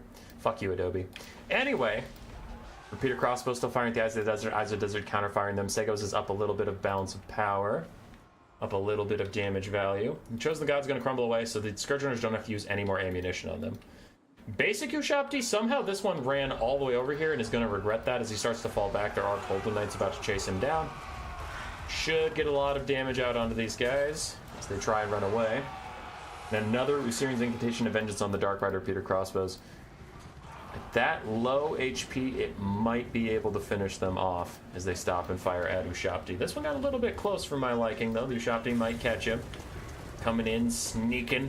But nah, they pull back in time. They'll be okay. Usirians did rout them off. Is it enough to kill them or shatter them? Yes. Yep, they shattered. So an entire Repeater Crossbow cav is gone. Scourge Runners still alive, but not feeling great on ammo. That one has 2 shots left. This one has 13, so that's quite nice. And the other one is very damaged, but it has 20 shots left. Ushapti catch the Dark Rider Repeater Crossbows, who now start to fall back. Scourge Runners are trying to shoot at Cetra at this point. The Eyes of the Desert are quite damaged, down to about half HP. Cold Knights get a good charge onto Ushapti. Amazing anti-large armor-piercing cavalry. So, of course, without skeletons around to block any of their shots, they get a lot of damage out of the Ushaptis and start to fall back while the Scourge Runners just poke away, etc. Tomb Kings have got to find some way to participate here. Fireball is funny. It's like old Nunui. Yeah. I thought that had to be the summon that far up. No, it was a real one. It was real. This other Scourge Runner with a bunch of ammo is coming up to shoot at the Sphinx at Usef now. As long as it's safe from the Sepulchral Stalkers, it can't get finished off, so might as well start using some of its ammunition. And the Dark Elves have forced the Tomb Kings to waddle forward. Seos is cycle charging him a bit. Nice burning head down the line. Should kill off these Skeleton Warriors. Skeleton Spearmen will also take a bit of damage. It's just good damage out. Ushapti are crumbling away to nothingness. And in comes the Sphinx at Usef. Doesn't look like Cold Knights are going to bother turning around and fighting him. I almost wonder if they should, but I guess there is still a lot of skeletons there. Another Usirian's Incantation of Vengeance onto the Dark Rider Repeater Crossbows. He really wants to get rid of those kite units. I guess he's just going to kill the Cold Knights in melee is his thought. Sepulchral Stalkers continue to fall back. And as for the skirmish elements, one more Usirians will get rid of that Dark Rider. This Scourge Runner is about out of ammo, and this Scourge Runner is almost dead. So there's not really a lot of kite left for the Dark Elves against the Tomb Kings. But they've maybe done their damage. I mean, they took out the Chosen the Gods. Sepulchral Stalkers are almost dead, and now the Cold Knights are going to go finish them off. Sepulchral Stalkers okay in melee, not great. And they definitely can't beat dedicated anti-large cav like the Cold Knights. Incantation Protection gives them nice physical resistance as Cetra rear charges the Cold Knights, getting good damage out. And the Dark Elves really need to proc Murderous Prowess or Murderous Mastery soon, otherwise they're about to lose a whole bunch of things to Terror Routes. There goes a Bleak Sword, there goes a Cold One Knight. Big Burning Head down the side, takes out a lot of Skeleton Spearmen, and is even going to get another one just a little bit. Curves into them. Yes! Maximum damage. Lots of dead Tomb Kings from that. Where's the Ushapti summon? I swear it's got to be out by now. Guess not. Yes, there's no Ushapti summon just yet. That is a regular old Ushapti, and it's fighting on top of almost dead skeletons, and now it's getting sandwiched in between two Cold One Knights, so it is going to take a lot of damage. Other Ushapti is chasing off this Cold One Knight. The Sphinx Usef is going to follow Bleak Swords and make sure they don't come back. Bounce power is actually going back in the Tomb King's favor, even though Seos is up 1,000 damage value. Tomb King's army ability does give a lot of healing. It looks like a fireball hit this unit, considering the fact that it's on fire for no reason. And Scourge Runner is trying to finish off the Eyes of the Desert with the help of the Crows of Cain, but the Crows of Cain are about to rout any second now, and the Eyes of the Desert do not appear to be crumbling, so they will hold on to make the Dark Elves finish them off the old-fashioned way, with Scourge Runner bolts. Now they're starting to crumble. So goes the last of the Tomb King's shooting. In the distance, we see Cold One Knights scrapping with Ushapti Great Bows. I'm just so used to everything being a Great Bow. But they do have Murderous Prowess now, which gives them significantly better stats, so they should be able to kill the Ushapti nice and easy and peel those guys off. Sparkle Stalkers are going to go away. A lot of the Tomb King's infantry is fading away, and now the Dark Elves have reclaimed the balance of power, and I would agree. But as the game goes longer and longer, we're going to see more Usurian's Incantation of Vengeance really fucking with the Cold One Knights. So it looks like the Cold One Knights decided now is the time. They're going to fight while they're still healthy and just take down these cats themselves. Now the cats will swing back quite heavily. They'll do well, but the Cold Knights should trade up in value overall, especially when sandwiched in like this. And like I said, as the game goes longer, you're just going to deal with more and more Usurians, so you might as well just get in there. Cetra's taking a ton of damage. Bounce power is fading for the Tomb Kings, and the Dark Red Peter crossbows are still able to fire in as Cetra is taking crazy amounts of damage, getting very low, but the Sphinx Usef might trigger terror routes in soon from the Cold One Knights and free Cetra from this bad situation. In comes the Ushapti summon at last. It is maybe too late. Cetra is about to take a fireball, just a little bit more poke onto him. He's down to 1,300 HP. Ushapti summon is out, but what can it even do? We still have 11 shots on the Scourge Runner back here. Dark Red Peer crossbow is very, very low. And Cetra now has bad decisions to make. Either you Usurians, the Cold Knights that are such a threat in melee, or use one last Usurian to take out the Dark Rider Peter crossbow and kill them off entirely. But it's a bad choice. You don't really have any good options, and he even uses an Incantation of Protection on himself and to get a little bit of healing. So I don't know if he has Winds of Magic for an Incantation of Vengeance anytime soon. As right now, the Dark Elves are just kiting out the Ushapti summon, casting fireballs, shooting with their Peter crossbows. So at some point, Raced has to use an Incantation of Vengeance just to kill off these guys to make the Dark Elves come back into melee with him. It doesn't look like it's going to be enough. Cetra is starting to crumble. He's still getting shot. He's still getting poked with fireballs. So he is going to die. Full health Ushapti will fade away any second now. And that leaves just the Sphinx, which can't possibly kill this entire build all alone. Cetra rallies briefly. 400 HP left on him. And then he starts to crumble again after taking some missiles.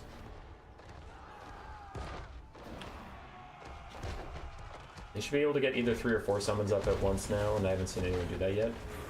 Oh, the greenskins? No, the summons are too bad, that's the thing. Squigs are okay, but the spiders and the squigs, whenever I've tried to use them, honestly, when they summon them, they just, like, instantly rout. Like, before they even fully summon, the spiders are usually routing. So it's just not a lot of damage.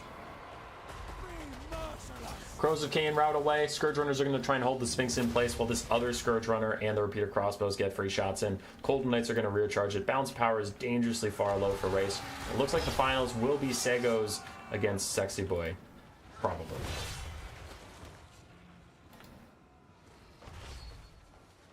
Sphinx fighting admirably. Going to take out the Scourge Runner. Might even take out the Cold Knight as well. But there's just a lot more where that came from. There's other Cold Knights. There's other damaging pew-pew. I guess there's only 1 volley left on the Repeater Crossbows, and I guess that there's 8 volleys left on the Scourge Runner, but it's at half its model count, so maybe? And the Cold Knights aren't looking too good. Hold on. Hold on now. If the Sphinx can kill these Cold Ones and not get army lost, it might be able to clean this. But hey, not get army lost was a big part of that, and army losses is here.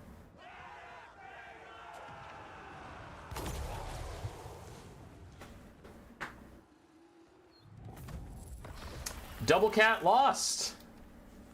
Double Cat lost. How could it be? Like I've said, the cats are strong, but I feel like they've been in the meta for long enough now that a lot of people have learned how to deal with them. It doesn't make them not good, but it does mean they don't solo win matchups anymore now that people actually know how to deal with them. Melee Ushapti got wrecked by Cold Ones. So did the Skeletons. Both big cats and both weapons teams did fine, but not enough to carry the whole game. Sorceress of Fire did her job, I guess. Cleared out some chaff with Burning Heads, poked with Fireball for a while. Cold One Knights got a ton of value. Scourge Runner Chariots overall did fine. Repeater Crossbow Cav overall did well. GG's. Last game is up. It is Seos versus Sexy Boy. Damn. GG's raced. He had a good run. Okay. I don't know who's going to end up hosting. I think staying in a lobby we didn't host after the actual host leaves usually leads to a crash of some kind, but I don't know. We'll see what the players end up doing.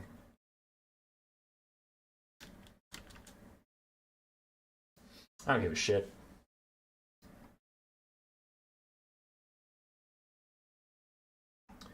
Last best of 3 of the day. Finals time. Sexy Boy and Seos. Sexy Boy is here. Let's do it.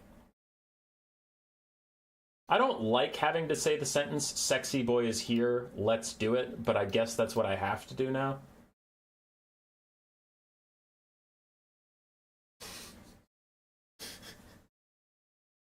Listen, if he didn't want to make me say fucked up things, he shouldn't have a fucked up name. Finals time. One of these two players will get an invite to the top 4 special bracket that will be created later on in February, where they will have the option to win prizes for Steam. I believe my pay structure for the top 4 with these $200 of Steam gift cards will be first place in that top 4 tournament, which one of these two players will qualify for. First place in that tournament will get 100 Steam dollars, and second through 4th place will all get 33. That second through 4th place thing is just simpler to deal with than having... it's not the only reason, but there have been complaints in the past where, like, let's say your top bracket is Berserk versus Alfredino, and your bottom bracket is Human Boy versus Tequila Sunset. Like, not trying to be a dick, but I think Tequila and Sunset and I could both agree that neither of us is as good as those players, right? So then, if Alfredino beats Berserk, Tequila Sunset beats me, finals is Tequila versus Alfredino, Alfredino wins. Tequila Sunset would get second in the tournament, and a lot of people would complain that, like, Berserk's better than him, but he had to fight the tournament winner. So I like to do this structure where it's just, listen, the winner gets the most, the rest of you all get the same, and then it doesn't matter who got second or who got 4th. Doesn't fucking matter. Because then you also would be like, well, if there's different prizes, you got to determine 3rd and 4th place. You got to put another matchup, and it's just it's a whole fucking thing. Anyway. Yeah. I believe Human Boy, but they can get some decent use. I haven't seen them be particularly good. I have seen people try.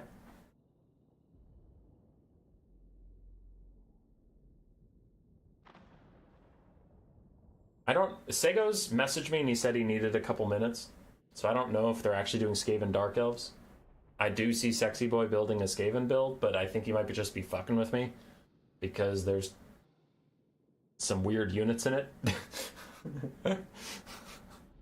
I'll say weird units in case he is building a build versus Seos, and I'm about to just totally dox what's behind the blocker. But I believe he's fucking with me.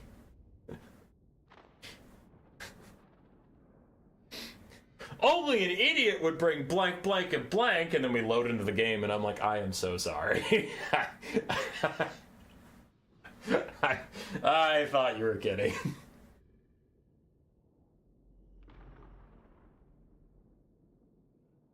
Well, it's just in the situation you explained, it sounded like being used as the meat shield for absorption charges instead of using catch the backline, Human Boy.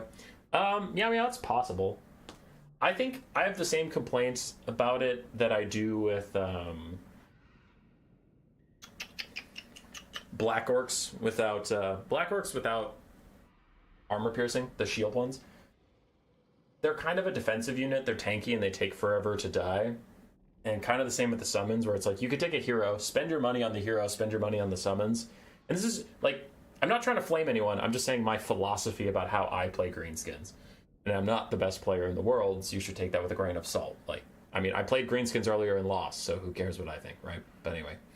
My theory of the case is if instead of buying black orcs that are expensive and defensive, and instead of buying a hero that can be relatively expensive to get cheap-ass summons to absorb charges to make your guys last longer, you could just be spending that money on more stuff that actually wins.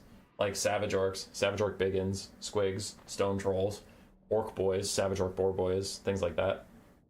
And why don't you just win the front line rather than tanking it out, right? Like the Black Orcs. I could spend 1,000 gold to slowly withstand your assault, or I could spend 550 gold twice and get 2 Savage Orcs and just blitz through your front line. So, I don't know. Just how I think about greenskins. I'm like, I just want units that win in melee and then run you down. I'm not big on skirmish. I rate greenskin skirmish very lowly. I don't think Spider Riders and Wolf Riders are good right now. I don't think a lot of their SEMs are that good either. SEM is single entity monster. It's just abbreviated. So I don't really think highly of Giants of the Rogue Idol. They're good in niche matchups, but I don't generally take them. I take the Rogue Idol versus Warriors of Chaos, because Chaos Warriors can be hard to deal with. I take Giants versus, like, Lizardmen. That's about it. Yeah. Take a couple Orc R's if that's what I need, but I don't usually spam Greenskin Archers because they're pretty whatever.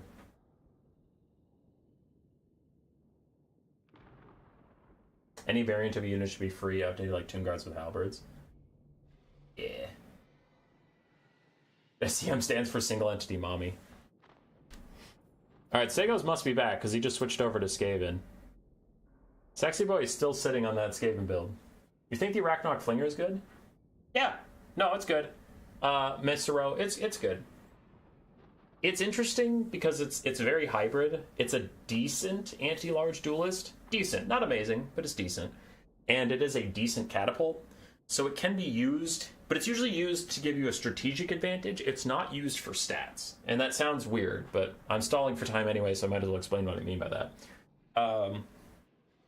Similar to the Rogue Idol's Rock Throw, you shouldn't ever pay 2,800 gold for the Rogue Idol to throw rocks. That is not worth it. But what you do is you use the Rogue Idol's Rock Throw to force the opponent to come to you and not kite the Rogue Idol. So he's using his ranged attacks to punish them if they don't want to fight him in melee, which is his main purpose. The Arachnok Flinga is similar, but it's not as extreme as the Rogue Idol. You use the little catchweb catapult thing to force your opponents to stop kiting the greenskins and come fight them, and the greenskins are good in melee. It's similar to the Cygor for the Beastmen. Similar. Not the exact same, but just broad strokes. The Cygor is a pretty shit artillery unit for its price, but its point is to get you to fight the Beastmen, which are fantastic in melee. Right? Because that's artillery's function. Artillery's real function on the battlefield, specific artillery have specific other niche things, but broad strokes, total war, rock, paper, scissors. Artillery is to stop kite and force a melee engagement, because you outrange the kite and you usually outdamage the kite. Now, obviously, if you have one cannon, the enemy has triple Way Watchers, and you have nothing else, the Way Watchers will walk up and shoot the cannon. Obviously, that's different. But, like, talking in general, if you have 6 Marauder Horsemen, Marauder Horsemen, Marauder Horsemasters, and that kind of thing, and you're Norska and you're just trying to kite around, if the Warriors of Chaos have a Hell Cannon, the Hell Cannon's firing at them, and every time the Marauder Horsemen get close, Chaos advances to go fight them in melee, pushing them back, and they don't get in range of the Hell Cannon. So now Norska has to engage in melee, kill your melee units, so that their skirmish cav or their melee units can stop your artillery. That's generally what artillery does. So your Arachnok Flinga is nice, because it's artillery you can't shut down, it forces the enemy to come fight the greenskins, which they're fantastic at.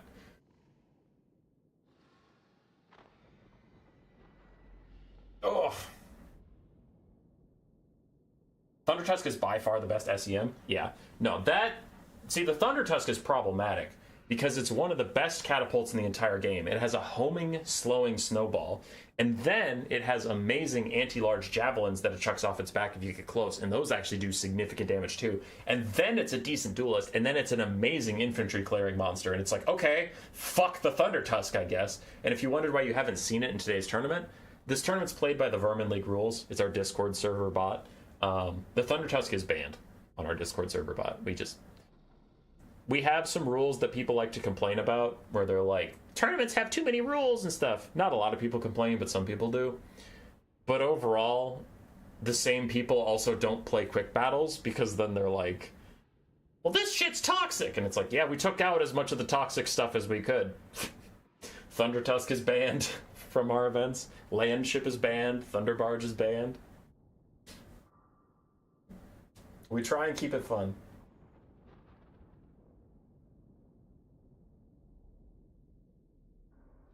Okay, joke's on them, I play counts. I'm just gonna go lose.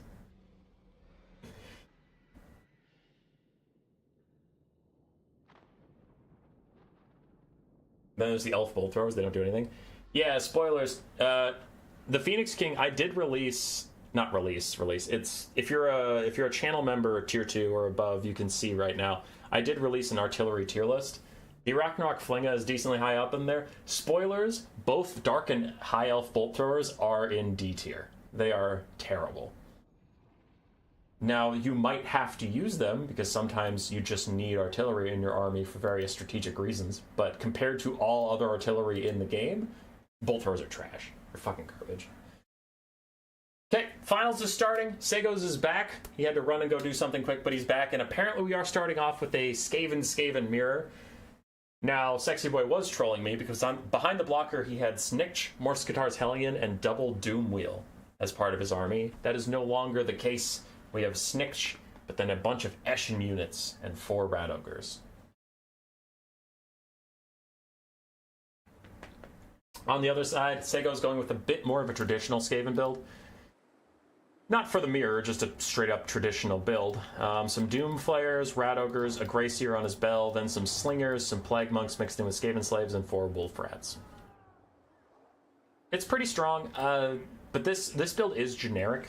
Sego's going for it in the mirror is a little risky, because Skaven mirrors, one of the reasons Skaven mirrors are one of my least favorite matchups in the game, and it's because it is so goddamn swingy, mostly based on build roulette.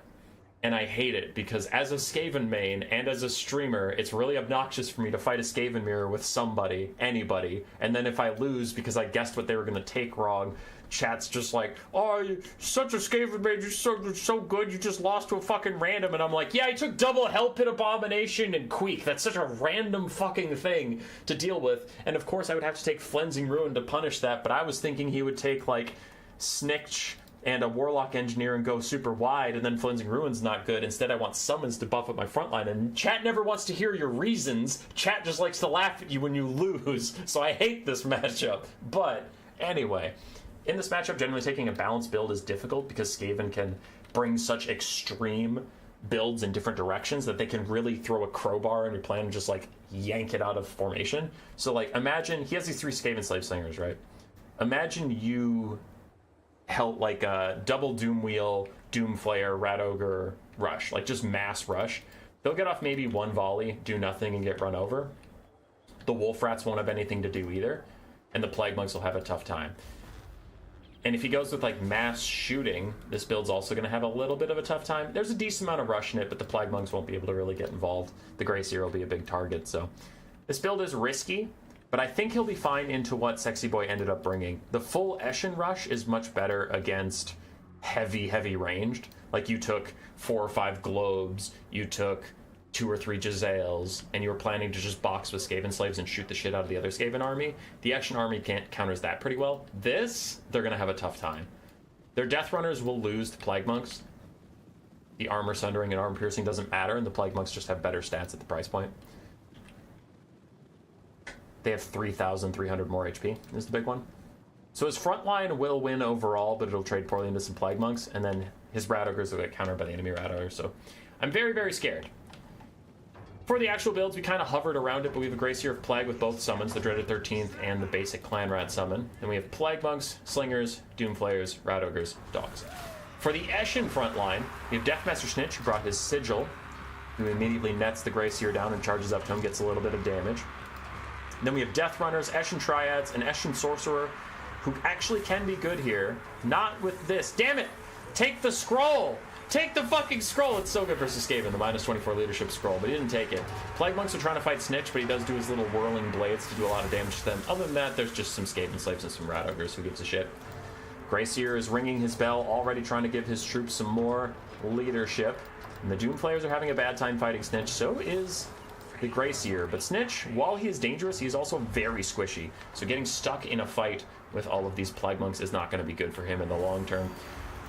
The Blue Rush is getting through the front line for now, but they're taking a lot of damage in the meantime. In comes a big Dreaded 13th, takes out maybe 2 Death Runners at the same time. And look at this giant pylon of Molder units up on the top. So red team is going to swing down. We can see the balance of power is heavily in the favor of the red side, as the Eshin units just couldn't stand up to the Molder Rush and the Plague Monks. Tzeentch is getting pretty low. Pops Slippery to keep himself safe. Unholy Clamor is keeping all of the red team in the fight. And the Slingers just keep firing where they can. Blue side, I mean, they're tragically far behind, but maybe if Tzeentch can get free and fight the Grayseer for a while and snipe him out, he could win. The Grayseer's tough to kill.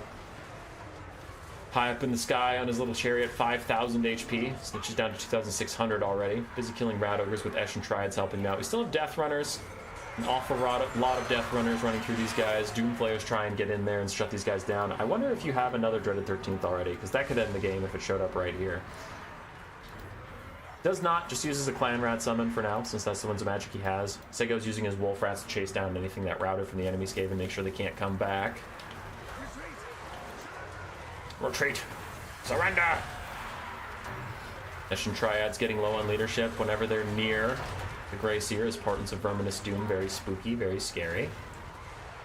Tzeentch is still trying to get free as the Plague Monks continue to fight. That's going to be a nasty Scorch down the line. Ooh, that is a lot of damage from a bound spell. But the Grayseer starts to take big damage. His own Scorch hurt him a little bit, and then Tzeentch got onto him. And Tzeentch does more and more and more damage the less health you have, as he has scaling damage.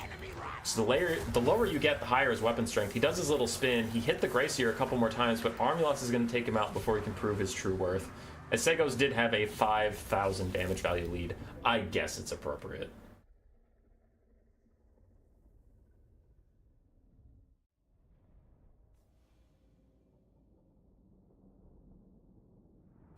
Gentle Rat was more skilled when your Wolf Rats kept reforming formations instead of attacking and beat you on stream.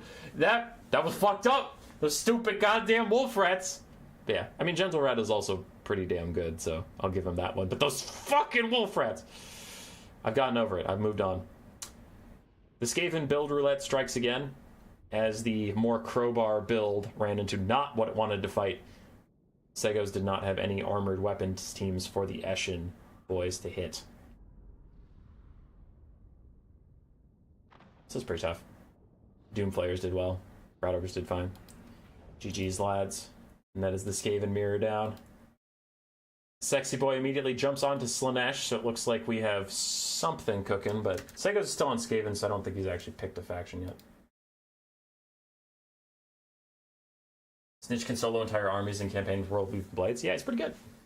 Online, he's not as good, because Spirit Leech is very common. Fireball's not common anymore. It used to be in Warhammer 2, but Rancid Visitations, other single target spells can do so much damage to Tzeentch, and he has a tiny health bar that when the enemy is usually already kidding this Lord Snipe Skaven and then just abuse their low leadership from there, it's risky to take such a low HP Lord. Tzeentch is good in some matchups, though. I don't want to make him sound bad. You just need to be in a matchup where your opponent doesn't have easy access to those type of spells, which unfortunately Death Magic, I think, is literally the most common Winds of Magic in the entire game.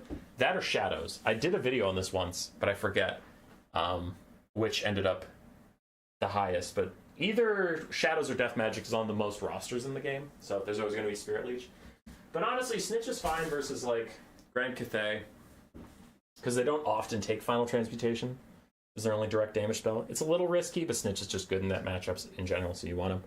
Tzeentch is unironically good into Bretonnia. They have no magic to snipe him out, and his World Leaping Blades is amazing against Heavy Cav, and he's decent at dueling Lewin. So, Tzeentch is good into Brett. Tzeentch is fine into Cathay. Tzeentch is fine into Empire? Yeah, fine. It's risky, but he can do fine. It's nice to lock Boris on the ground if they're going with Boris, but they do usually have a Deathcaster, so I guess maybe that's not as smart in Warhammer 3. In Warhammer 2 it used to be pretty good, but Never mind that. He's bad into Warriors of Chaos because of Archaons. You don't want that. He's always good into greenskins. Yeah, he's fine into greenskins. Good at sniping out the enemy lord. Netting him in place. His leadership lowering thing that he can do is nice into greenskins because their leadership isn't the highest. But they can take a River Troll Hag and Spirit Leech him a little bit, but usually with a greenskin game, greenskins versus Skaven, it's going to be over one way or the other within the first 4 minutes. It doesn't matter that the River Troll is going to cast Spirit Leech on Snitch over and over again. Greenskins just don't have the playstyle versus Skaven to kite you. Draw the game out. Because the Skaven outshoot them pretty heavily, so the greenskins almost always have to hard rush the Skaven and hope to win in the melee.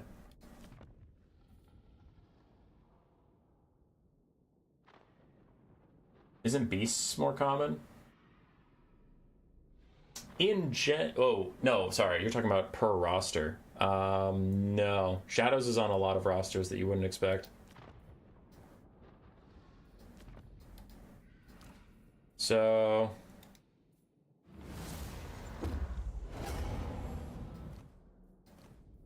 let's pull this up.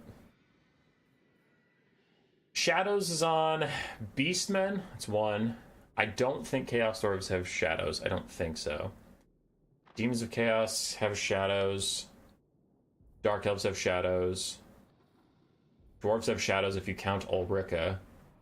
Which, she's campaign exclusive now, so I guess we won't count that. Cathay don't have Shadows. Greenskins don't. High Elves do. Kislev does, because they have Ulrika. Lizardmen do. Norska does. Slaanesh does. Empire does. Tomb Kings does in campaign, but not here. Tzeentch does not. Vampire Coast does. Counts do. Warriors of Chaos do, and what else do? And then Beasts is on Beastmen, Bretonnia, Dark Elves, High Elves, Lizardmen, Norska, Ogres, Empire,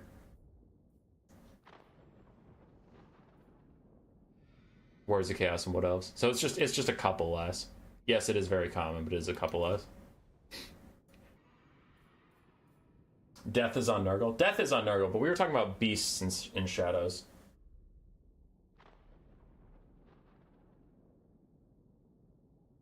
Death magic is the most common. It's in like 8 factions. Shadows is in more than 8 factions. Death is also up there.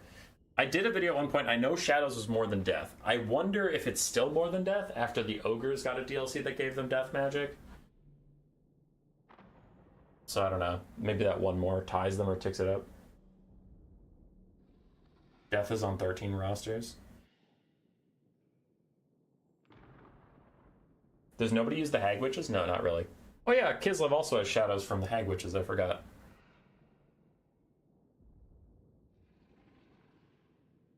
Anyway. Game 2 between these two looks like it's going to be Seos' Dark Elves versus Sexy Boys Slaanesh. It is a best of 3, so if Dark Elves win this, it is over.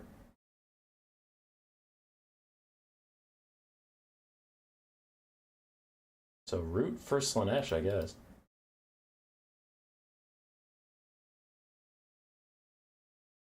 My voice is getting tired. I'd be okay with a tubo. Bam, bam.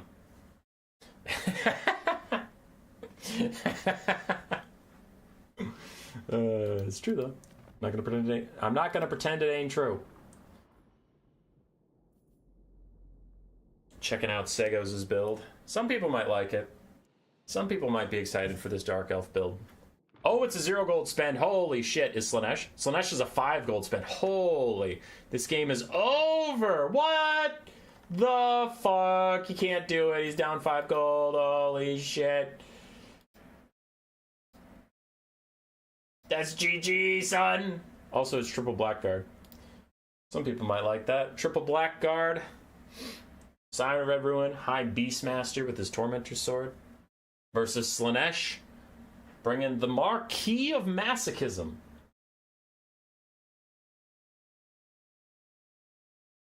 Or as my grandpap would say, the Marquis of Massachusetts. The Marquis. There we go. I got it. The Marquis of Massachusetts. Actually, that A on masochism is one letter away from an O, so it should be masochism. The Marquis of Masochism. It's a good unit. Let's go. For the Dark Elves of Seos. If you want a 2-0, if you want Seos to win this whole tournament and lord it over you for another 6 years, you are rooting for the Dark Elves. That High Beastmaster is not even on a chariot. That is just a foot Beastmaster with Tormentor Sword and Stand Your Ground. Next to him is a Beastcaster. Flock of Doom is our only spell. Then we have 4 Black Corsair Hambos, the Siren of Red Ruin, and the Octagon! Blackguard of Nagarond and Dread Spears all around the Octagon.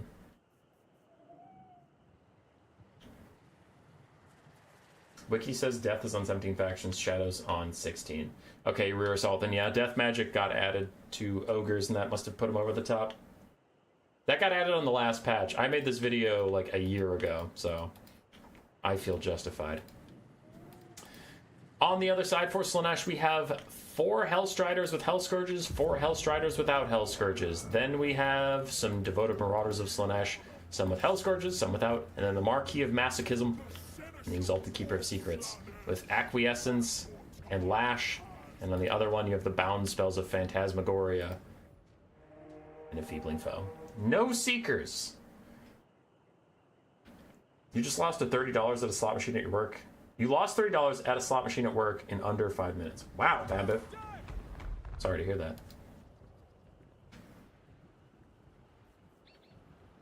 I hope you'll recover from this loss. I am super skeptical of this Sexy Boy build. I am very scared and I don't believe in it. And I think he is going to lose, but we'll see. We'll see. I don't know how he breaks through the Blackguard. I don't know how he does anything. The Marquis of Masochism sucks. The Exalted Keeper of Secrets is overrated. Kaiju and Koops have led you astray. Kaiju and Koops are liars, and they believe in the Keeper of Secrets, and they're trash. They're trash, and they suck, and everything sucks. Marquis is running in. Probably is going to pop its Rampage just to pull the Blackguard out of formation. Does not pop the Rampage in time, so the Blackguard do fully charge defense against the Hellstriders, and it is a disaster for those Hellstriders. Look at them just getting mulched. Something is coming down here. It's the Marquis' Phantasmagoria, lowering the leadership and netting all these guys in place as they go to snipe out the Flock of Doom caster. We do get some terror outs. Some of the Dread Spears are collapsing. Now, wherever the Blackguard are, those guys are going nowhere fast. They're doing just fine. The Exalted Keeper of Secrets and the Marquis trying to snipe out the High Beastmaster, but they just send him flying into the front line. And they go back after the Siren of Red Ruin. Black Corsair Hambos are in melee, so they're not getting to shoot as much as they'd like, but these are 360 shooting hybrid melee units, so they're not as deterred as regular archers. They are able to fire when there's a bit of chaos going on, and we can see the Marquis is definitely demonstrating that as she is almost dead already. Big Flock of Doom out onto a lot of Hellstriders. Slaanesh still has some Hellstriders on the high ground, but they're not fully able to get involved yet. And there's Murderous Prowess pops. Now the Dark Elves are actually more scary in melee combat, as Marauders are getting through none of the Blackguard at all. Can the Keeper of Secrets get much done over here? She does not have her AoE Mortis engine. She does have her heal if other stuff nearby is routing, so she'll get a little bit of healing here and there, chasing down the Siren of Red Ruin, but still the main problem is these Blackguard Corsairs is the triple Blackguard, and the triple Blackguard are beating up on these guys. Someone in the chat said, I wish elite builds would win. Here you go, triple Blackguard is definitely elite, and it is currently kicking the shit out of Slaanesh. It just depends on what you're talking about, but Slaanesh is generally not great at dealing with elite units. Depends on the elite unit, but generally they don't like elite infantry. Generally they don't like big single entities. So if you want to go elite, fight Slaanesh. Siren of Red Ruin gets stuck in a bad 2v1, but while she dies, the Dark Elves may yet live as they push off more and more Hellstriders. Marauders just running out of gas, not able to get through the Blackguard at all. These other Blackguard are slowly following around the giant Slaanesh monsters like, hey, come on, pay attention to me. Pay attention to me, you piece of shit. At this point, Sexy Boy should surrender if he cares about winning, but all he wants is to kill this Iron Red Ruin and give Seos a last middle finger. He is not even able to do that, though, as the Snake Lady just bounces around. Lives with 1,100 HP. And the last shot from the Keeper of Secrets misses. And you might have thought what I said was weird because I did slightly misspeak, and you said if he cares about winning, he would surrender. I meant if all he cared about was winning, then there was no point to playing anymore because he definitely couldn't win. But I do think he actually... He and Seos are clanmates, so I bet he was actually like, I want to kill your Red Ruin, so I can at least say, haha, I killed your snake. But the Hellstriders had nothing to do against that spear box, unfortunately. The Marquis of Masochism sucks, and I'll die on that hill. The Exalted Keeper of Secrets did what it could. It was the only thing in Slaanesh doing any work there. Aside for Seos, the spear box did its job. It was a spear, it was a box, and it stood there. Blackheart Corsair Handbows did insane damage to the big single entities with their low armor and no shields. Actually, they might have bronze shields, but only directional, so, yeah. GG's to Sexy Boy, GG's to Seos, and Seos will be advancing as the first one to get into our top 4 tournament. So let's go to desktop here for a second. So Seos didn't report his goddamn score. 1. Got him. And then 1. Got him again. Okay, so Seos advanced. End the tournament. End this shit. Get out of here. There we go. Now let me check the Boomer tournament. Busy Boomers. Where is Seos even in this one? Did he sign up for the Boomer tournament? Doesn't look like he did. Looks like he just relied on himself to win one of the standalone ones. Okay, so I don't have to kick him out of this. I have to go fight Flower at some point. That's going to be tough. Yeah. Cool. Not my problem. If you care about this one, there's 2 more qualifiers. One is going to be a Conquest on February 9th, and then the last one is just like the one we had today on February 16th. Or if you're a new player and you care about the ones I was talking about with all the DLC and stuff,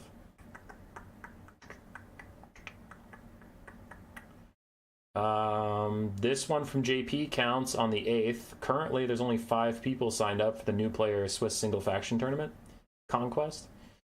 So currently, if you're one of those 5 people, you have 1/5 of a chance of getting a free DLC, so I guess nobody else wants that. Wink, wink, nudge, nudge, go sign up for that. We'll be casting it. And then I also have one on the 12th, and I have one on the 21st. So we'll be playing these through February. The top 4 bracket will be towards the end of February.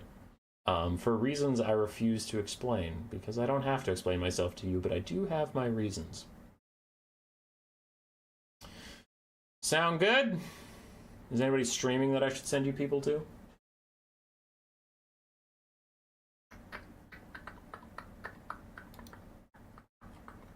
Who else is streaming right now? Teapot is streaming. What do you think of Skaven's stock bait using a build with... Wait, using Warlord Giselles off to the side as bait for 2 or more stock units with an ambush? Could be okay. The main problem is most of your units that could support that would also be stocked are all weak to cavalry. Like Gutter Runners, Night Runners, Eshin Triads, Death Runners. All of them that could stock as well. Cavalry just run over them. Because if Eshin Triads aren't braced, they take almost half or 2/3 their HP from a cavalry charge, and that'll be really bad. But if they do brace, then the cavalry will just walk around them and go get to the Giselles. So it's kind of a lose-lose with Triads. I think Triads suck.